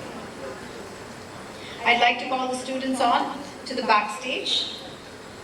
Mr. Ayush Sani, Somaya Vidya Vihar University.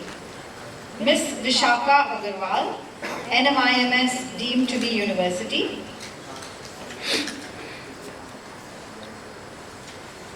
Mr. Mruga Patare, Shailendra Education Society's Arts, Commerce, Science College.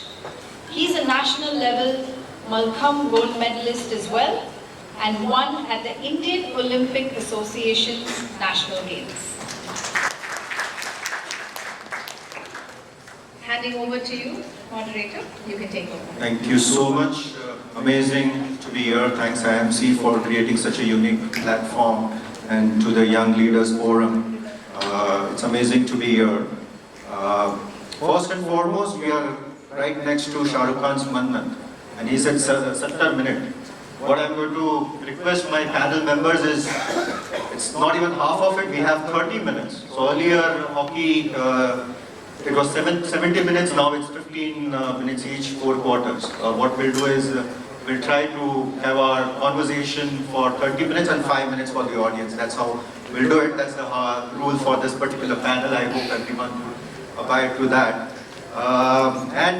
And I'm so amazed with the topic. I mean, what we have is AI and startup revolution in sports business. So let me just first give my context to it, and also the panel members out here. That if you will see, I mean, sports industry still it's very unorganized. And I'm sure you would, how many of you agree that sports industry is still unorganized? Please raise your hand. Post lunch, I would love to have, yeah, wonderful. I mean, if you'll see, I mean, there is a lot of opportunity out there, and if you will talk about startups, I'll share the number. There are 2 lakh plus registered startups. These are through Startup India, and only close to 2,100 startups are in the sports industry, or they are working specifically in the sports domain. If you will see, what that really means is there is a huge gap. And that's the reason we have created this panel, Yuva Kshamata, so that's the reason Sharan is there. 22-year-old kid, I wouldn't call it kid, I would call as 22-year-old founder is what we have. We have Mandar, who's been a digital marketer, and now he is the founder of Element Sports. That's D2C brand, and that's a business that we're going to talk about. So we're going to talk about, because Sharan works specifically on AI, so we're going to talk on AI specific elements.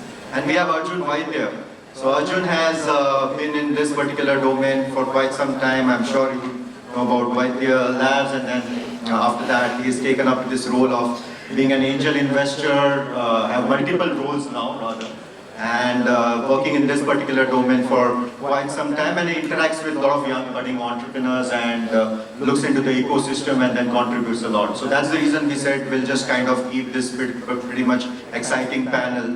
To start off with, the topic, the AI part of it, Sharan, I would love to start with a young budding entrepreneur. What I would really like to ask is, the topic is mainly around AI, revolution in AI. Maybe talk about your venture and how do you really see the scope out there? Yes, so starting with my journey and what got me into the sector. So what got me into the sector was my own personal cricket journey. So I've been playing cricket since I was about 11, 12 years old. But after a while, I found that I was stagnating at the same level. And I found this issue with many of my peers and many other cricketers is that you go into training, you keep doing the same things, and then you are stuck at the same level. And then I took a video of my bowling. I saw what issues were there. I worked on it, and then I was able to get much better, faster, and bowl more accurately for longer spells. So then I thought, if this can work for me, then it can work for millions of other cricketers. So basically what Cricket Process tries to do is tell cricketers what to do, why to do it, and how to do it. And when it comes to AI, I think AI is a tool. It is not like the end-all and be-all. It's definitely not a substitute for thinking. And especially when it comes to sports, AI has to be combined with sport-specific metrics and a sport-specific framework, which looks at giving you clarity. Because right now, like especially cricket, is data-rich but clarity-poor. You have lots of data coming in on social media, and even players are inundated with data. But the main feedback I get is that, what do I take from this? Or what is that one thing which I'm supposed to take from this? Because players already have so much on their mind. So our job should be to make things for them easier. AI, the power of AI is in scaling and is in efficiency. But when it comes to quality, it's what you think and the framework that you have behind it. Wonderful, Sharan. I really like the clarity with which you spoke about. Mandar, would love to know your perspective around the topic as well as about anything. So since it's an afternoon session, let's raise the energy a bit. So after 1, 2, 3, good afternoon Mumbai everyone. 1, 2, 3. Louder, it's not Mumbai energy. 1, 2, 3. Yeah, that's great work, AI. So we are going to talk about AI and a little bit about my perspective. So I think earlier coaches would say, beta kaise feel kar rahe ho? And today it's AI systems that ask your heart rate. They ask how good your sleep is. They ask how your hamstring stresses. Right? So I think AI is just an added layer on top of intuition and skills, what I would say most sports players would talk about sports. It's, I would say, the coach who's inside the dugout, a coach who's much more gambhir than our Gautam sir, who will, once you feed the right data, it will give you better decisions. And there are many startups in India who are, I would say, leveraging AI currently. So a couple I want to point out, one is Straight Fact. The founder I met a couple of days ago, they are using AI again to analyze timing, sweet spot and all other aspects of how you play, how you bat. Then there is Fitter by one of my friends, JC, Jitendra Choksi, it's from Pune. And they've created an entire ecosystem with a tracking ring. You have a weight tracking scale and AI-powered coaching ecosystem which they've created. So there's a lot more, I would say, that has to be done when it comes to commercialization of AI. But like Uday said, there are only 2,000 startups that are into sports. And from those 2,000, I think maybe 20 odd that are actually using AI. Right? So I don't think AI is going to replace the intuition or the gut feeling with which a sports player plays, or AI is not going to replace the coaching sense or the smartness that you collect from a Shivaji Park, right? Or what Ramakant Achrekar taught Sachin Tendulkar, right? That's not going to replace it. But it's just going to augment, I would say, human thinking and intuition, and give it like be an assistant coach to all the coaches out there, help them out with the right data, help the players out with the right data to make the right decisions. Yeah. Thank you. I'm going to come back to you regarding when Element is going to start adapting to AI tools. We'll talk about that later. Arjun, your perspective. Yeah, look, I think I'm very impressed and excited to be here because a conversation on sport at this scale shows the way our economy is moving. I was fortunate to launch my startup in the next room actually in 2016. As I walked past, it was like deja vu. Solset was where we launched my Ayurvedic products business, Dr. Vedyas. And I remember that time when we were sort of launching this business, there were two kinds of products in my Ayurveda company. There was illness-focused products, diabetes, arthritis, asthma, intestinal ailments, kidney ailments, and there was wellness-focused products, immunity, energy, weight management, etc., all of that. And in the 16, 17, 18 era, selling anything that didn't have to do with a specific health problem was a very big challenge, right?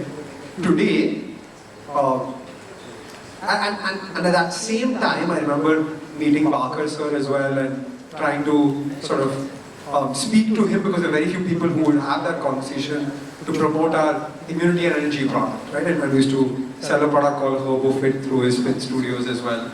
But there are very few people willing to have that conversation. Sports at the time was an elite conversation. It was a conversation that was happening in a few small elite circles. Wealthy people could have the ability to do recreation and all of that. And then there were professional people doing sport. This year, Decathlon will do 5,500 crores in sales. That means that, and Decathlon is not selling stuff that I use, right? I consider myself to be a pretty enthusiastic amateur athlete. So Decathlon is selling to people their first running shoes, their first cricket bat, their first paddle racket, their first squash racket, their first backpack for hiking, etc. all of that. Which means that there's this entire massive participative economy happening towards sport, right? I've been seeing the Mumbai Marathon from the year it started. I've run it 7 times now. I ran on Sunday. 70,000 people ran on Sunday.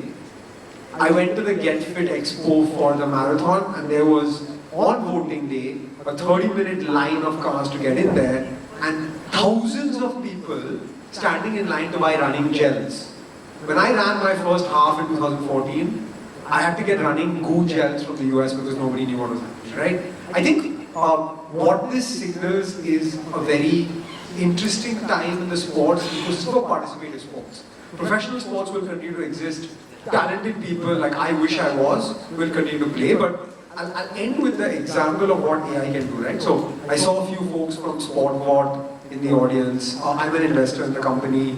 We had a football tournament for my kids' school parents on Sunday, and we were just like talking on the WhatsApp group, and a few captains said, hey, like you organize food and drink, but what about a live stream for the tournament? And it seemed like a ludicrous ask that someone asked as a joke. I just called up Sid from SportBot and I said, hey Sid, the tournament is tomorrow. Can you organize a live stream for the tournament and AI to cut the highlights? In less than 24 hours, we had a stream, and yesterday they sent the highlights to us. That's the power of what AI can do, not just for professional athletes, but for people like you and me who are playing our building cricket league or a school parents league or alumni tournament, for us to feel like we are really part of the conversation. So I think we're in an exciting moment where amateur athletes can start feeling like professional. You have your wearables, you have your content. I go and play on a paddle court now, I pay 50 rupees and I get my highlights cut with AI and I share it on social media and I flex that I hit this shot and my friend couldn't get it, etc. all that, right? And all of that is being powered by this amazing technology revolution that we're part of. So it's an exciting time for all of us here. Wonderful. See, the whole idea, I mean, panel out here is the collaboration that works the best, I believe. And the other part of it, Arjun, you gave a wonderful perspective around what it was a decade back and what it is currently now.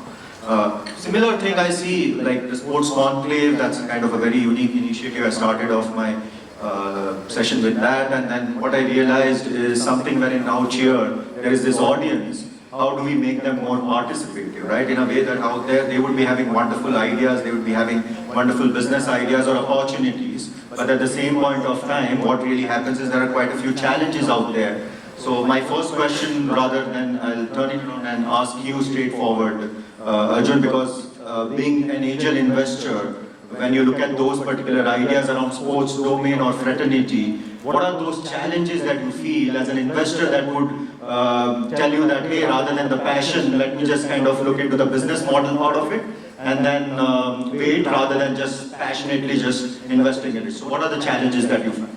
Yeah, so look, I think I, for example, made an investment in their company as well, Element Sports Science. I'm very passionate about sport, and I do investing through my personal pool of capital, which is angel investing, but I also run a venture capital fund now. I run a fund called V3 Ventures, invest in consumer ventures. We've invested more than 500 crores in the last 3 years. When I make an angel investment, there is a bit of passion, there's a bit of excitement. I say, oh, I love sport, I'm going to keep investing in sport. When we make investments from the fund, though, we invest larger tickets and I have to be a bit more responsible because I'm also investing other people's money. In the last 3.5 years, I've invested in 24 companies from the fund. And I've said every single month, I want to find an investment in sport. But I haven't found something yet that I found only one out of the 24 investments I could do. We invested in a company called CuraPod in the pain management space. It's a wearable device for pain. I think the challenge today is that the market is newer and coming up, and as customers are beginning to participate in this economy as well, people need to think of really large, scalable businesses as well, right? See, the problem is that I was chatting with a very enthusiastic kid who runs a publication for sport, and he has a few thousand followers on Instagram, and he said that I'm not going to work in cricket, I'm going to work in all sports other than cricket. I'm not even work in like badminton and tennis and football. I'm going to work in the sports below that because they deserve recognition, and I completely agree with him, right? My personal CSR, my wife and I donate every year to Inspire Institute of Sport for one athlete to train from Olympic to Olympics, right? So we personally believe in it. But when I asked him, I love what you're doing, you're giving this content out to people who want to hear it, I'm one of those people. But how does this become a very large business? How do you get tens of crores from advertisers? How do you sell a lot of tickets to people? How do you enable travel? He didn't have the answers. And so I think one part is passion, and I love this thing, right? I play sport 5 times a week, and I love it.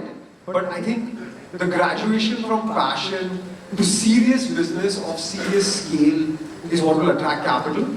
I'm not a pessimist to say that it's not going to happen. I think we had a few businesses, like we have a startup run by a very close friend called BoldFit.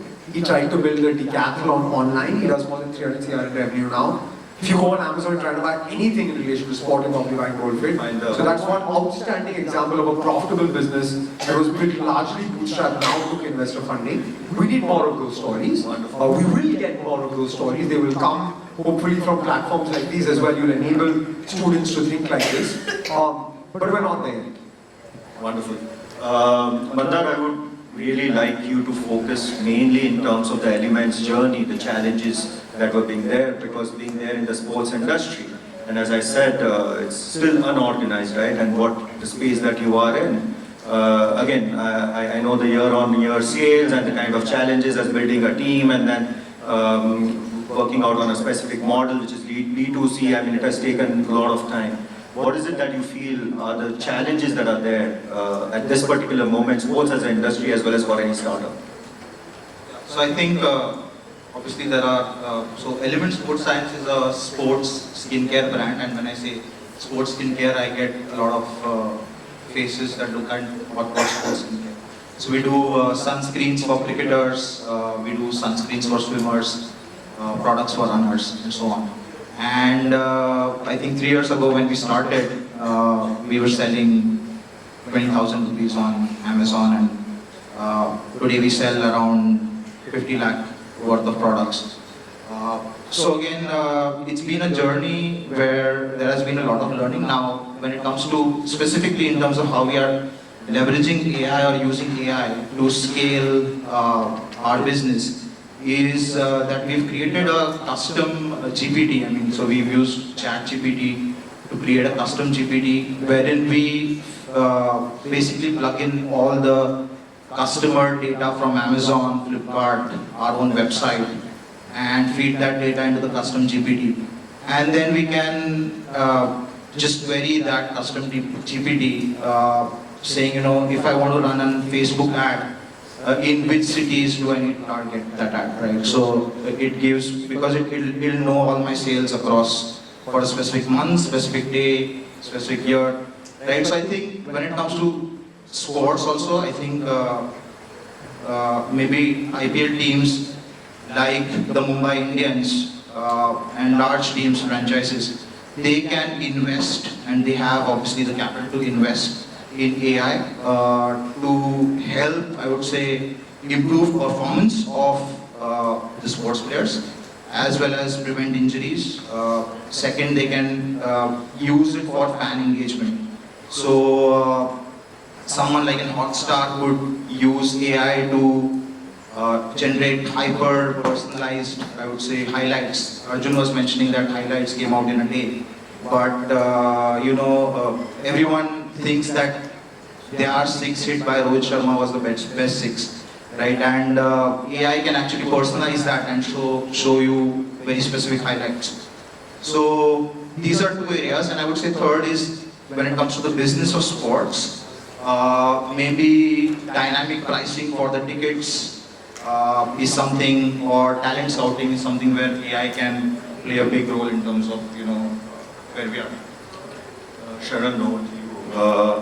The challenges as a young budding entrepreneur and then in the AI space, and I still remember the conversation, we were talking about LLMs, and then we said, okay, well, what is LLM? I mean, I'm sure that's something you would find that those specific questions coming in day out. That would be one of the challenge. What is it as a young budding entrepreneur you feel that's the biggest challenge for you?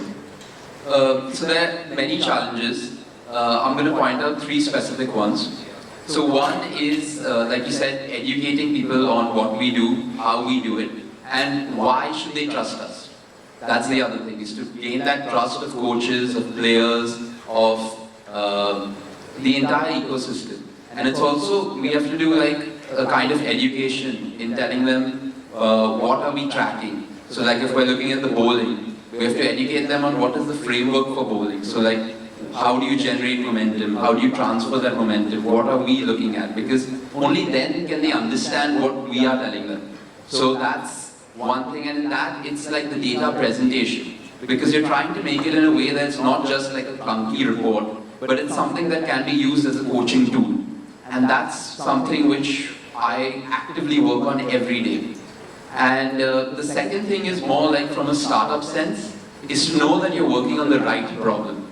Because many times what we feel is the highest priority is not the same for the customer.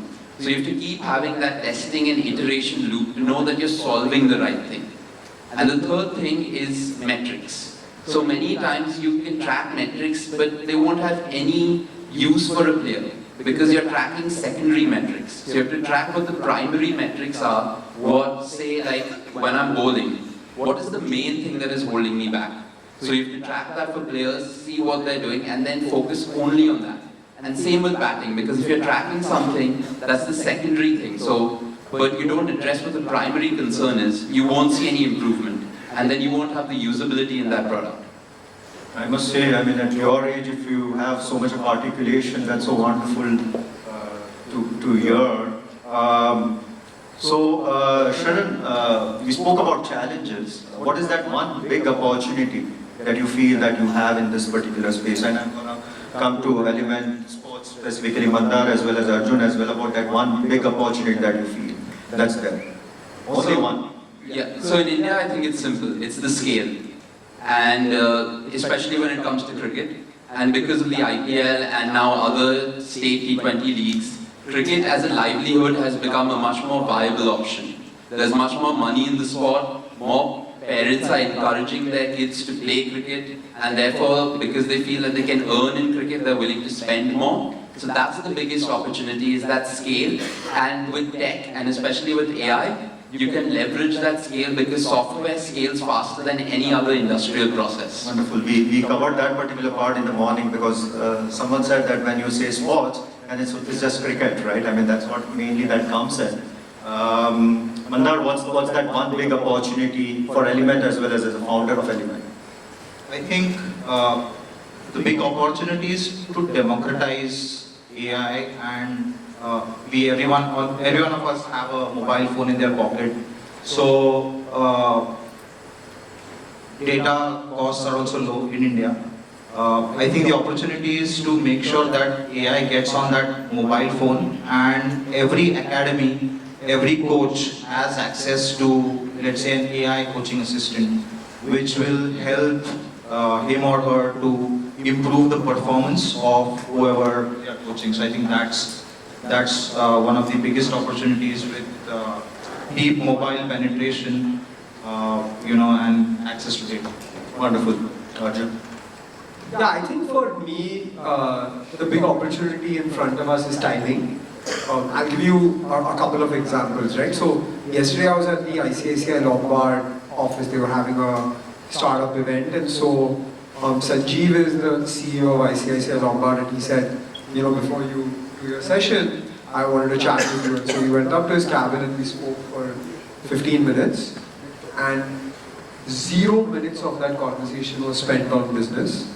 He wanted to know how my marathon went, where he lives in my building, so where I'm training for High Rocks, and how he can sign up and be well prepared for the April High Rocks, right? So I think that conversation about fitness, health, which supplements you're on, my wife's uncle who has not been in the gym in the last, decade, sent me a message this morning saying, hey, I just saw you invested in a company called Super You. I got an ad for the yeast protein. I'm on whey now, but do you think I should switch to this yeast protein, right?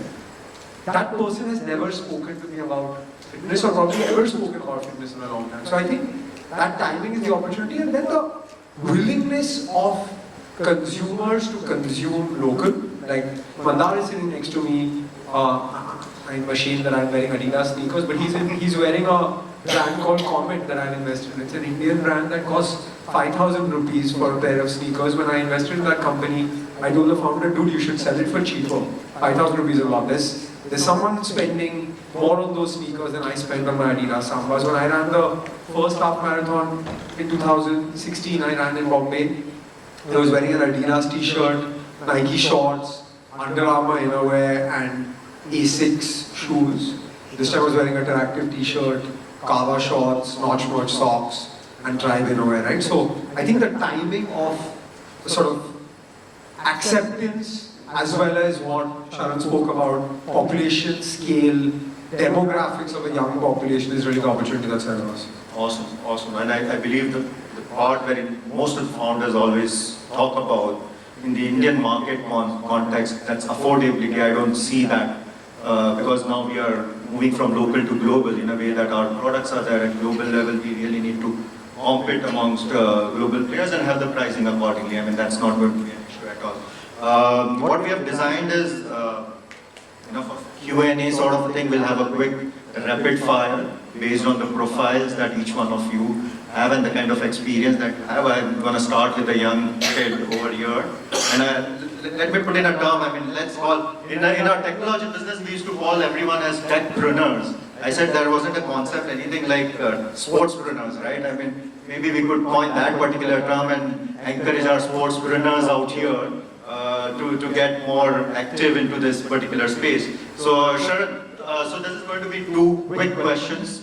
Rapid fire, so you don't have much time to answer quickly. Whatever that comes to your mind, you'll have to quickly share your perspective. What's that one similarity or difference, Sharan, of being a cricketer and now being a founder? Problem solving. Awesome. Okay. And fundable model or a sustainable model? Which one would you like to go in for as a young founder? Sustainable model. Amazing. Big round of applause for Sharan. Mandar, looking at your profile, you have been a faculty, you have been a mentor. So faculty, mentor, or entrepreneur? Which hat you would love to wear the most? The entrepreneur pays more. Okay, awesome. And how do you see Element after 5 years? Element as a company as well as in this particular industry? So I think 5 years is too ahead. Next year we're looking at 10 crores. That's my target and super focused on it. Awesome, wonderful. Arjun, We normally have this at our incubation center as well. I mean, certain philosophies. So as an investor and now being VC as well, would you invest in a founder or a business model?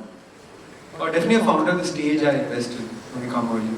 Okay. And you have won a lot of accolades. You have a lot of credential, credibility. So I was just going through. You have Forbes Asia 30 under 30, Business World 40 under 40, RAI, Retail Startup Awards, and not many. Which one is something that you have close to your heart and why? The cheesy answer. When we won this Amazon award when Jeff Bezos had come to India, I got it in Delhi and then I came back to Bombay and I showed it to my dadi, and my business was actually taking forward my grandfather's legacy. So when she saw that award, and my dada was no more when I was running this business, she said your dada would have been proud. I think that was the best award we got. Really, really amazing. No, I mean, that's what we just wanted to bring in this particular perspective, and we were doing a lot of study around here, as I'm sure you would read the knowledge paper as well that's been there.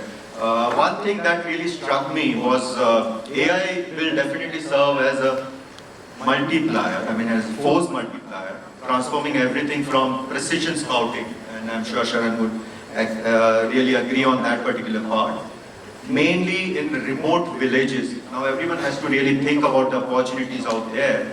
Real-time biomechanical analysis, I mean that's also amazing out there, and ensuring that our sportspreneurs have the data-driven tools to turn new Indian talent into global gold. I mean what that really means is we are turning our players out there that are playing domestic level to real global level. And one of the things which I feel that beyond cricket as well, if at all if you would implement this out there in specific to traditional Indian games, the AI tools, as well as the technology and the AI really being implemented at the grassroots level, I think we would really develop this as a nation, which is, we talk about Viksit Bharat, we talk about hosting Olympics in 2036, but what that really means is we really need to not just host it, but we really need to do it as a leader and then show everyone that we could really do a damn good job around it. So just last specific things, your perspective in terms of how do you like to sum it up this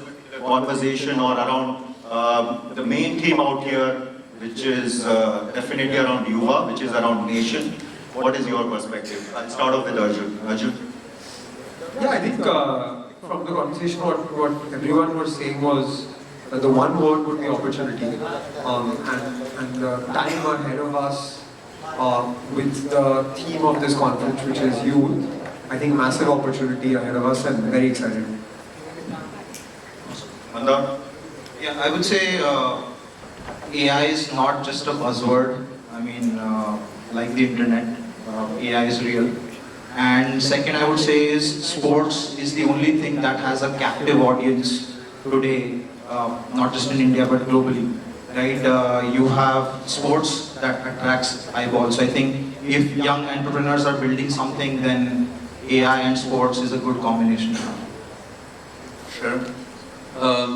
So what I would like to focus on would be timing, scale and democratization of sport. So I think because of the technology you can scale it, and you can scale it to everyone in the remotest parts of India. And even like we get videos from all over India. And if you can give them that high quality coaching, the aim really is, right now with cricket but then with other sports also, is to keep that love intact. To get more people engaged with the sports, to get more people playing sports for longer, and to keep that love intact for as long as possible. Amazing. What I really love about sports, one thing that's discipline, right? And out here it's exactly sharp 30 minutes. We are on time. I really appreciate everyone's engagement, involvement, and wonderful thoughts around it. And it's so amazing to have a panel that has really spoken about the sports, AI, the opportunities, and I think as a nation we would grow. And I believe that that's the culture we need to have. It starts off with individual, then family, and around you. I think let's develop that particular culture of discipline, dedication, and sports teaches you lot many things. one of my mentors told me that, and he's a sports person, he said that sports doesn't teach you how to win, it teaches you how to lose in a wonderful fashion so that you learn from it and next time you are better prepared. And that's how we all really need to be as entrepreneurs, as business people, as industry, and we can contribute a lot. Thank you so much, really appreciate it. Next time, I think we move on to the student section. I think they are the ones, they have put in a lot of efforts, so looking forward to listening to them. Thank you, panel. Okay, so now we're going to call on the students onto the stage. Can I have Mr. Ayush Sani, Sumaya Vidya Vihar University? We can play his video address. When we hear AI and sports together, we usually think about faster players or smarter tactics. But a student watching sports closely, we notice something else first: money, decisions, and who actually gets picked. Most of us here have grown up watching the IPL. We debate teams, auctions, and playing 11 like it's dinner table politics. What's changed quietly though is how those decisions are made. Take IPL auctions for example. Earlier, a player's value came from highlights, reputation, or one good season. Now teams look at patterns we don't see on TV. How a batter performs against a specific type of bowler, what happens under pressure in the last 4 overs, or how often a fast bowler breaks down after back-to-back matches. This data is feeded into models that influence who gets what and at what price.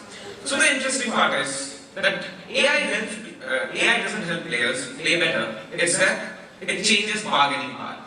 A domestic player with no big fan base whatsoever can suddenly become valuable because the number says he fits in perfectly. And a popular name can lose value in no time because the risk doesn't justify the price. That's just not emotion, that's just math affecting money.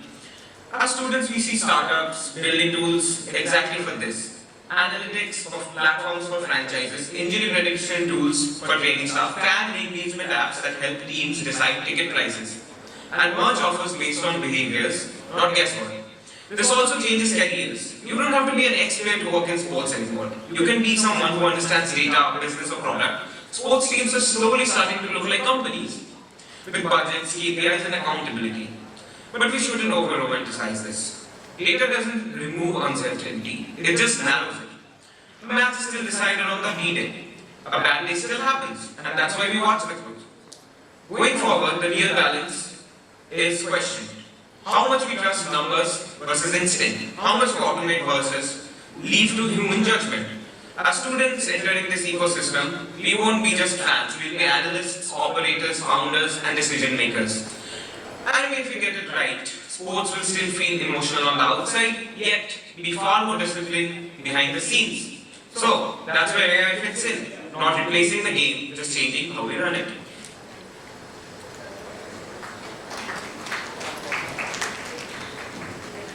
There was a small mistake here. That wasn't Ayush Sani. That was Mr. Khelo. He's not here with us, but then we had his video address. So I hope panelists, you've made your changes. That score was for Khelo. Okay. And now we have Mr. Ayush Sani. Can we play his video, please?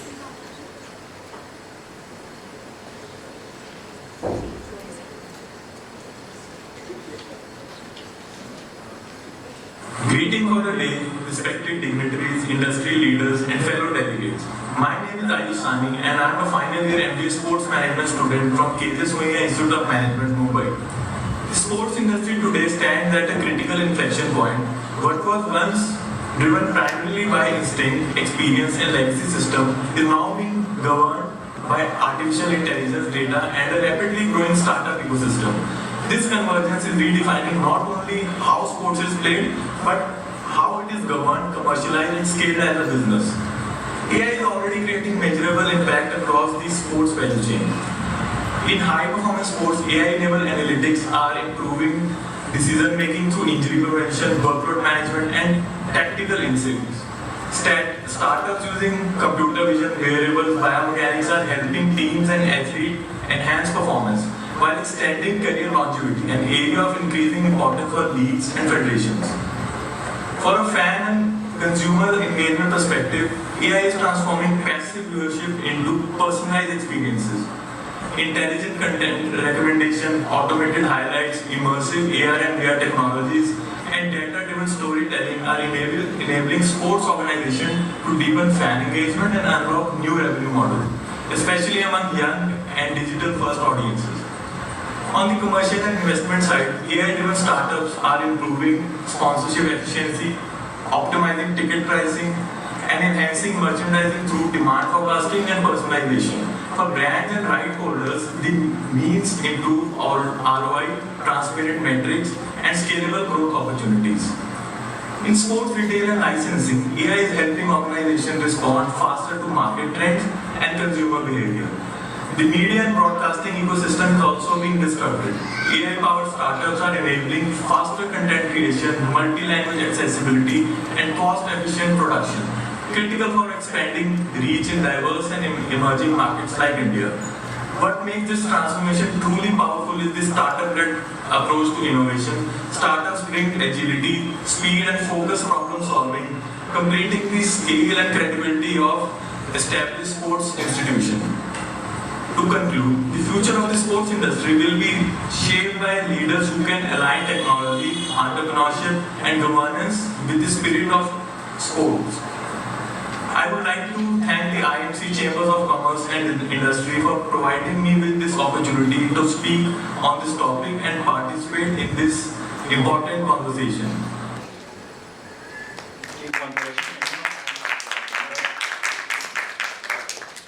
Yeah, Ayush, thank you so much.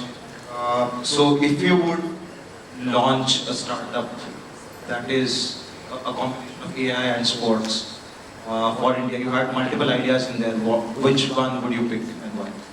I think something related to content creation, because I think there will be more customized and hyper-local content. The days of standardized content is gone, and there are a lot of content creators out there, and already we are talking about creators and content economy. So I would prefer something related to content creation, and sports being, it is the biggest entertainment space. So content is going to drive the conversation and also the business and commercialization. So yeah, content creation. Thank you. Thank you so much. Thank you. We next have Ms. Vishaka Agarwal. She's not here with us as well, but we will play her video address. Hello everybody, I'm Vishaka Agarwal and I'll be speaking on AI and startups in the business of sports. So, when we talk about India's sports future, we often talk about medals, rankings and leagues, but we rarely talk about what happens before all of that. Somewhere in a small town, talented athlete quits sport at 16, not because he lacks ability, but because no one noticed him, or there was no support system and nobody to prove their potential. So that is not a talent problem, that is a system problem. And this is exactly when AI and startups are quietly changing the business of sports.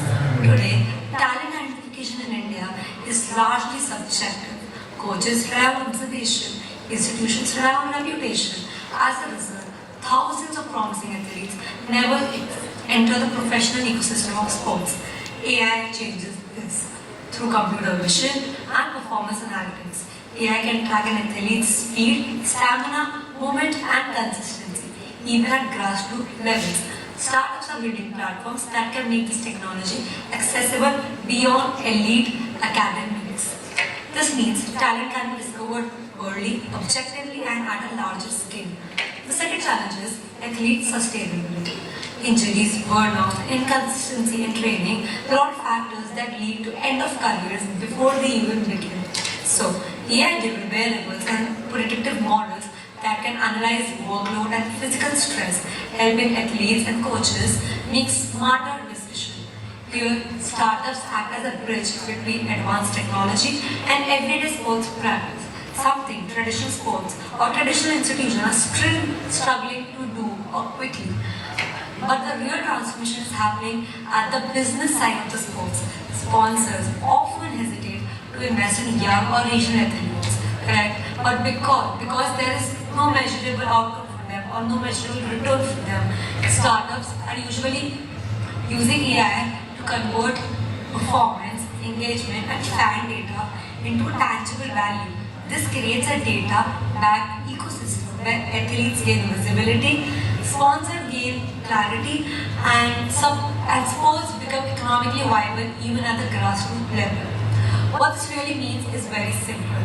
AI does not replace human talent, startups do not replace federations. Together, they build a system where talent is not lost, careers are not cut short, and sports is not just a passion, but a sustainable profession. If India wants to compete globally in sports, we don't just need stronger athletes. We also need smarter systems, and the future of Indian sports will not be driven only by talent, it will be driven by intelligence. Thank you.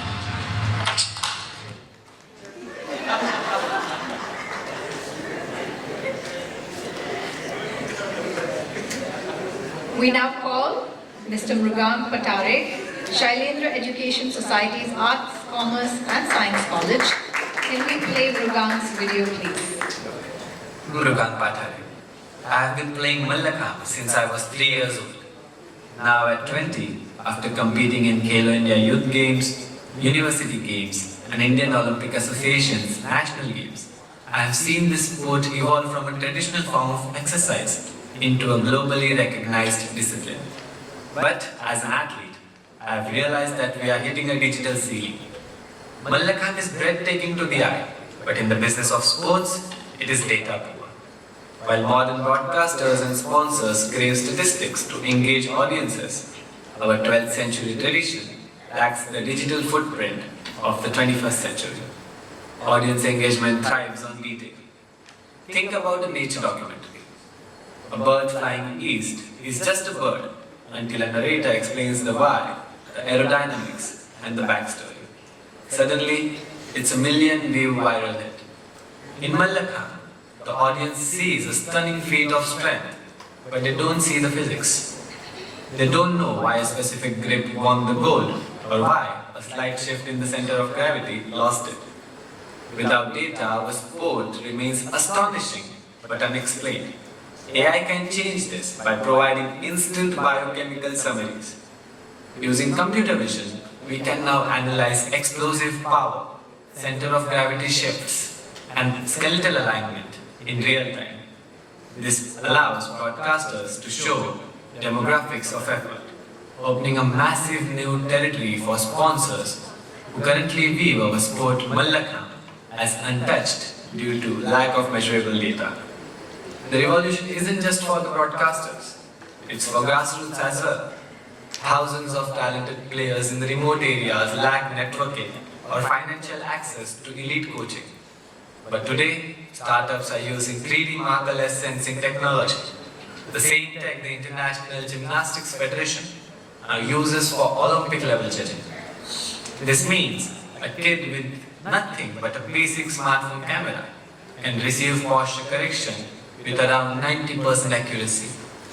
We are democratizing elite training, making it safer and more scientific for every athlete, regardless of their region. India's sports tech market is projected to skyrocket towards a $52 billion valuation by 2026. My mission is that to ensure while our feet are planted on the pole, our data is in the clouds. Let's not just keep Mallakhamb alive. Let's use AI to make it the smartest, most data-driven sport on the planet. Dhanyawad. Yeah, I have one. Actually, two quick questions. One, how did you get into Mallakhamb? And two, have you seen people from outside of India also interested and practicing this sport?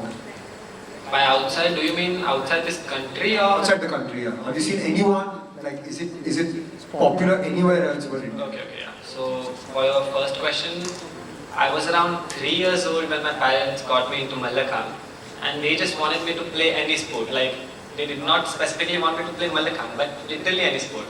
But for a 3-year-old, no other sport was accepting me. So my Mallakhamb coach did, and ever since then I have been with him. It's been around 17 years I have been playing this sport now. And secondly, yes, this sport is being played in around 40 different countries. Now, Mr. Uday Deshpande sir is sitting here. he has done a tremendous job of promoting this sport. Like he goes to minimum 5 to 6 countries every year to promote this. In Germany we have federations, in the United States we have federations. Even world championships are being held. This year also it will be the 3rd world championships for Mallakhamb, and it is expected that 40 countries will be participating in it.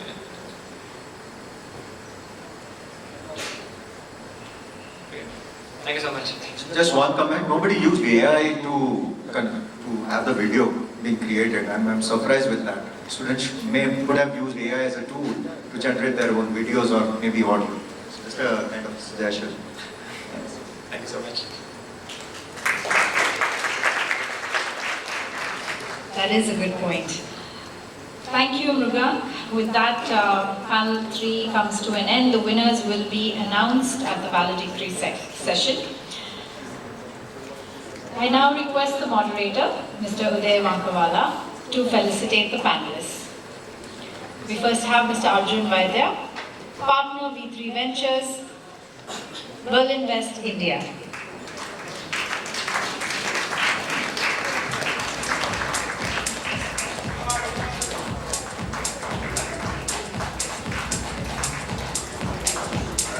We now have Mr. Mandar Marathe, co-founder, Element Sports Science.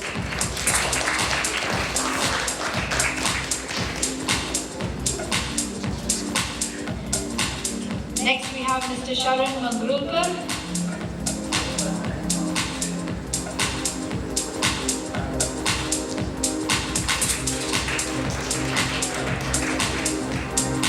founder, Crick Process.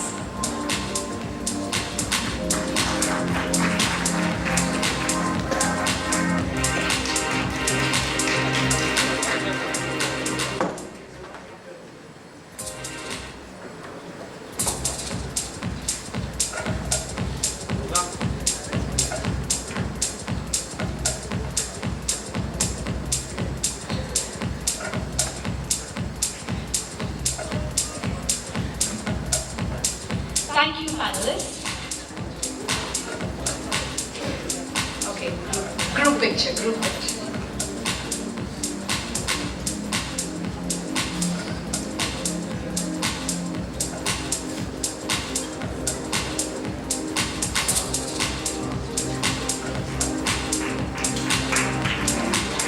Thank you. I'd like to ask Mr. Sanjay Mehta, Deputy Director General, IMC Chambers of Commerce and Industry, to felicitate the moderator, Mr. Uday Wankawala, CEO, Atal Incubation Center, Rambhav Malhi Urodi.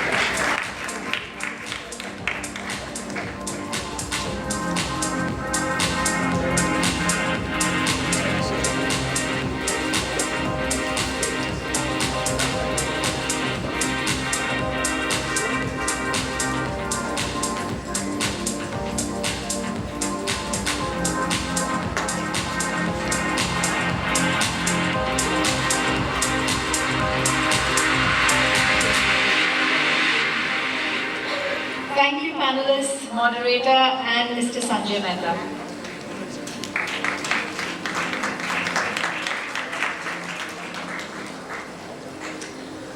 So we now have something very interesting.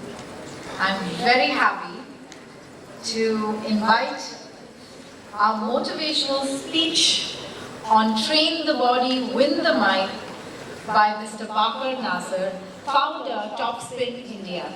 11-time national champion and a true pioneer of India's fitness movement, he introduced Indo cycling, or spinning as you now call it, in the country and transformed the way the world trains.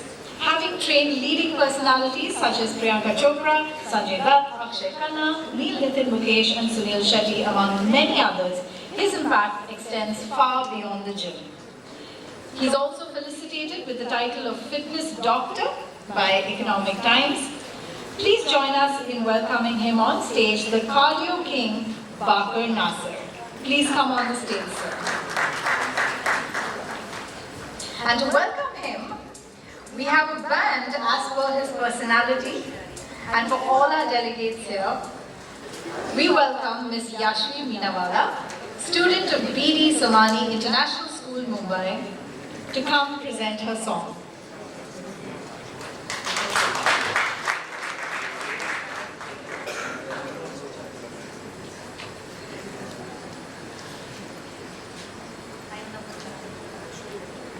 Hello, check.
Thank you, Yashvi. That was wonderful. Welcome, Mr. Bakar. Train the body, win the mind. Where's the mic? Mic is here. Over to you. Well, good morning, good afternoon, good evening, everybody. The reason good morning is because I'm traveling since morning from, I think so, last night, 12 a.m. onwards. And to reach this destination, it took me 7.5 hours. Well, what we saw, the panel talking and what was happening, people are saying, what if a sportsman feels this way? I am sportsman. Humse suno. What happens when you break 11 bones in the body? Correct? As a cyclist, we just have helmet on our heads, sir. And we are geared up in lycra. And when we are riding at the speed of 50 and 60 kilometers per hour, and when we are sprinting, we are at 70 kilometers per hour, and imagine a crash takes place at that time. Except for your skull, everything breaks. So hello everybody, this is Bakar Nasser, who has more than 200 stitches on his body with 9 fractures in his body.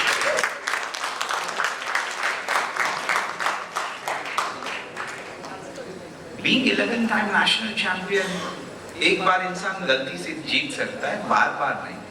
So when you keep winning it non-stop, it becomes a junoon. It becomes a josh. It becomes unstoppable. वो हार के जीतने वाले को बाजीगर नहीं, sportsman कहते हैं. So the sir sitting over here, was saying, the sportsmen are something who has got discipline. The sportsmen are someone who has got passion. The sportsmen are someone who have got the taste of loss, not of winning. But when you taste after that loss, the win part, then you don't turn back. Then there is no second place. Then I don't want that first place, I want championship. Championship is grabbing the entire territory. It's like that.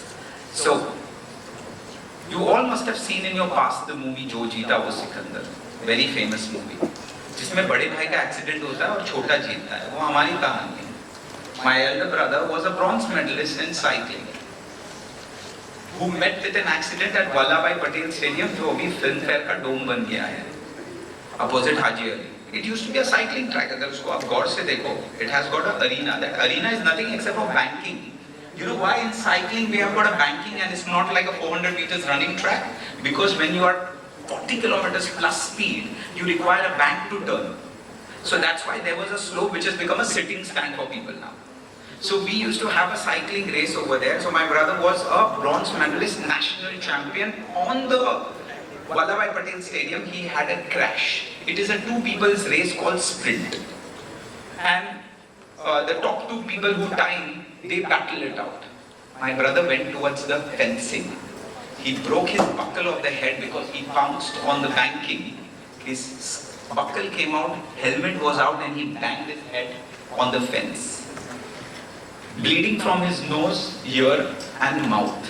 I was just 11-year-old at that time, and I thought he's just going to wake up and start riding. But he was being taken in the hospital.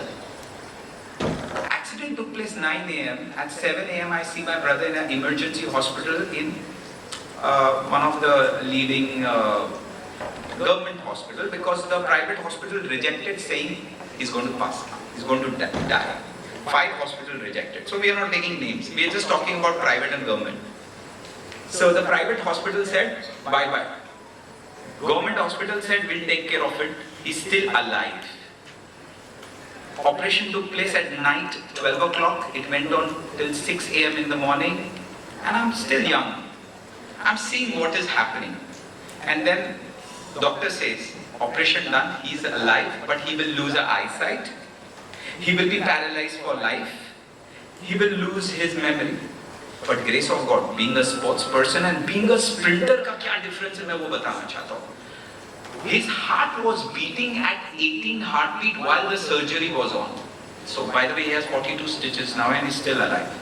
So his heartbeat was beating 18 heartbeats. So if anybody is a cardiologist over here or from that particular field will understand what is the meaning. मतलब वो बस the angel of death is just waiting. When are you coming? Why you're not giving up? Because being a sprinter, we train to take our heartbeat to maximum level. And Apurma, my friend, ये बात को याद रखना. What do? We take the heartbeat to the maximum height we can. And लोग बोलते हैं अरे ऐसा मत करो, heart attack आ जाएगा. Okay? But sprinters don't care because we want that medal for our country. So we take it to the maximum level and we train ourselves that way. So fighting from that heartbeat, a sportsman is still fighting on the deathbed, not only on the race ground. So the determination says, I am born to win. And that made him still alive. He has a memory, but of that particular day, episode is 0. He doesn't know what happened. But he's still fine. And he forgot how to walk because he was in coma for 25 days, but he stood up after that. He forgot how to walk. When he started walking, he used to walk like a robot. So he was being taught how to walk, and then he didn't want to walk, he wanted his bike again. So some chemical reaction took place in his mind that he wanted to cycle again. I, as a younger brother, was being told, go with your elder brother and escort him. Kahin chala nahi jaye, kahin kuch nahi ho jaye. So he was escorted to go to college also. He was escorted on the bike to go and ride. Now me, junior cyclist, now I'm 12-year-old, escorting with my brother, who is a bronze medalist, national champion, restarting how to walk and how to cycle. I'm cycling with him. But the muscle memory in the body caught up so quickly that we are riding in a good speed. At the age of 13, I strike my first national medal. Why? Because I'm already training with a champion. At the age of 15, I strike the under 16. At 16, I striked under 18. At 17, I was India champion. All India men's category. So what was happening? Because you got a correct coach. You got a correct coach in your life who was much stronger mind-wise and body-wise, because I was just training with someone who was not of my age, and we started winning. So I became the last rider to win a race in Vallabhbhai Patel Stadium. I have an article, Bakar doesn't have a place to train. It got demolished. And I was a sprinter because I come from the legacy of my brother, who is just a 200-meter sprinter. In cycling, we also have how you have marathon run, we also have 160-kilometer road race, and how you have 100-200 meter sprint, we have got a 1-kilometer sprint, which is of 2 laps, but the timing is taken only for 200 meters. So I was born as a sprinter. You're telling a sprinter go and run a marathon race, like imagine Usain Bolt, you're saying go and run a 40-kilometer marathon run. I got converted from a 78 kg muscle guy to 63 kg lean body weight cyclist to understand the parameter of riding against gravity in Mount Evans, Mount Colorado, Khandala Ghat. It's 8 kilometer uphill climb, you need to be light. What did I learn? Control the food, become powerful. Sprinter, become an atom bomb. So our passion got converted into profession, and later on, I became a nutritionist because I learned about how the food works in the sports category, to be lean also and to be powerful also. In the muscle category, in the sprinters category, how to get that kind of a muscle which is having that atomic energy and still having that six-pack and good muscles. So guys, today I'm not here to say much of story. I would like to know what would you like to listen. हमारे बारे में तो आपने सुन लिया. Okay, Bakar Nasser, मैं once again समझाता हूँ. Bakar Nasser, who was a cyclist, passion got converted to profession, I became a health expert. I am the person who converted the cycling concept into spinning and started the concept of spinning in the year of 2000. आज से 25 साल पहले India में. I have one of my students sitting over here who just said, I used to spin in your class 17 years back. Arjun, who was in the panel, my student. So these are the avid performers. So the panel was saying, hey, can a sportsman get converted into an entrepreneur, sportspreneur? Yes, he is. Samne khada hai aapke. Who made 32 centers all across India in spinning, in indoor cycling, and also we had a transformation center where we were taking care of not only weight loss, PCOD, blood pressure, diabetes, orthopedics problem, cancer related to ovaries. So now my title says, which Economic Times has given me the title of fitness doctor, is because I say to people, come broken, I fix you. Alright?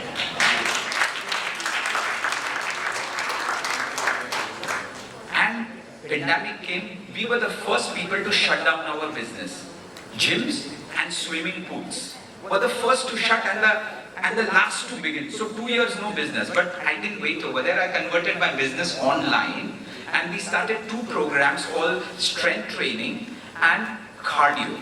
So I train 2 concepts to people worldwide.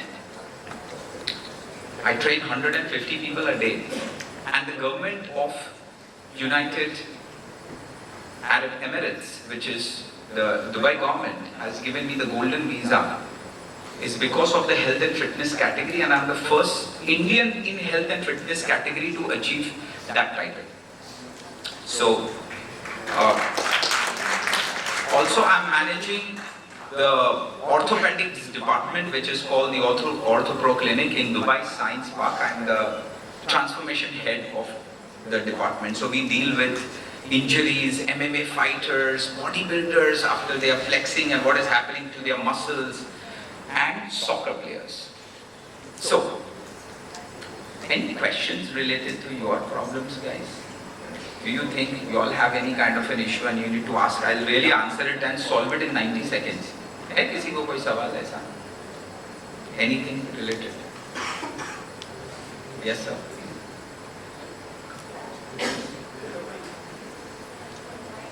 Yeah, I'll give you one.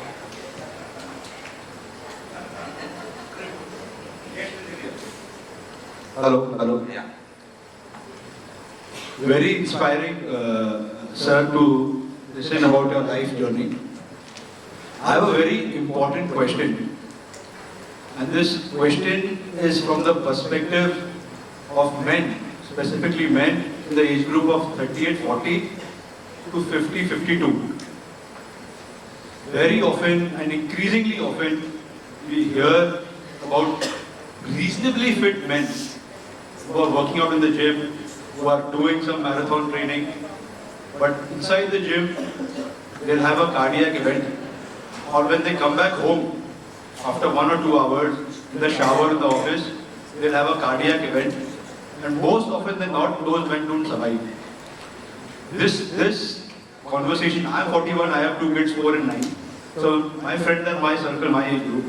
So when we talk about these instances, the thought is, why do we even work out? Maybe just do 45 minutes of 10,000 steps, some light yoga, some light stretching, and have a long life, you know. जैसे cigarette की packet में लिखा रहता है ना कि smoking is injurious to health, कभी लगता है कि जिम के ऊपर भी लिखा रहता है कि working out is risky to life. That is a thought that is there in men my age. One more thing, इसमें एक और चीज जरूरी है. Men my age, you know, 40, 42, 45, whatever, they are taking care of the parents who are aging also. Should we both sit over here and have a debate? And they have kids also. There is a lot of stress. So men के साथ ऐसा क्यों होता है? Workout करना चाहिए, नहीं करना चाहिए, जरा उस पर आप thought share करिए. Thank you, sir. So he's trying to say that if the men above 40, is it problematic? क्या जिम जाना गुनाह है? जैसे सिगरेट के पैकेट के ऊपर लिखा रहता है injurious to health, वैसा ट्रेडमिल पे भी लिखा हुआ होगा शायद, don't walk much, it can be injurious to your joints, knees and everything. It's a myth, guys. For example, even in cycling, people say, hey, you know what, if I sit for longer time, my butt will become broad. So I say to people, you sleep for 8 hours, you become flat or what? So it's a wrong concept. क्या मेरे बच्चे की height बढ़ जाएगी cycling करने से? गलत बात है. अगर माँ बाप का हाइट कम है तो बच्चे का हाइट कैसे बढ़ेगा? So एप्पल के पेड़ से एप्पल आएगा, गुआवा नहीं. So same thing which is related to the men lobby, sir. You are talking about above 40. I'm dealing with a boy who's having a cardiac arrest at the age of 13. It's about the lifestyle you are giving it to your kids. When did you play with your kids? Come my boy, let's do 100 meters run. When did you speak to your kids that way? Tell me. Let's do langdi with one leg. You must have played it in your 40 years back with that stone. Huh? When have you played all this activity? You must be saying, come let's play Sega, come let's play PlayStation. So the lobby of the parents category has changed that mentality. So first change yourself to change your kids. My daughter is 13-year-old and she does 30 kilometers cycling with me properly. The other one is just 10-year-old and is able to work out. So the answer to the 40 category lobby is, and to everybody, men, women, is, do you even blink your heartbeat at 145? 30 minutes a day, you will be fine. Cardiac arrest इसलिए आता है, is not because of the exercise, it's because of the food they have taken, the pre-workout, steroids and everything, and then doing without warm-up such type of an exercise can give a cardiac arrest. If I speak about heart rate, it's a 3 hours lecture, and I got a notice that the time is over. So I'm going to take a sign out, guys, and inshallah we'll catch up soon. This is Bakar Nasser. Thank you so much.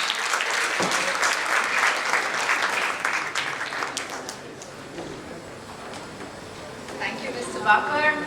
That was a very inspirational speech. I hear you've come from Dubai, and so have I. So a special welcome to anyone from my favorite city.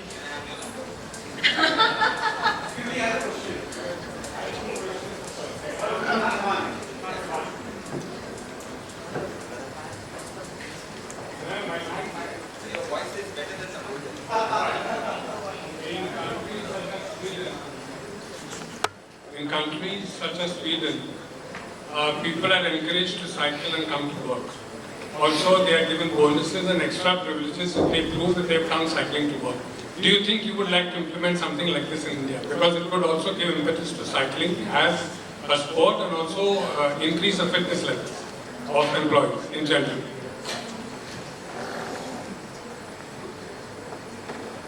So the other countries have got facilities of the pathway.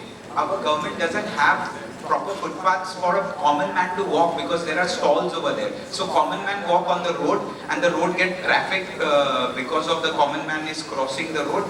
The traffic stops. So we don't have a pathway to walk, forget cycling. So first we need to change that pathway. And the countries abroad has got a little dry climate, so you can cycle and reach up to your area without sweating and smell. Here the diesel pollution is going to change your order and you're going to be completely sweaty. So that sticky atmosphere will again not match it in our country. So the best thing is work out before you go to office, work out after you come to from your office. I'd like to welcome Mr. Parveen Dabas and Ms. Preeti Jagiani, founders and promoters of the Pro Panja League, India's first professional franchise-based arm wrestling league. The league has helped professionalize the sport by creating a national platform that empowers athletes. Please join us on stage to felicitate Mr. Parker.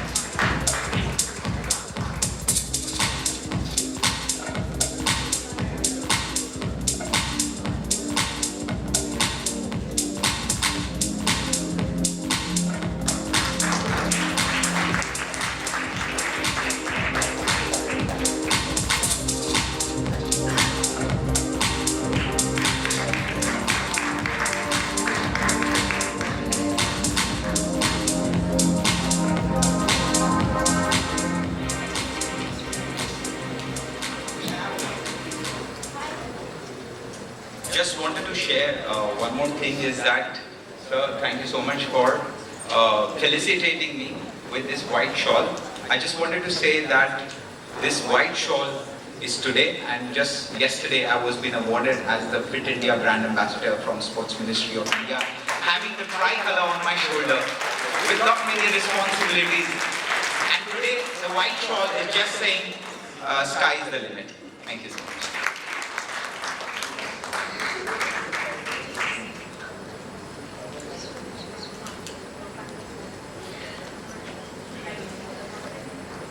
A special welcome to His Highness Yuvraj Mahan Aryaman Sindhya, President MPCA Chairman, Madhya Pradesh Cricket League, co-founder Kubera AI. A round of applause for him.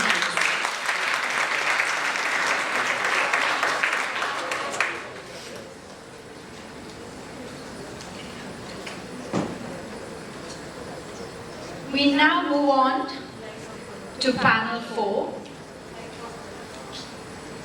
Our topic for panel 4, Roots and Reboots, New Age Sports and the Revival of Traditional Indian Games. I'd like to invite our very vibrant moderator, Ms. Jyotsna Sanghi, Co-Chairperson YLM, Chairman, Managing Director, SGS Motors Private Limited.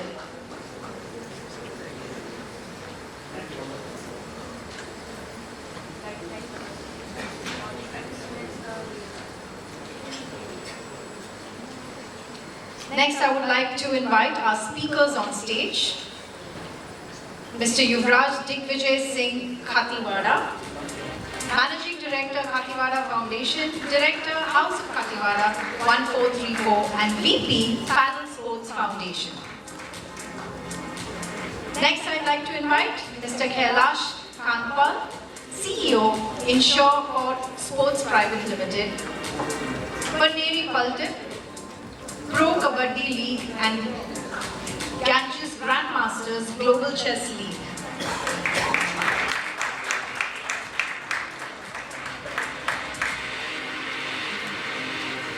Mr. Nikhil Bhandare, Vice Captain, India Racquethlon Team, Senior Practice Head, Tata Strategic Management Group.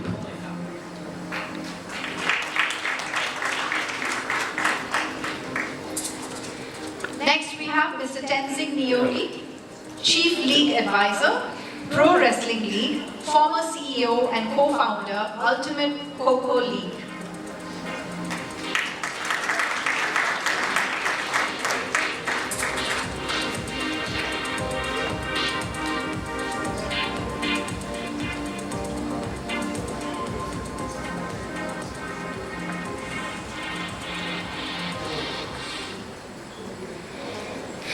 A very good evening, everyone, and a very warm welcome to Yuvraj as well. So I'll straight get into the questions since we are running out of a bit of time. For young Indians looking to build careers in sports, beyond playing, such as management, leagues, technology, media, what ecosystem gaps need urgent attention? Tenzing.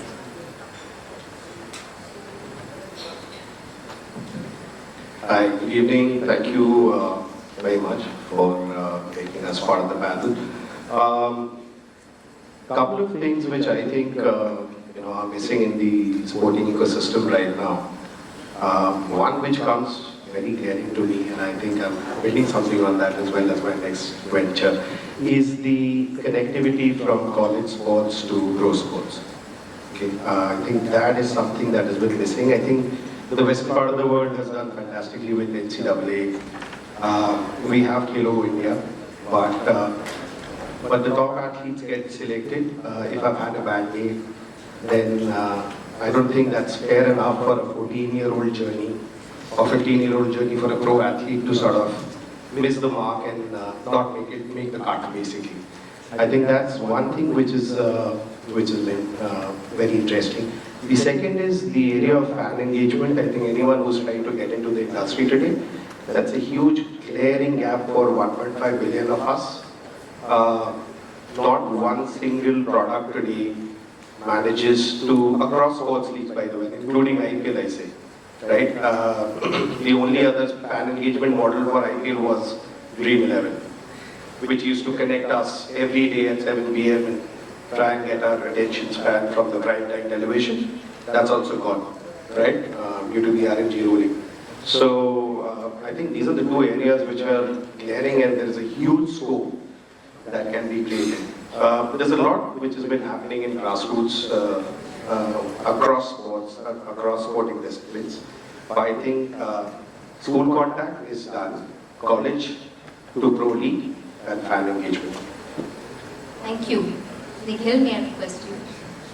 Sure, thanks. Well, firstly, I think there is already quite a bit of opportunity for people who are interested in the sports field, but not as players, so whether it's in sports management, working in the leagues, in the federations, whether it's in sports tech, coaching, physiotherapy, but of course it's nascent and not mature in some of the other big sporting markets. But I think, beyond what was just said, a few things that come to mind. And one is, I think, just the, at least from what I've read and understood speaking with people in the system, is that the sort of a more curated education pathway, if I will. So in other words, the courses that we have in sports management, we've got wonderful programs and colleges, but some of them seem to be much more catered towards just theory and not practical enough. So perhaps some courses can be co-created with the leagues, with the owners, so that it's more relevant perhaps. And also some mentorship and internship opportunities.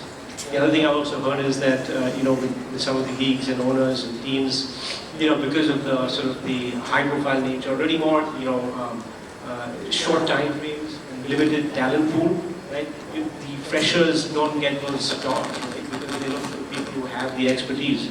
So there's a way to sort of inculcate like an internship, even if it's for a stipend basis, at least people get that opportunity. And like creating that, integrating into the curriculum of these sports management programs can at least build a pathway into companies.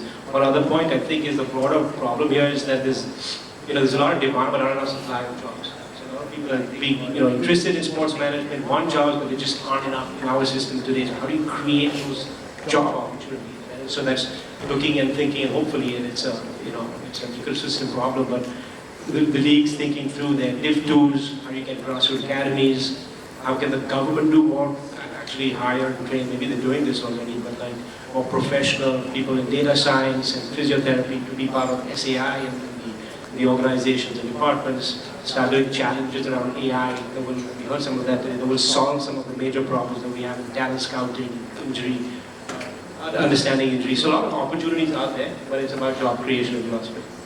Thank you. Kailash? I think we seriously need to look into the sports infrastructure.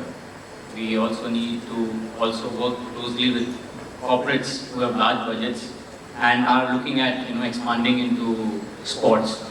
But the sports management students need to understand the gaps and then attack those gaps. And I'm sure there are a lot of opportunities there.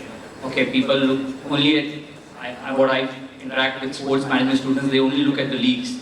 Leagues is just one forum where jobs are getting created. But there are other areas which require urgent attention, and you can go deep into those areas. And that's where the actual sports management knowledge which you have will work better than looking just at leagues. So if you work very closely with the government and try to do something with the corporates, there's a huge gap there where corporates are sitting with large funds. They want to invest in sports, but they don't know where to go. Okay, and they don't want to interact daily with the government officials. So there's a gap there. So if you identify those kind of gaps, there is depth in it, and there is a lot of money to be poured into the sporting system. And that's where I would urge the students to look at those kind of gaps and fill in those gaps. Thank you. Vijayji? Look, I think gaps will persist. We're still a young nation when it comes to our nation-building activities, sports being a centrifugal force. It's not as easy for 1.5 billion people to look at sports as a serious career. It's grounded for a very few people. My friend here, Yuva Kshamata, he's created an entire ecosystem in Madhya Pradesh by itself around cricket.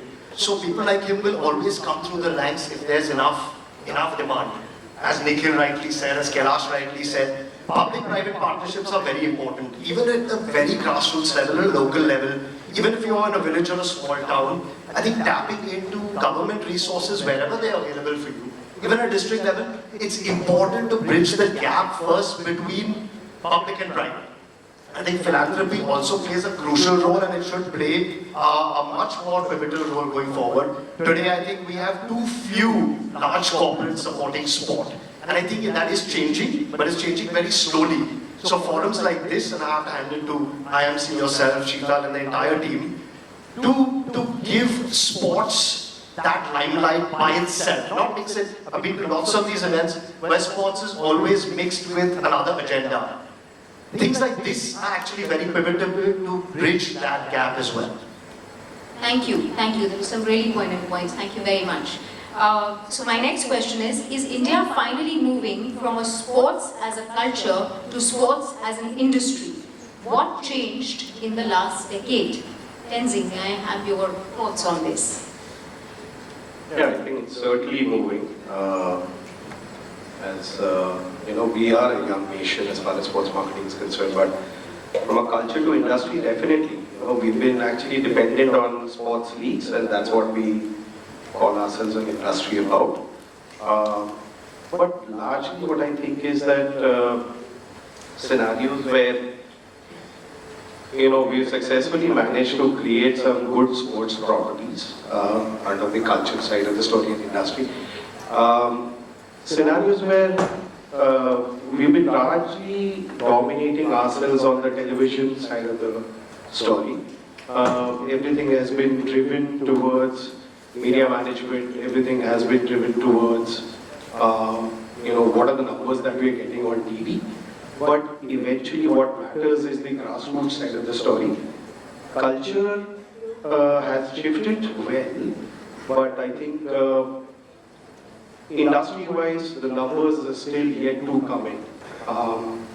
What I believe is that college sports and grassroots sports have to be taken more seriously, and then coming into the industry side of the story, which is where sponsors come into the play, and you start developing and getting some more media value. So there has been a change, but it is yet to come. And I think the Tier 2, Tier 3 towns have yet to be tapped in. That is a bigger, sort of responsibility for all of us who are doing it, sort of traditional sports and other sports, to bring in that, the digital first program coming in from a second screen standpoint and making it more sort of entertainment friendly for people to sort of consume it and then slowly and steadily drive it towards consumerism, which has only happened towards IPL, but I think the other sports are yet to sort of see that light at the end of the tunnel. Absolutely. Thank you. Nick, may I request you to answer? I think we're on a journey, right? We are still, I wouldn't say a sporting nation. I mean, defined by just pure economics. Last numbers I looked at, if you look at sports economy divided by the GDP, right, we're at 0.3%, whereas, for the USA and Australia it's closer to 2%, China is more than 1%, right? So that's money is being spent by both private government as well. So, of course, we are on a journey as development, but I mean, we are definitely getting towards being more of a sporting industry. And a few things you asked what's happened in the last decade. IPL, I guess, has shown the way that at league format, the new business model, new revenue streams is viable. It takes time, 10 years, but it is viable, and that's spawned a whole bunch of new leagues. And as Divya was saying earlier as well, that there's been a lot of corporate monies that have come in. Both owning teams, also Reliance and others are sort of getting into entertainment, event management, rights, or like sponsoring, talent. So things in the right direction. I think the biggest shift probably perhaps, has been mindsets. I think, increasingly parents are seeing sports as a viable career option. Okay, even slowly but surely. Okay, I think that even corporates, even VC money is now flowing into cricket teams and other teams as well. So you can argue that sports is becoming an asset class. I had to say that. I mean, there's a bunch of sports tech companies and things like that. And so I think, but of course, there's still problems. Right? I mean, we're still, as sports, we're still highly over-indexed on cricket. In 90% of the spend, 90% of the eyeballs, all was that. We've got grassroots infrastructures, and sort of still poor quality, but improving. And we don't have enough Olympic champions yet, right? But we have to start thinking like a superpower. We are a superpower. We're on that journey, but we get there. Very true. Helashri. Through numbers guy from Tata, so it's through numbers. I'll tell you more on story. So last decade you said, right? So 2014 to 2026, okay, we've got at least 5-6 different leagues in the country from different sports. We had Pro Panja, we have Kho, we have Kabaddi here, okay, we have Global Chess League, we have UTT, and we also have tennis league, we have pickleball and paddle. So all these leagues are all by Indian entrepreneurs, okay. Last decade we had COVID. We were the only country to do a league in the COVID. We did it in bubble. In cricket we did it in Kabaddi. I think just after COVID, Kho did their league. So it talks a lot about the nation. It talks about how we as nation is thinking, and it's thanks to people like you and students like you. You come forward. You all are the ones who think, different ideas. And they all come up with different solutions for different problems. What I've seen in my team also, the younger generation comes out with different ideas and different solutions. Be it what, so definitely India is on the cusp. We are still a sunrise sector. What mistake which we do is like we compare ourselves to the European countries and the developed countries. It's not. Yes, comparison is good. Okay, but we also have to understand that the mind shift is required. Okay. When, if you go back a little bit in 90s, okay, if anybody said that I want to be an athlete, people would just, say no, first thing you've got to do is complete your graduation, then look for a job, and after that if you want to do something in sports. So that is the mind shift that has changed thanks to these leagues. I can tell you in Kabaddi, we have around about 70 crores of money, players' money going out. Average a Kabaddi player in a season of 3 months would be making 25 to 30 lakhs. So the mind shift is happening now that parents are saying, okay, take sports as a career. You see a number of athletes who've won medals for us in the last decade, and from different sports, be it wrestling, be it shooting. So, and we also had the Women's Premier League. So definitely in the last decade we've changed as a country. Fabulous. Now I'm going to second both of those, but I'm going to give you an example. I work in rural India, right? So rural sports, and I'm using sports as a tool for placemaking, right? Where our entire township revolves around sports for the locals and for the youth, right? It's not an outside in, it's an inside out process. Moments of inspiration like what the girls did two months ago makes my life that much easier. I've been working in rural sports for decades, well, 2 decades, so I'm not that old, guys. But you know, it's been hard to get the girls out there from a rural India mindset. In cities, in schools, you still see girls playing sport. We've had to go to the sarpanch level, we've had to go down, get those girls out. One moment of inspiration. Look, we're a country of idol worship, be it cinema, be it religion, be it politics, be it, I shouldn't be saying that too much, but you know, when it comes to sport, it's great to have that worship. When someone can look at a Harmanpreet Kaur or a Smriti or a Jemima, be like, ab mujhe ye banna hai. Suddenly, overnight, my cricket ground has an equal amount of girls and equal amount of boys coming out of it. So we really have to thank the system. We have to thank the system. So I think technology, there's a lot of evil that comes with social media, I get, right? But when children have access to having their heroes on their phones, be it Kho, be it Kabaddi, Kailash has been a really dear friend, and he has single-handedly actually enabled my entire comedy program in Kakiwada. He didn't have to do it, the Kotak family didn't have to do it, none of them were obligated to doing it for me. So when I was talking about public-private partnerships, that has changed. When I'm talking about inspiration, a lot more inspiration. Look at Parker, right, today, I didn't know his story. If that story gets out to more aspiring cyclists, we have tons and tons of empty roads in rural India. You know, we would be able to produce, I think we'd be able to produce sprint cyclists left, right and center, but I need him to come there for that, right? So I think a lot has changed, but that's not the key. If that's changed in 10 years, just imagine where we'll be 10 years down the line. Very true. Thank you. It's really inspirational. So leading into the similar question, but what is more interesting is because to hear takes of each one of you and your journeys, what has been more powerful for reviving Indian games? Media storytelling, league formats, or government support? Tenzing, I request you. I think all of them. Reviving Kho, largely this was a journey when it began, and again as a team sport, we've seen that India's always, the fans always have a team to support to. What I'm seeing even in wrestling right now, who I'm advising, the format is made in a way where 9 athletes they become a team. So eventually the audience who watches it is supporting a particular franchisee, right?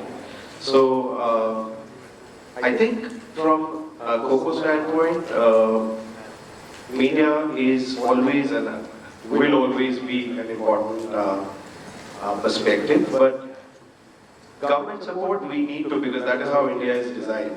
The western part does not have federations, unlike India, which has the sports ministry, then SIDE, then IOA, and then all the remaining NSS, National Sport Federation. So we have to be part of it. Their job is essentially to supply players and advocate that particular sport in the national forum, right? To push it to Asian Games, Commonwealth, and so on and so forth.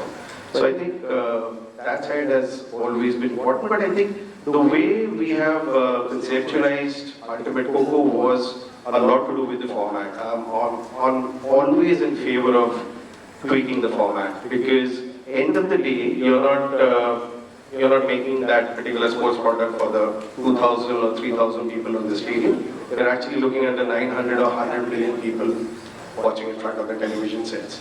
And number 2 is that the product has to be so sticky in nature that you literally have, 5 minutes or lesser for an 8 to 15-year-old to scroll down that one single remote control, go through your sports electronic programming guide, fight against India cricket, non-India cricket, other products which are coming in, not to forget Kapil Sharma and all the other riffraff which is coming, and then select that particular product and view it. And I can tell you that our first year retention in Ultimate Kho was 7 minutes, which was almost 25% of the game time, because 28 minutes was the entire gameplay. And if I'm not mistaken, Pro Kabaddi League was about 15 odd minutes. I don't know. Kailash will be able to certify that. But that's what I'm saying. It has to be lights, camera, action. And so while the government support is there, the media is there, I think first and foremost, you need to focus, round up in your drawing board and figure out what are you exactly planning to make for television. You have to be very clear with the broadcaster and the producers. Thank you. Very insightful. Nikhil, may I request you to give me insights on this as well? Okay, I can give insights on two fronts. One, I refer to the gentlemen sitting to my left and right who are, heading up big enterprises in the, Indian sort of sports. But I mean, as an outsider of those, I would say that sitting outside, I think that your 3 points. I feel like the format of the league is sort of economic engine, if you will. The media storytelling helps make it culturally relevant, right? And then the government is important, but is enabler on the margins, right? So obviously, taking Kabaddi, taking a Kho, making it fit for purpose for viewership, shortening it, simplifying it, thinking through how is that going to be, what the format is important. And then the storytelling, the broadcasting, the creating the rivalries, the stars, the heroes. That's key, right? To making it exciting for people who don't actually play that sport, right? If I look at just racquetball, which is a very niche minor sport, most people in this room probably don't even know what it is, but it's sort of like, it's a triathlon for racket sports, okay? This doesn't have government support right now. This is run in a private fashion. There is an Indian association, but it's private. We don't have government monies. But it's not taken off in as big way it is because of the format itself, right? It's too long and it's not as TV friendly. So that's something that we're working on to see how can we tweak the format and then create those rivalries, create that digital content so that people get more captivated. Oh, Kailash. Catching eyeballs, as Tenzing says, is very important.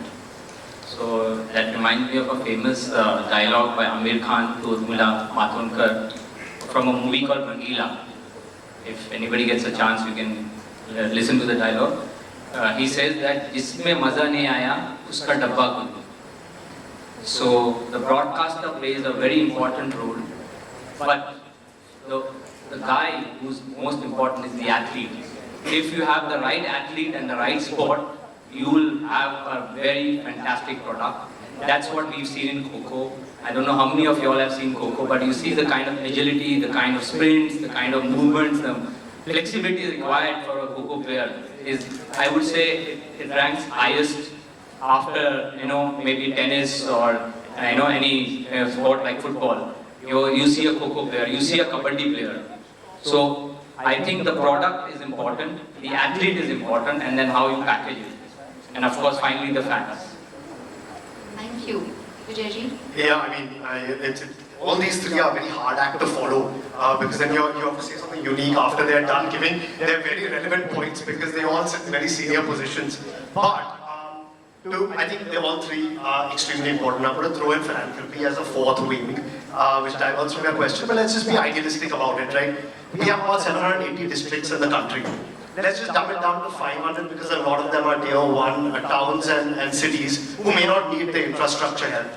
And let's say about 5 crores spent per district when it comes to public-private partnerships, so philanthropy aiding government process. I know because I'm doing it, right? And I know for 5 crores, be it Kho, Kabaddi, badminton, cricket obviously, a few more indigenous sports. Archery, pistol shooting, things that India is already excelling at the Olympic level. It's not a lot of money that we're looking at if that's a platform we can set. And I think this is something that IMC probably needs to do and take this on as a mission statement. 2,500 crores for rural-wide district infrastructure.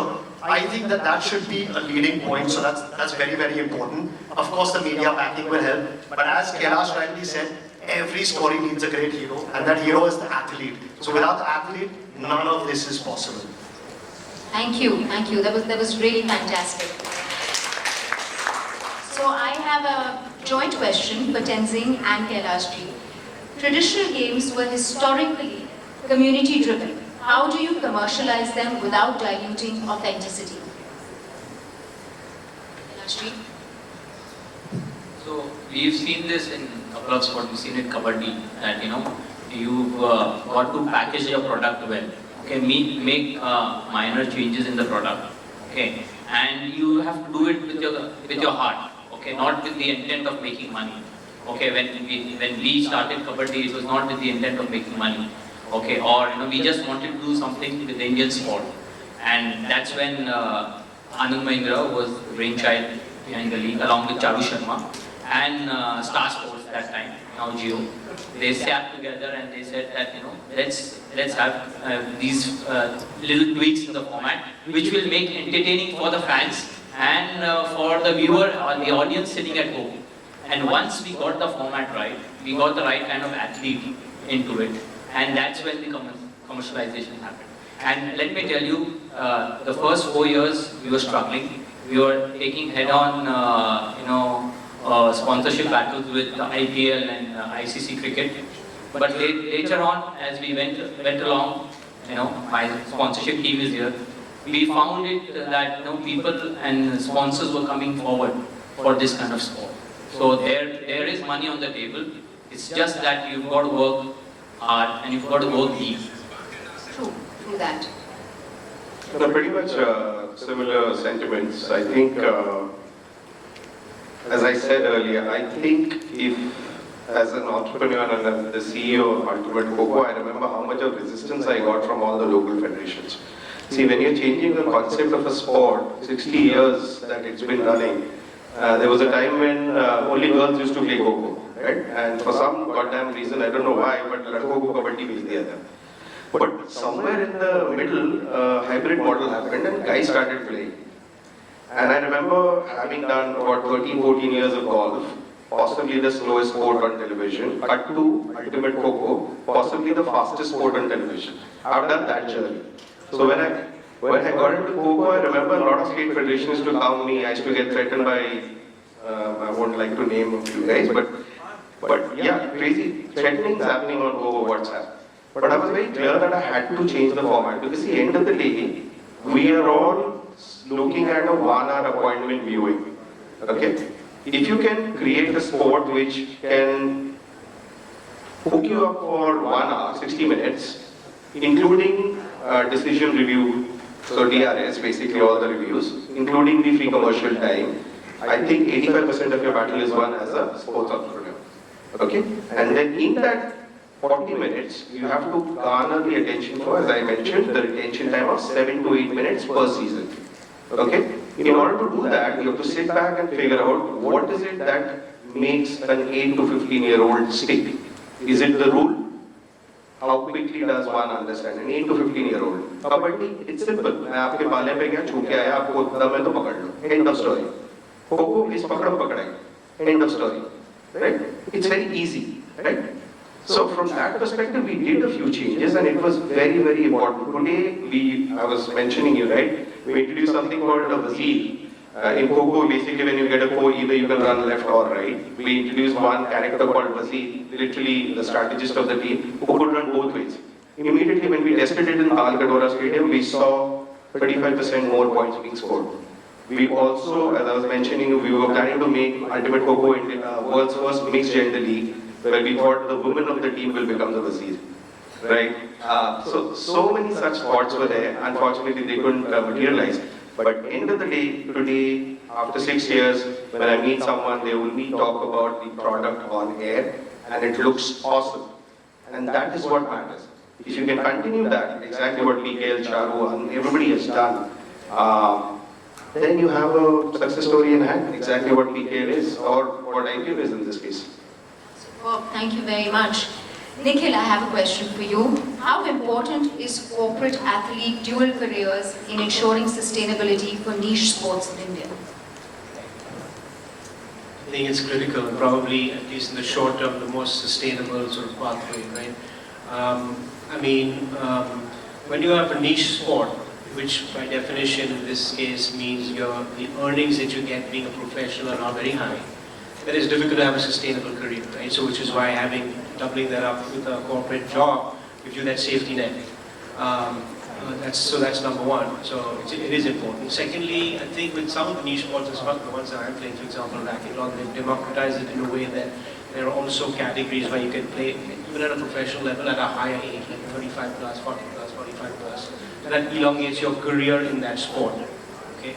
But I think this is possible perhaps only for, I mean, it's better suited for sports that are individual in nature, whether it's squash or surfing or cycling or something like that, rather than team sport, because you can train it and you have the flexibility to train at your own time. And also with today's day and age, where you can sort of, in some cases, remote work from home, those kind of jobs. And I think corporates perhaps need to, well, many corporates, PSUs are doing this, right? They have sports quotas kind of, but they do this. The army, the services also, once you reach a certain stage level, you're allowed to do that. And I know people in my sport, for example, who are almost training full-time, and in the Navy and the Army and the Air Force, right? But I think corporates can do more, right? There has to be a slight renewed shift, mindset shift in a way to say, can we create a dual corporate athlete track? We have student athletes, especially who go to the US and things like that. Can you have a corporate athlete with a separate career track, right? Good salaries, right? But flexible hours, where you have, bonuses are based on your athletic performance, right? Things like that. And maybe there could be some tax advantages for hiring people with those kind of backgrounds. Thank you. It was great. Yuvraj Dignitaries, I have one last question for the entire panel, and that's for you as well. That's just a question for you. Paddle is booming globally. How do you Indianize a global sport without making it elitist? Yeah, it's a tough one, isn't it? With paddle. I don't know how much Nikhil's going to agree to this, but he's going to have to include pickleball and paddle in his racquetball events now. But look, I think there's a huge opportunity. They're the world's fastest growing racket sports, probably world's fastest growing sports. Whether we like it or not, the world likes it, right? You can either embrace it, or you, as a traditionalist, you can stay away from it. So I know a lot of people in my racket sport community. Erstwhile tennis players, squash players, they're traditionalists, and they may not adapt to pickleball or paddle today. But I know it's coming. It's something that you can't stop. Much like you could say what happened with, say, snooker and pool, right? And if you had to dumb it down and equate it to that, it's going to happen sooner or later. Now, paddle, we put up the first squad at our club about 4 years ago. I think Mumbai already has over 200 courts. Gujarat is already the capital of pickleball in the country because it's very easy and cheap to set up. So I think pickleball can be democratized pretty quickly. It's a lot cheaper. The opportunity is, again, I think from this rural-urban continuum, because you have more than half our country living in rural India. They're the ones who need the opportunity more than the urban dweller. I hate to put it that way, but that's a fact. They need access to more opportunity, as simple as that. And if sports can be a tool to enable them to be good at something, I think we are at an even keel, because squash and tennis have a much longer learning curve. It requires capital investment, which often doesn't go to rural India. We don't penetrate those markets. We do have an opportunity with pickleball and paddle, especially if we can be idealists and work with public-private partnerships and philanthropists to put in these facilities in rural India. Thank you each one of you for these lovely insights. I'm sure it's been wonderful for everybody. Thank you.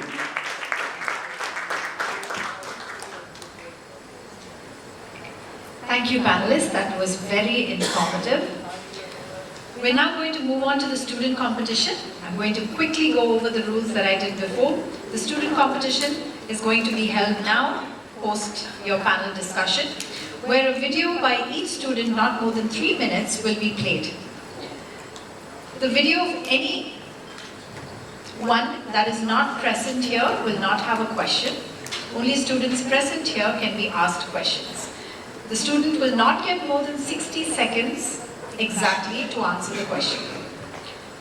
Post this, the panelists can be seated and give their markings to the student on the scorecard and decide the winner and hand over the scorecard to the IMC representative at the curtains while leaving. I'd like to call the students on stage. We'll start with Ms. Kiran Kanwar Sisodia, Srimati Mitibai Motiram, Kunnani College, Can we play her video address, please? Good morning, respected judges and everyone present here. My name is Kiran Ujjwal Sisodia and I am a student of MMP College. Today I am here to speak on the topic of roots and roots, age, sports and a relevance of traditional Indian games. India have always been a land of rich culture and the traditional games have been an important part of our heritage. In ancient time, even kings and queens played games like Pachisi, which was played on a large clothes board in royal courts, showing how respected these games were. This game helped us building mental focus, patience, strength, thinking, and social bonding, while requiring very little equipment. With changing lifestyle and digital entertainment, many traditional games slowly lost their place in day-to-day life, but however, today we are witnessing a positive change where the games have been rebooted in a modern way. A very good example of this is Ludo, which originated from an ancient India games, Pachisi, which is now played by millions of people worldwide on mobile phones. Modern Ludo allows people to play with friends, family from different places, encouraging, connecting distance. It improves decision making, consistent and patience, and brings people of all age together. Even though the platform has changed, the rule, values, spiritual of this game remain the same. Reviving traditional Indian games like Ludo help preserve our Indian identity and keep our traditional alive in the digital age. By respecting our roots and giving them a modern reboot, we are creating future that is modern, yet proud of our heritage. Thank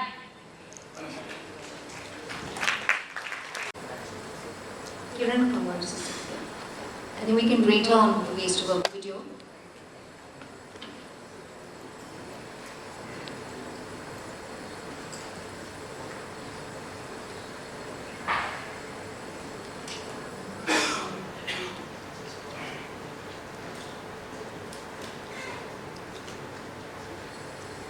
Any questions for Kiran?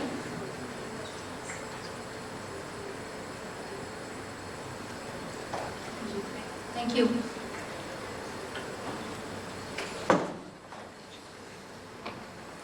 Next we have Mr. Mayank Pavaskar, KBP Hinduja College. Can we play his video address, please? Hello respected panelists. My name is Mayank Pavaskar and I am a student of KBP Hinduja College of Commerce, currently pursuing a bachelor's degree in business administration in digital business. So, what do you think when I say just a bodybuilder? You think about the big size, big biceps and everything. So what do you think when I say a natural bodybuilding? So you will think small guys, we type of physique and all. So when we talk about bodybuilding in India, we often think about the size of the people.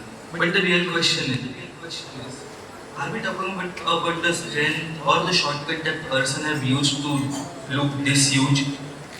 So long before when gyms were not properly existed in India, so there was a culture of natural strength. So we have akhadas, kusti pelwans and many more. The body was trained through discipline, a proper balanced diet and mental control. So my thinking was that today natural bodybuilding is growing in India. So giving a proper stage for all the natural bodybuilders, unlike ICN, I compete natural. So they have their shows in Goa, Hyderabad, Mumbai, everywhere. And there are many fake natties that are caught in this show. So giving a proper natural bodybuilding stage to all the athletes in India. So what we see a WNBF bodybuilding show of Japan. So it's a proper classic show of Japan. And the videos are getting viral in India as well of their shows. So if Japan can do it very nice and neat way, and it is getting famous in India, and even Indian athletes or even Indian influencers are telling our government to please have this kind of shows in our country as well. There are some athletes like Yashanand, who is an Indian athlete, went to US to represent India on an international level, and he won the category, he won that show, overall pro show, and came back to India. But India has that potential because we have that roots from our beginning to have a sculpted physique from our farmers till now in modern bodybuilding. So my suggestion is only this much, that we should have a proper stage for all natural bodybuilders unless and unless at ICM. So if we recruit strength in the strength of natural bodybuilding in Indian way, so it should be natural, it should be ethical, it should be disciplined. We won't just create champions, we will create the role models who will win that show.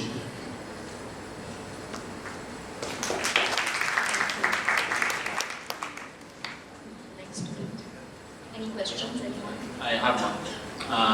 Have you found out do we have any bodybuilding federation in India? Yeah, there is a WrestleMania and there is the ICS which give pro cards to the bodybuilder to compete in WNBA. So there are only two? Yeah, for right now there are two which give pro cards to the bodybuilder, and then they can go to amateur Olympia and they can win the WNBA, or they can go for WNBA to compete.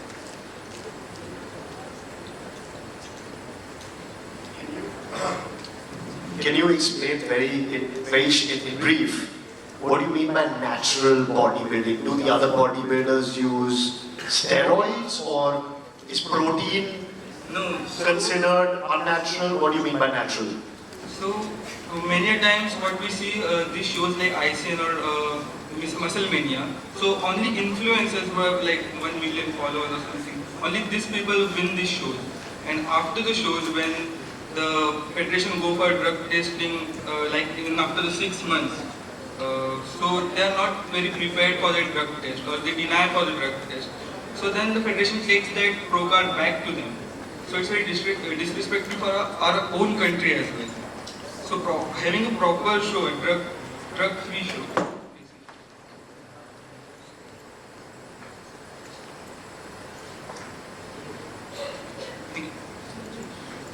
Thank you. We next have Ms. Rashi Shah, HR College of Commerce and Economics. Can we please play her video address? Kabaddi player holds his breath. He connects 4,000 years of Indian sporting heritage with 1 billion contemporary viewers. Over the last decade, India has greatly strengthened its sporting foundation through measurable ways. Through the Khelo India program, the Government of India approved 326 new sports infrastructure projects worth more than 3,000 crores. Along with this, 1,045 Khelo India centers now operate across the country, with dedicated systems for coaching, training and athlete development. These resources ensure that athletes in disciplines such as Kalaripayattu, Malkham, Silambam and Kho-Kho can train within a structured national ecosystem. This support has already transformed visibility. The Pro Kabaddi League has now become the most watched non-cricket sporting league, with seasons attracting more than 200 million viewers. Player auctions can change lives too. Base salaries now start at 9 lakhs, with elite players being signed for more than 2 crores. With such a team salary purse and prize money that can go up to 8 crore rupees, Kabaddi athletes can now build real careers, supported further by sponsorships and brand endorsements that come from national recognition. Kho-Kho as well has had a remarkable rise. Ultimate Kho-Kho saw more than 64 million viewers in its early seasons. This year, India hosted the first ever Kho-Kho World Cup, with more than 20 countries participating. The fact that nations across continents participated in an Indian origin traditional game sends a very powerful message of cultural exchange. India ended up winning both the men and the women's titles, showing what can happen when heritage meets opportunity. Our influence extends across Asia. Kabaddi has been a part of the Asian Games since 1990, and yoga is set to be introduced as a competitive discipline in the upcoming edition. These developments showcase India's ability to contribute meaningfully in the global sporting landscape. My own experience as a state-level basketball player showed me that growth in any discipline requires 3 things: grassroots strength, competitive pathways, and consistent visibility. I too have observed that rigorous training, competition and coaching can shape an athlete's confidence and sense of purpose, just like it shaped mine. I truly believe that I owe a lot of who I am today to my sporting foundation. And India's greater progress reflects this momentum. Women are entering and excelling in these disciplines, expanding the talent pool. Para-athletes as well, when supported with structure and resources, are excelling in their disciplines, as seen when India secured 29 medals in the Paris 2024 Paralympics. As someone shaped by sport, I truly believe that Indian traditional games have the power to influence India's sporting future, not just its past. Thank you.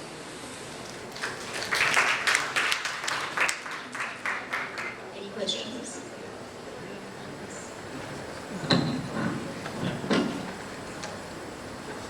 I mean, well researched, but what do you think, what's your view on in getting some of these traditional games, let's say in the, if India were to win the 2036 Olympics, getting them onto the Olympic Committee, right? Because it's not just an India choice, it's also the International Olympic Association that has to make those choices. So what would you, if you were representing India, what would you sort of, what would your pitch be? Like why get any one of those sports that you just mentioned onto the Olympic Games? I think it's mostly about the media presence. Like everybody here mentioned, that catching eyeballs is the most important thing. If we can make these traditional Indian sports look very appealing on camera and make them very TV friendly so that it catches a lot of viewership, and then through the viewership people come to know what the actual benefits of these sports are. Because as we saw in the inaugural session today, there was a wonderful Malkham performance. And I have seen such a performance before, but I'm sure there are many people who have not seen a Malkham performance and therefore don't know the other varied benefits that it has to the human body and to the overall anatomy of a person. So through making a sport visually appealing, you can then also educate the audience about these factors, and then that would be sort of my pitch to make these sports then go global, because then it benefits everybody. Thank you.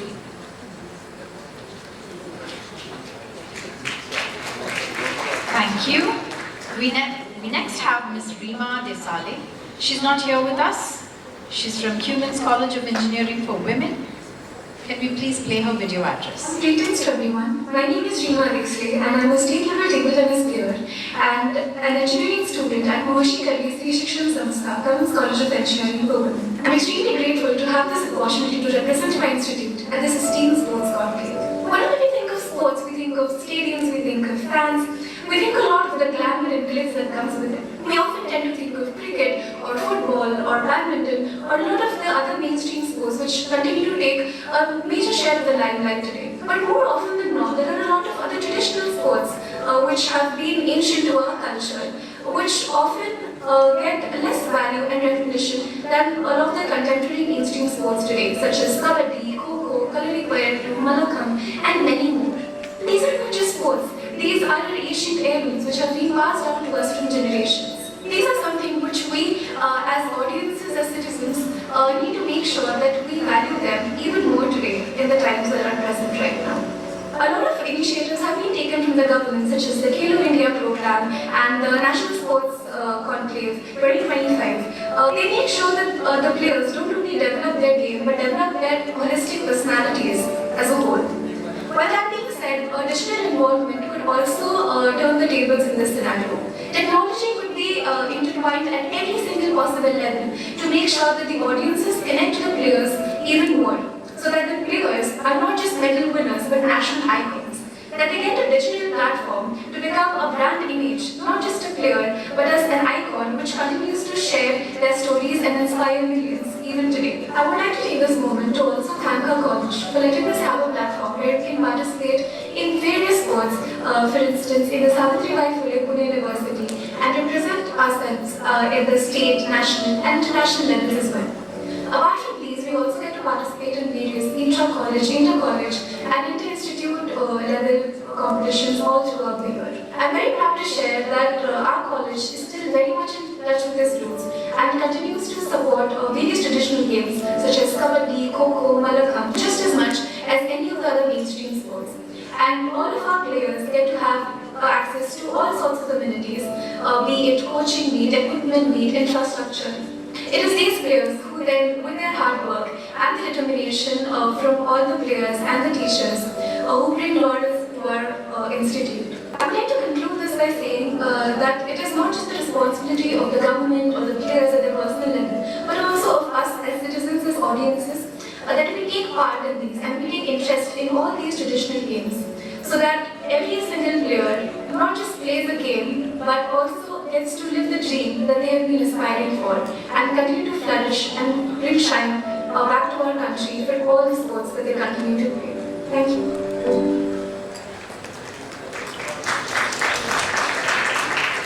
Next we have Ms. Sarah Syed, Lala Lajpat Rai College of Commerce and Economics. Can we please play her video, please? God willing, for the new year 2026. Hello! India has always believed in holistic development, where physical strength, mental discipline, and cultural values grow together. Sports play a vital role in shaping this balance. Today, as an innovation and technology redefining the sporting world, we find ourselves at an important intersection where tradition meets transformation. This brings me on my topic, roots and reboots, the new age sports and the revival of traditional Indian games.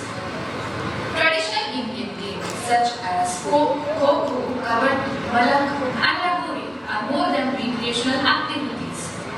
They reflect us the wisdom, heritage, endurance, promoting agility, teamwork, and scientific training.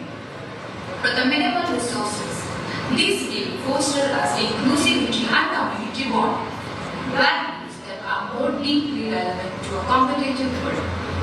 However, globalization and technological advance, digital platforms, and modern sports have gained prominence.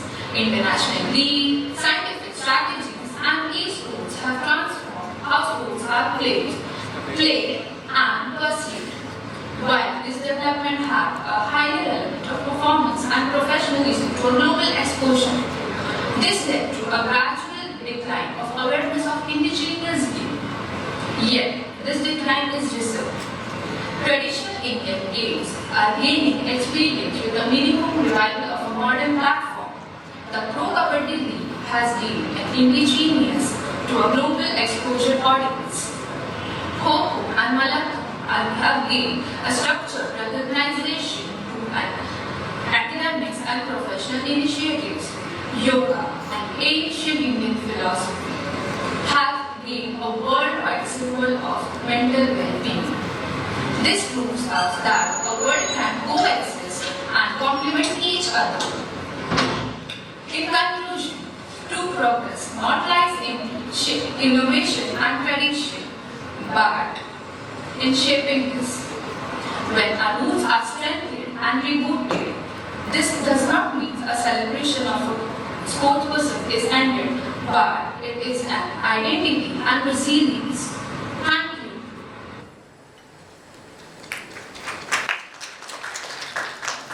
Question. Thank you.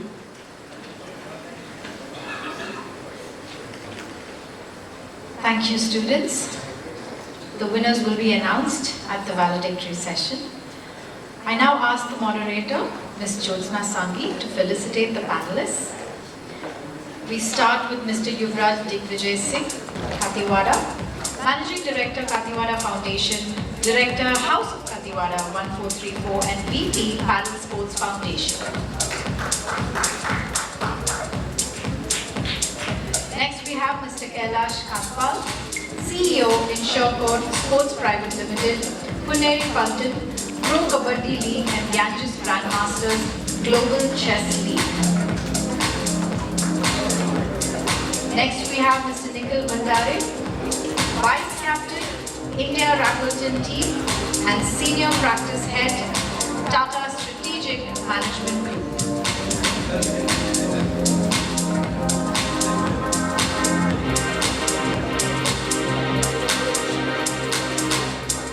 And then we have Mr. Tenzing Niyogi, Chief Lead Advisor, Pro Wrestling League, former CEO and co-founder, Ultimate Co-Pro.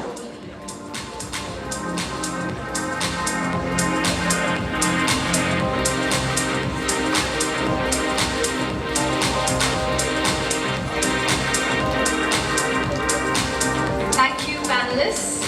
I'd like to call Mrs. Bhavna Doshi, a past president, IMC Chambers of Commerce and Industry, onto the stage to felicitate the moderator, Ms. Jyotsna Sanghi, co-chairperson, YLF, chairman and managing director, SGS Motors Private Limited.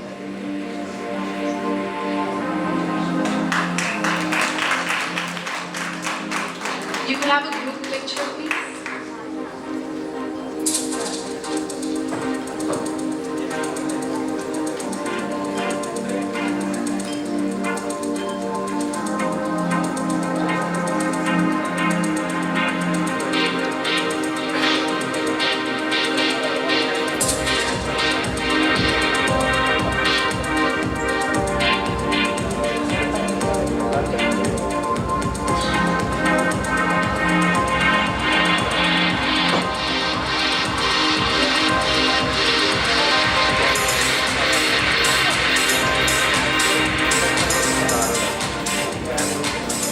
Thank you, panelists and moderator. We now move on to an inspirational video address by Ms. Revati Devastale, international badminton athlete, world rank number 81, law gold medalist and real estate professional at Cushman and Wakefield. She won't be physically present here, but her video will be played.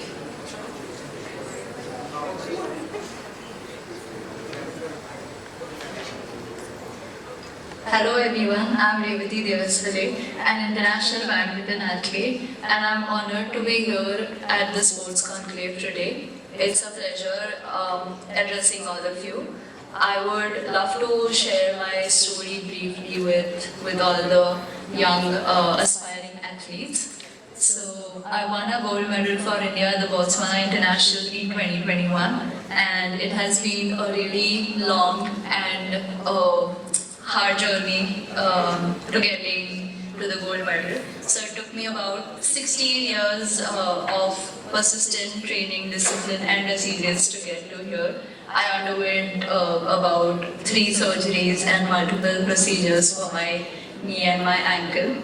And ultimately, when I got to competing at the Botswana International, the second Omicron wave hit the world at large while I was competing. So I had an option whether to continue competing or to forfeit the tournament and go back home, as the transit routes to India were rapidly getting shut.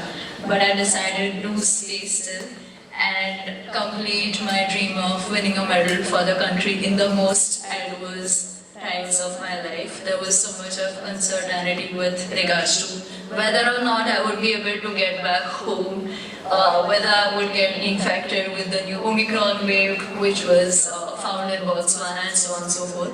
But with all these uncertainties, I decided to stay put and compete, and I could win this medal, this gold medal for my country. So I'm really happy about that, and I really wish and encourage all the young athletes to give in their best and to chase their dreams of making India proud. And sky is the limit, so just keep believing in yourself, and you'll get to where you want to. Thank you.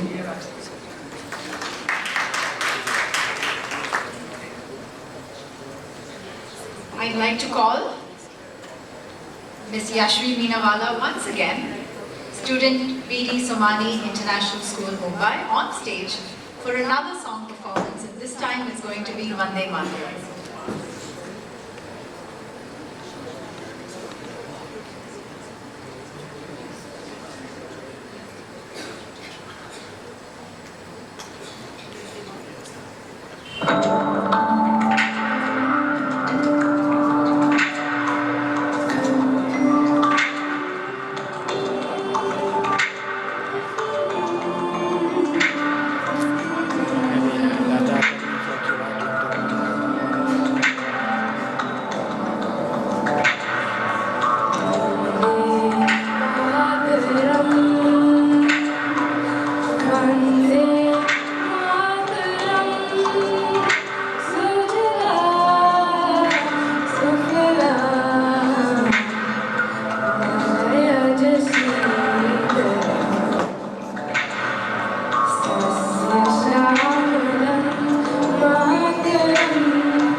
Mangrulkar, Director General, IMC Chamber of Commerce and Industry, onto the stage for the welcome address, please.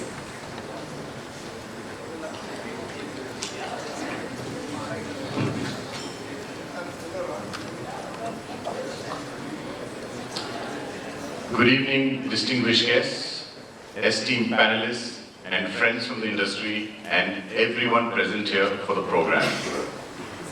We have begun today's valedictory on a truly inspiring note with a heartfelt performance by Ms. Yashvi Minwala, a talented student of B.D. Somani International School, Mumbai. A soulful rendition of Vande Mataram has set the perfect tone for this memorable occasion. It is my privilege and honor to deliver the welcome address at the valedictory session of the Yuva Kshamata Sports Conclave. This conclave reflects IMC's continued commitment to engaging with issues of national importance by bringing together thought leaders, practitioners, policymakers, and the youth of our nation. Sports today stands at a critical intersection of youth aspiration, economic opportunity, innovation, and national pride. Through this conclave, IMC seeks to create a meaningful platform to deliberate on how sports can serve as a powerful catalyst for holistic national development. The panel discussions today, held over almost 6 hours or more, have been both engaging and deeply insightful, offering a comprehensive and forward-looking perspective on the evolving sports ecosystem, from thought-provoking conversations on sports psychology, health, nutrition, mental fitness, and career pathways in sports to compelling reflections on grassroots development and India's journey from local talent to global sporting aspirations. The sessions have provided valuable depth and direction.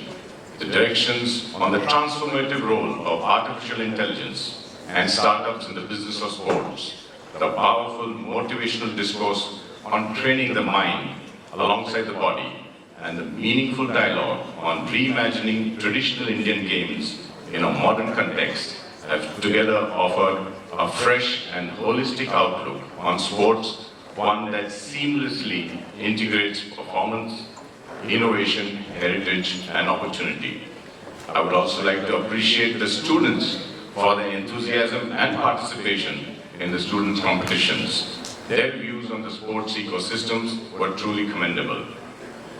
Our deepest gratitude to His Highness Yuvraj Mahan Adevan Sindhya, President, Madhya Pradesh Cricket Association, Chairman, Madhya Pradesh Cricket League, co-founder, KuberHeart.ai and Ithara AI, for being our esteemed guest of honor at this valedictory session. Thank you, sir. We are especially honored by his continued association with IMC, having also joined us last year as guest of honor at our Sustainability Conclave, further strengthening the bridge between our initiatives and the vision of distinguished leaders committed to nation building through sport, innovation, and sustainable development. Yuvraj Sindhya has been a steadfast advocate for the development of sports in India, particularly cricket, inspiring young talent and promoting excellence at both grassroots and professional levels. His vision, leadership, and personal commitment continue to shape the future of Indian sports and encourage a culture of dedication, discipline, and innovation. I would like to commend the Young Leaders Forum for curating a comprehensive and forward-looking program that brings together athletes and para-athletes, sports federations, academies, startups, corporate leaders, educators, and innovators. Such inclusive dialogue is essential for building a sustainable and future-ready ecosystem. I further extend my heartfelt gratitude to all our esteemed speakers, panelists, and moderators. Your insights, expertise, and thought-provoking discussions throughout the conclave have illuminated the path toward making India a future-ready sports ecosystem. I would also like to take a moment to thank our esteemed sponsor, for believing in this conclave. We are deeply grateful to our title sponsor, Bajaj Beyond, and our silver sponsor, Mitchell USA, for their steadfast commitment to nurturing youth and sports in India. Our support partners, Dani Sports Foundation and Ultimate Table Tennis, for their continued contribution to the sporting ecosystem.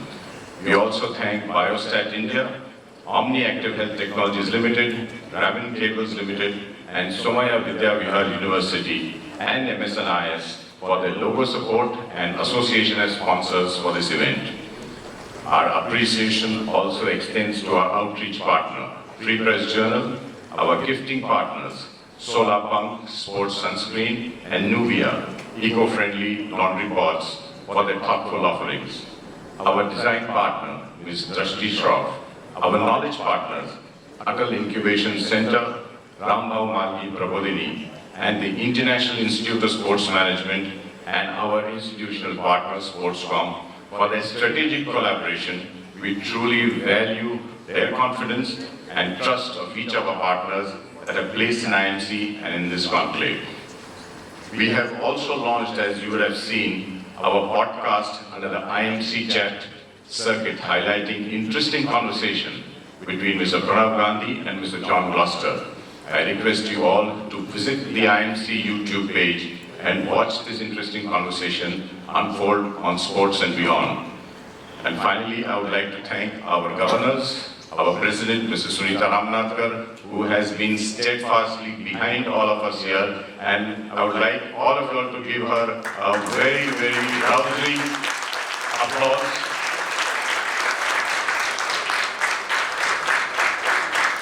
I would also like to thank the task force members of the Sports Conclave, without whom this conclave would not have been possible. Our Young Leaders Forum Committee, in fact, these 4, 5, all of them have been for the last God knows how many months toiling at this, and what you see today is the result of all the hard work that has been put in. And of course, to all the IMC team members who have been involved in it, I'm not naming anyone because there's a whole ecosystem behind this, but I thank each and everyone who have been supporting this conclave. What you see today is a result of everyone's hard work. And I would like to thank Mr. Neeraj Bajaj, who is our past President IMC, Chairman Bajaj Auto, promoter of the Bajaj Group and an Arjuna awardee himself, Mr. Jalaj Dani, co-promoter of Dani Sports Foundation, Mrs. Vita Dani, co-promoter Ultimate Table Tennis, for supporting and believing in this conclave. It is now my great pleasure to now invite the esteemed Yuvraj Scindia to take stage and address our session. Thank you.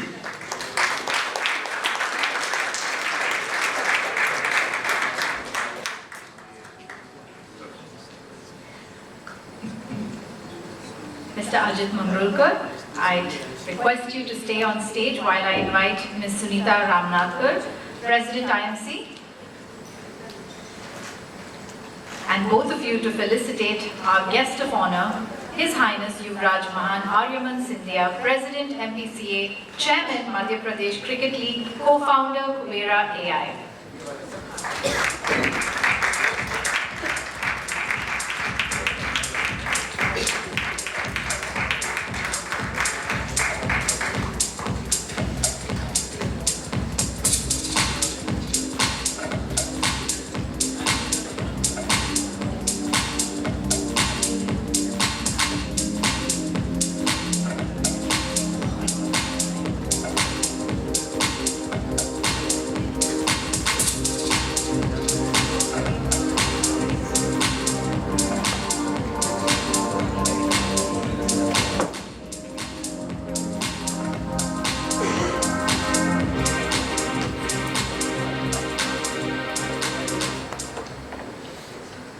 Our guest of honor, His Highness Yuvraj Mahan Aryaman Scindia. A few words about him. He is the Prince of Gwalior and a forward-thinking leader at the intersection of tradition, technology, institution building. A graduate of Yale University, he brings a global perspective and sharp strategic insight to every initiative he undertakes. Beyond entrepreneurship, Mahan Aryaman Scindia has played a transformative role in advancing cricket in Madhya Pradesh. He was the driving force behind the establishment of the Madhya Pradesh Cricket League, MPL, creating a strong platform for regional talent to gain national recognition. Balancing heritage with modern leadership, Mahan Aryaman Scindia represents a new generation committed to innovation, excellence, and a long-term institutional growth. I invite you to give us the guest of honor address.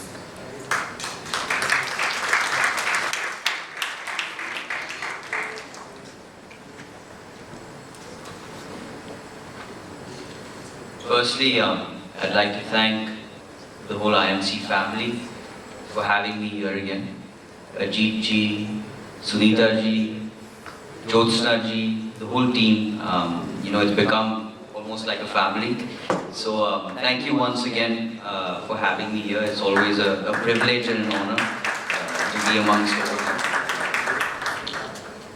While I was sitting in the audience, I got to hear a lot of interesting perspectives about traditional sports, about where sports are heading, and about what thought leaders felt about sports in India. And I myself was taking down a few notes, and I have to say I agree. I'll start by saying I agree with quite a few points that were raised today, from Tenzin ji talking about the academic connection to sports between institutions and professionalism. From mixed gender leagues, I think that's something very pioneering and really thought-provoking. Nikhil ji talking about internship programs, something again that we've been working very strongly at in Madhya Pradesh, and a very important part about promoting sports through job security. Whether it's Yuvraj Digvijay Singh talked about a variety of traditional sports as well as modern sports such as paddle paving the way for India. So I think a lot of thought-provoking discussions here, and I thank again all the panelists as well as IMC for that. But moving on, I think I'd like to talk a little bit about sports through my own journey. I think that I've had in Madhya Pradesh. Since I was a kid, firstly, I've always been inclined towards sports and playing sports. Walking into school, I only knew how to play probably 2 sports, mainly cricket and football. But walking out, I played pretty much every single sport, from swimming, to boxing, to table tennis, to athletics. But each sport taught me something different. Some sports are team sports, some sports are individual sports. They both have their own value system. In team sports, you understand how to work together. You understand people's strengths, people's weaknesses, and how to make that a powerful weapon when it all comes together. When you talk about individual sport, you understand the mental strength that you need to challenge and to go against your opponent. The perseverance, the determination, because it's only you on that field or on that court. So it teaches you a lot of the individual personality that you develop today. And moving on, I think in getting inspired from those learnings, when I entered Madhya Pradesh cricket, I decided to kind of walk down a similar path of how can I, inspire more youth. How can I give them more opportunity? How can I give them better infrastructure? How can I make them more incentivized to be a part of sport and not only think about academics? Because in India today, the society as such is that we always think about what percentage we're getting in our academics. We always think about how to get that 99% score. But in the process, a lot of us forget about personal development, personal communicational development. And that's what really sports gives you. It gives you a separate outlet to all of that stuff. So that's where really, my journey began with cricket. And when we talk about what we aim to do, I think one of the first objectives of the Madhya Pradesh Premier League when we sought out to build it was to connect grassroots level cricket to state level cricket. I think there was a little bit of a de-link there which we wanted to strengthen. But the question really was, how do we do this? Like, how do we bring the whole community together? And this community, firstly, you have to understand, is divided amongst 4 or 5 key pillars, right? One is, of course, the sportsmen themselves, the khiladi as we call them. The second is the public that watches those sportsmen. The third is the business community that helps sponsor and financially support that sport. The fourth is the media that helps us create awareness about that sport. So these are some key pillars that we really thought of how to bring it together and create this strong ecosystem within Madhya Pradesh Premier League, right? And that's the core foundation on which the league was built. We decided to choose people, stakeholders, that didn't just want to throw money at you. You could get X number of people saying, okay, you know, I really want to buy a cricket team. But I think the real DNA was built when we sat and had multiple conversations with different potential owners and understood what their thought process for the league was, and only then said, okay, fine, this is the right person we're going to go with. It wasn't about what value we were getting in terms of monetary value. It was about what value and partnership we were getting in terms of the person coming into this community and this ecosystem. The second, of course, was about how do we now integrate technology into this whole sporting ecosystem, right? So we thought, of course, we wanted to be one of the pioneering ones. So we got, firstly, we were the first leagues to incorporate AI as well as video in terms of understanding umpiring. So whether the wicket is gone or not, etc. We were the first people to put the technology into the stadium, especially in the state league. The second, of course, was we introduced a game. So we said, you know, we've now connected the grassroots level to Madhya Pradesh Premier League, but the unfortunate thing is awareness is not being created. So people don't really know who these players are. So we said, what better way to create awareness than create a game? So we created something on the lines of stick cricket. We created the Madhya Pradesh Premier League app, on which you could play stick cricket with the various teams that were created. So people started, we had within the first 2 months, we had something like 25,000 downloads. Which was amazing, and it's obviously everything is free. But the idea was that people were learning more about the players. So when they came to the game, people were recognizing the players. So the players themselves felt uplifted to be a part of this league, because like, wow, okay, now I'm getting recognition. This is a true platform, right? That's how we integrated the technology angle. And then we said, okay, fine, that's one part of it. We connected the physical people who are coming to the stadium as well as some of the people in rural parts to these players. But now how do we connect the whole of India to them?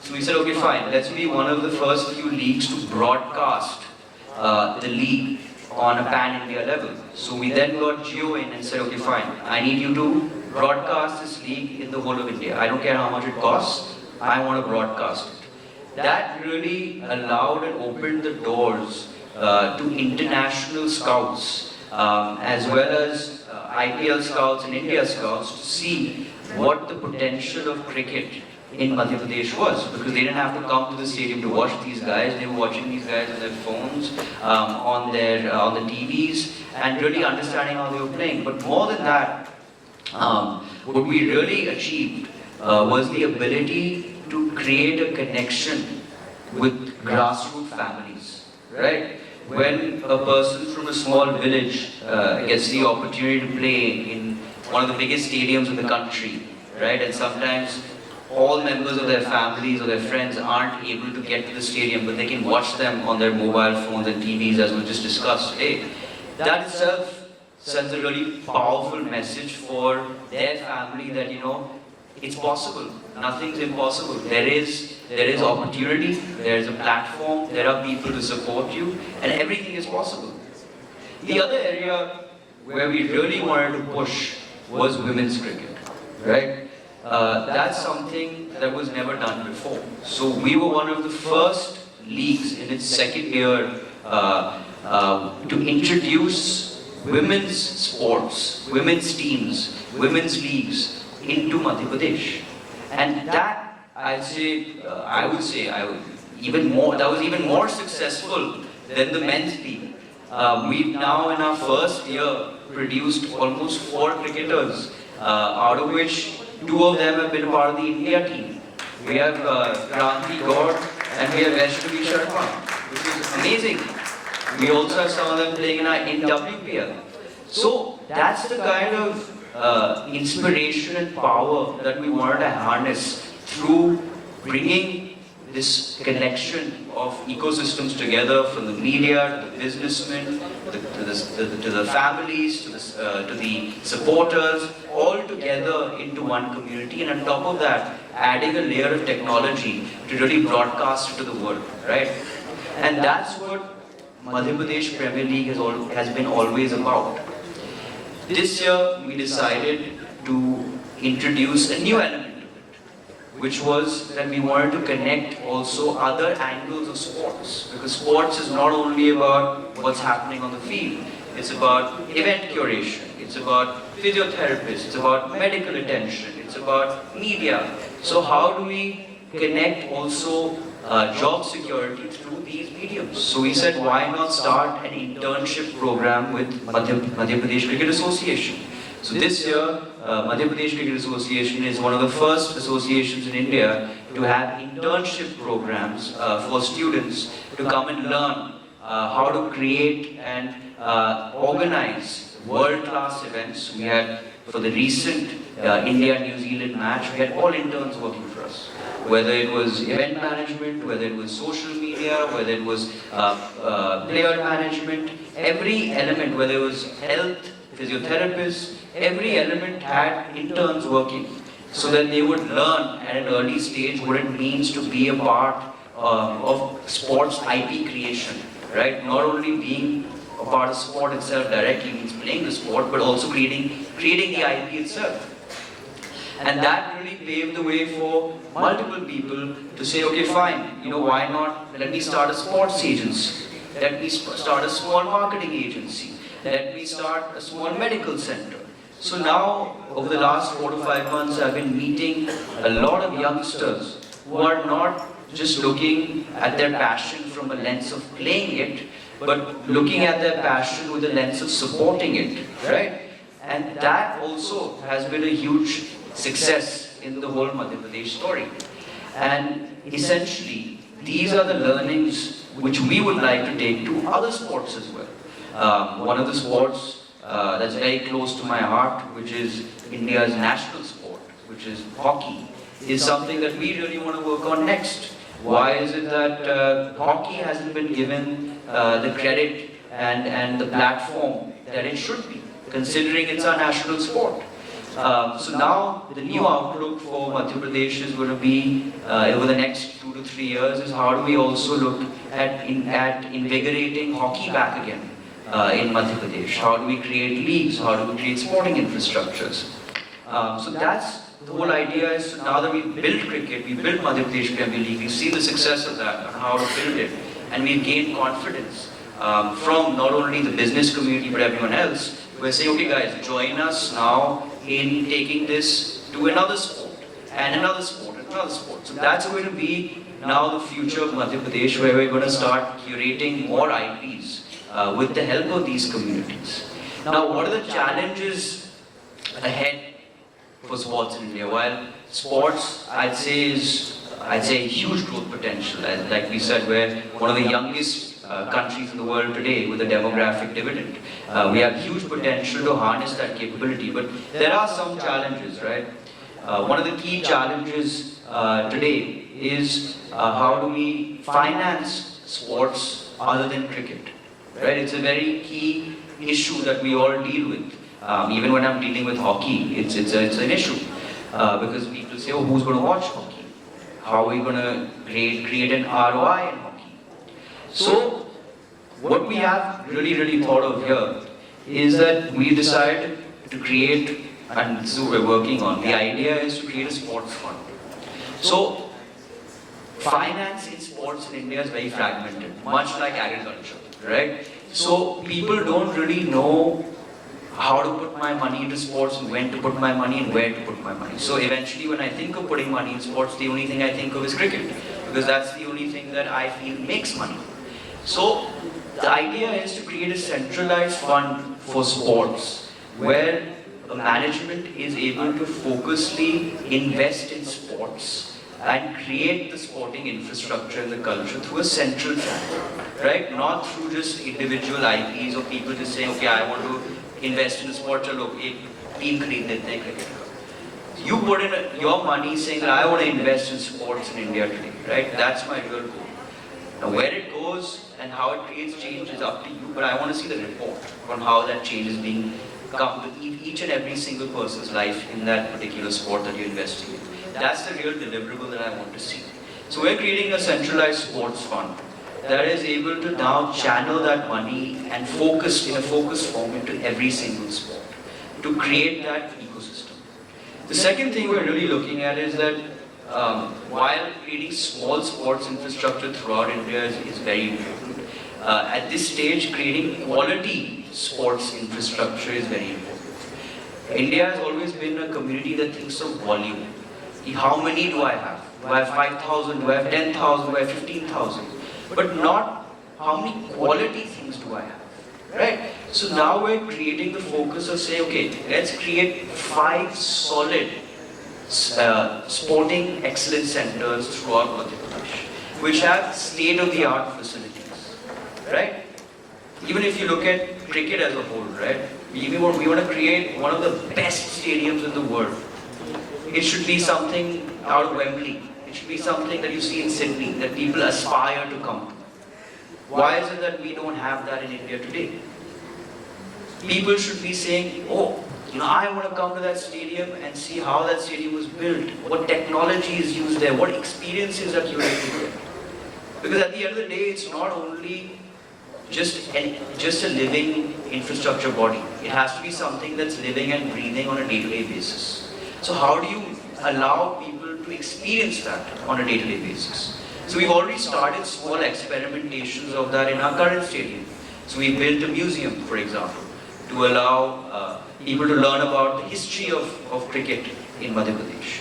We are now creating dining experiences. We are creating afternoon experiences. We are almost creating something on the lines of Cricket Club of India, right? It's the way you maintain a stadium. You don't only use a stadium when a match comes. You have to use a stadium on a day-to-day basis to ensure maintenance costs are always low. The infrastructure is maintained. People need to use the equipment. There's no point having first-class equipment and then locking it up.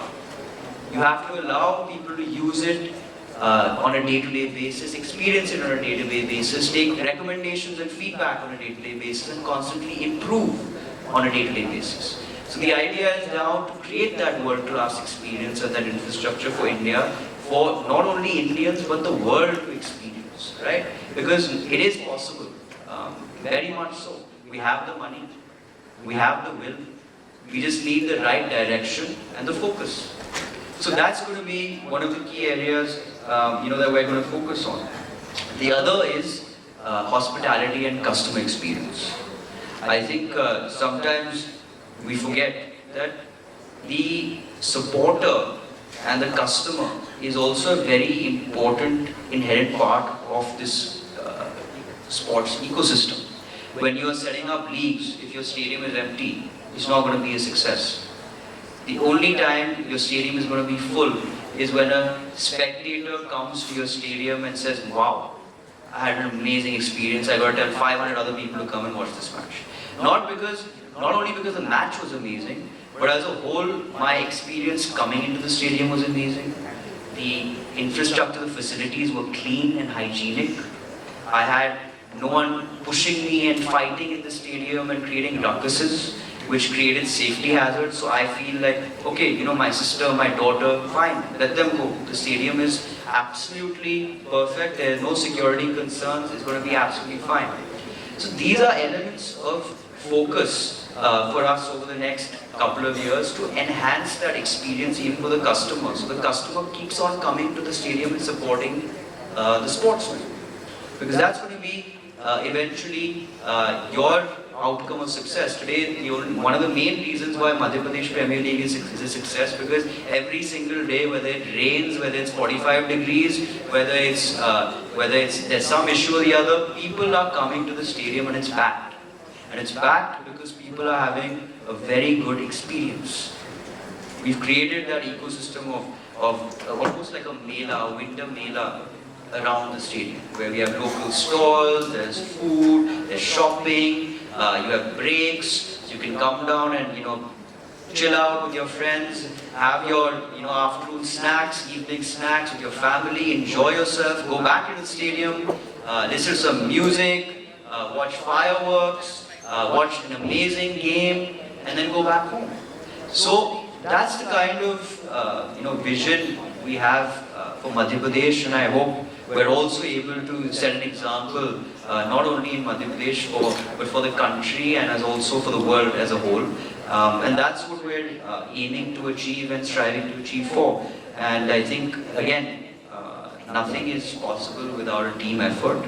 And the Madhya Pradesh Cricket Association, the Madhya Pradesh Premier League team, as well as my own team, has put in a tremendous amount of effort to make this what it is today. And I don't think there's any I in team. So a lot of the credit goes to them. A lot of the credit goes to not only them but also people like the groundsmen who look after the ground, who ensure the ground is always in tip-top condition. A lot of the credit goes to the medical staff who ensure the sportsmen are in tip-top condition. A lot of the credit goes to the event curation teams that ensure the safety and the customer experience of each and every spectator is at the highest level. So it's always a group effort, and you really, at the end of the day, I think my one, learning and my message would be to identify people with the right vision, with the right focus, and with tremendous passion in the nation-building exercise for sports in India. So thank you very much.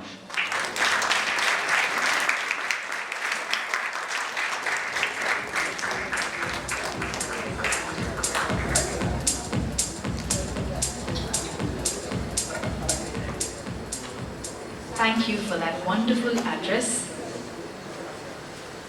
I'm now going to announce the winners, and I request His Highness Yuvraj Mahan Aryaman Sindhya to present the prizes to the student competition winners.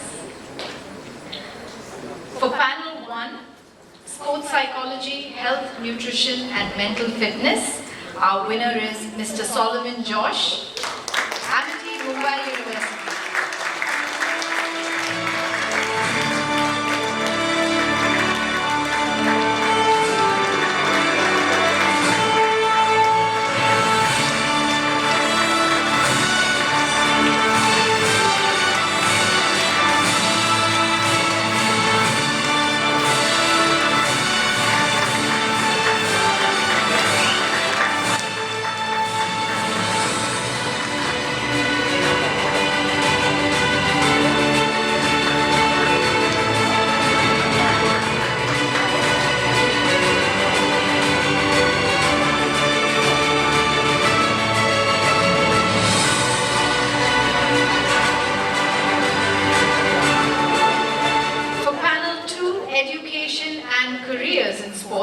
The Game Beyond the Game, our winner is Mr. Soham Rasal.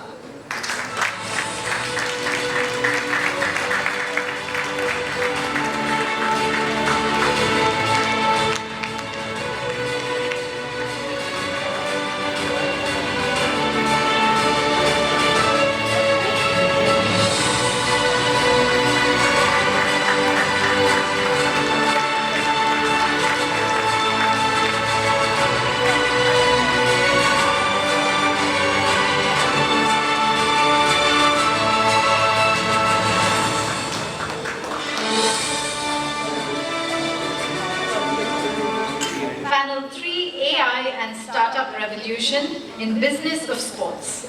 Our winner is Mr. Mrugang Patare.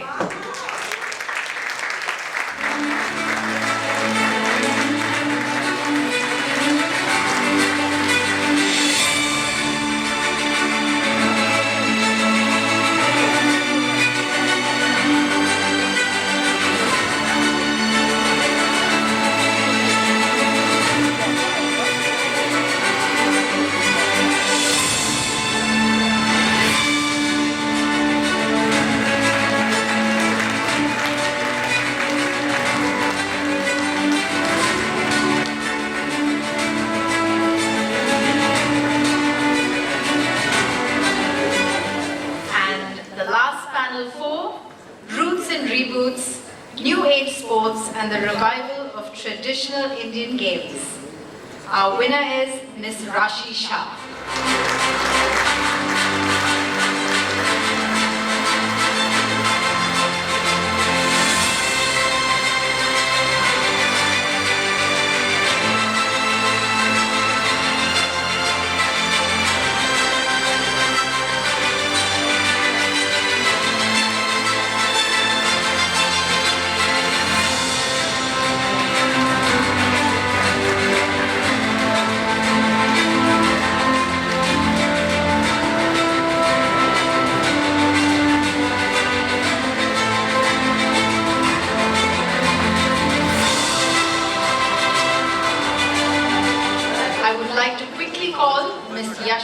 Who gave us that lovely song performance, to be felicitated as well.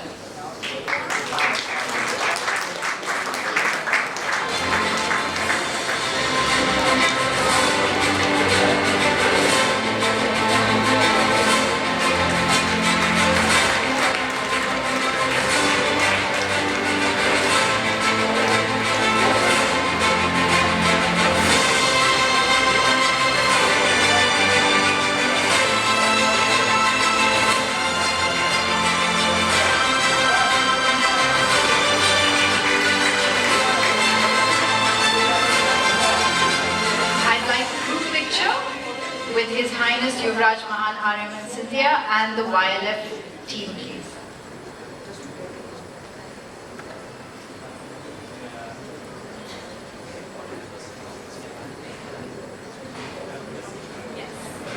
Along with the Director General, IMC, and Deputy Director General, IMC. Please come on the stage, please, for a group picture.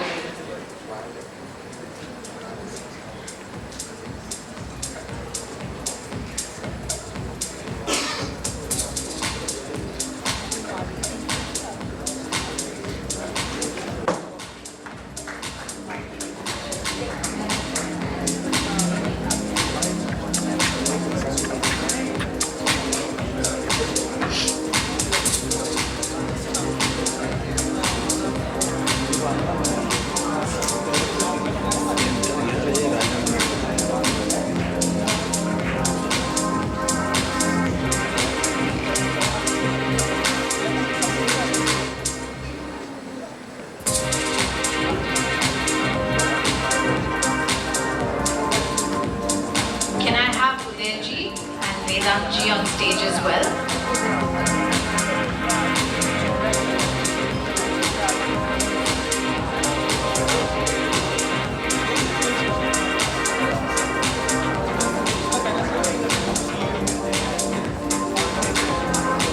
Can I have Mr. Bakar on stage as well, please? And Ms. Muna Sami.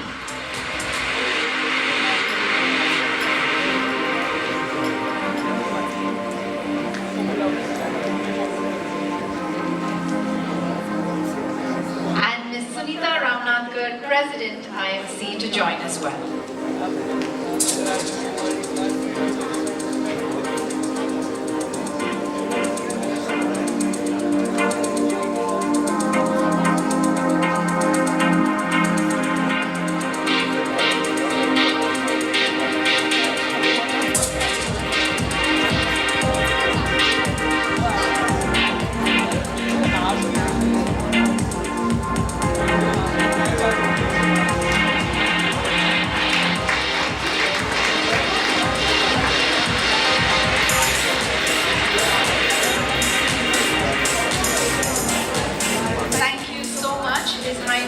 Yuvraj Mahan Aryaman Sindhya, and all the guests we had today. I'd like to call Ms. Vidhi Doshi to give us the vote of thanks. She is the chairperson, IMC Young Leaders Forum, and founder, Yashvi Communications.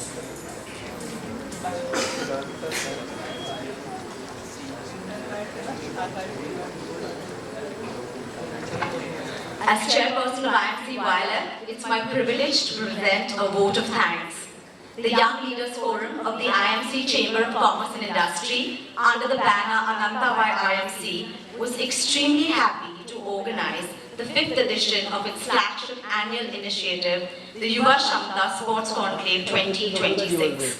I would like to thank all the dignitaries, inspirational speakers, and fabulous moderators. Your valuable perspectives have underscored the critical importance of sport, leaving us with a wealth of insights. All of you all are icons and role models for an entire generation of entrepreneurs and students, and we are grateful for your insights and advice. Let me first and foremost extend my heartfelt gratitude to Yuvraj Mahan Aryaman Sindhya. Thank you for your esteemed presence at the conclave today and inspiring the youth. Thank you to Honorable Dr. Mansukh Mandavia, Union Minister of Youth Affairs and Sport, Mr. Neeraj Bajaj, Mr. Jalaj Dani, Ms. Vita Dani, Mr. Nikhil Rane, Ms. Diana Udulji, Mr. Uday Deshpandeji. We are deeply grateful to our sponsors. Thank you to our title sponsor Bajaj Beyond, our silver sponsor Michelle USA, our logo support Maharashtra State Innovation Society, our support partner Dani Sports Foundation and Ultimate Table Tennis, logo support Biostat, OmniActive Health Technologies Limited, Rabin Cables Limited, Somaya Vidya Vihar University. Thank you to our outreach partner, Free Press Journal, our gifting partner, Solar and Punk and Nuava, design partner, Drashti Shroff, knowledge partner, Atal Incubation Center, Rambhav Malki Prabodhini, the International Institute of Sports Management, our institutional partner, Sportscom, social media partner, Prague, and our amazing events partner, Sparkles. Would like to conclude by thanking with the deepest gratitude for their support as always. Mrs. Sunita Ramnathkar, President, IMC Chamber of Commerce and Industry. Mr. Mahendra Chauhan, Vice President, IMC Chamber of Commerce and Industry. A special thanks to Pranav Gandhi, Vedant Podar, Moona Shani, Uday Vankalva, Raghav Karol, Dheeraj Mehra, Vinod Nirchandani, Saurabh Shah, and Ashay Doshi. Thank you to the IMC Secretariat, the entire Secretariat who supported us. Thank you, Mr. Ajit Mangrukar, for all your support and guidance. Mr. Sanjay Mehta, a special thanks to Ms. Sheetal Kalro for all her help, support, and continuous guidance for the Youth Conclave. My best co-chairs ever, Atit Sangvi, Jyotsna Sanghi, Apurva Chaturvedi. Thank you so much for everything. And a quick but most needed thank you to Team IMC. Selvi, Sunil, Amrita, Shravanti, Bhartik, Sushil, Jayashri, Jessie, Rupali, Priyanka, Manoj, and Ashmita. Our amazing anchor for the day, Monisha Ravi Shankar, our Delhi team, our venue team, our ground team. India's youth is our most valuable, amazing, and talented asset. It's also extremely hardworking. Bharat and its youth will continue to inspire and lead. Thank you all once again for attending the Youth Conclave, and we hope to have, in a small way, inspired the youth towards sport, whether it being the business of sport, or to have a career in sport, or continue to have a passion for sports. Jai Hind, and thank you so much.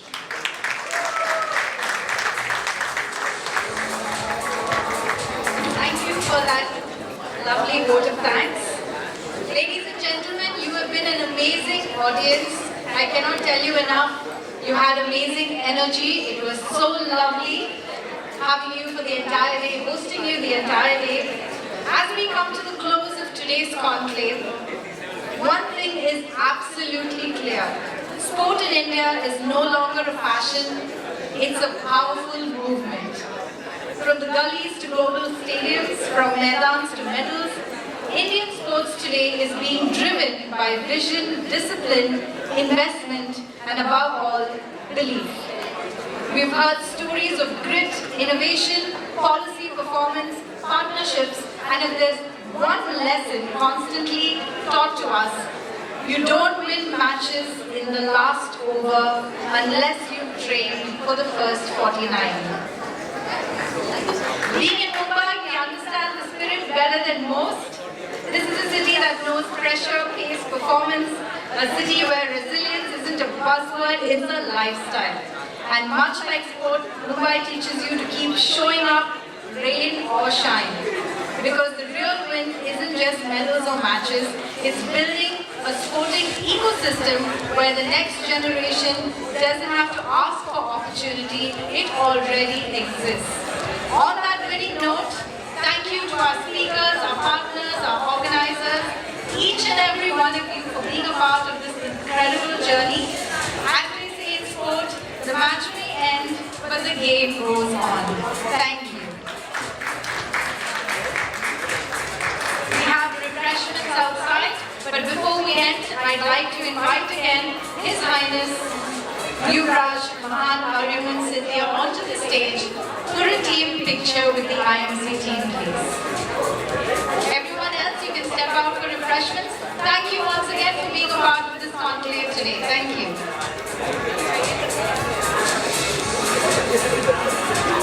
Thank you, Monisha. Can I have Team IMC on stage, please? Everybody from Team IMC on stage. Team Prague, please come on stage. Quickly, we don't want to take too much time of Yuvraj Sindhya. Madam President, can we have you on stage? Team IMC, can I request you to come on stage quickly? Team Prague, please come on stage.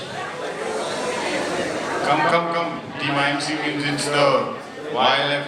Everybody from IMC, Team IMC on stage, please.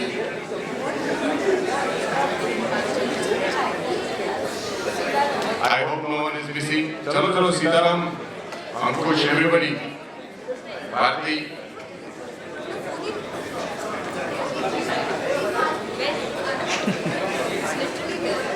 I hope we are not missing anyone. Come in front. Come in front.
Hello, यहाँ पे आ जाओ ना, जितना जाए उतना निकालो।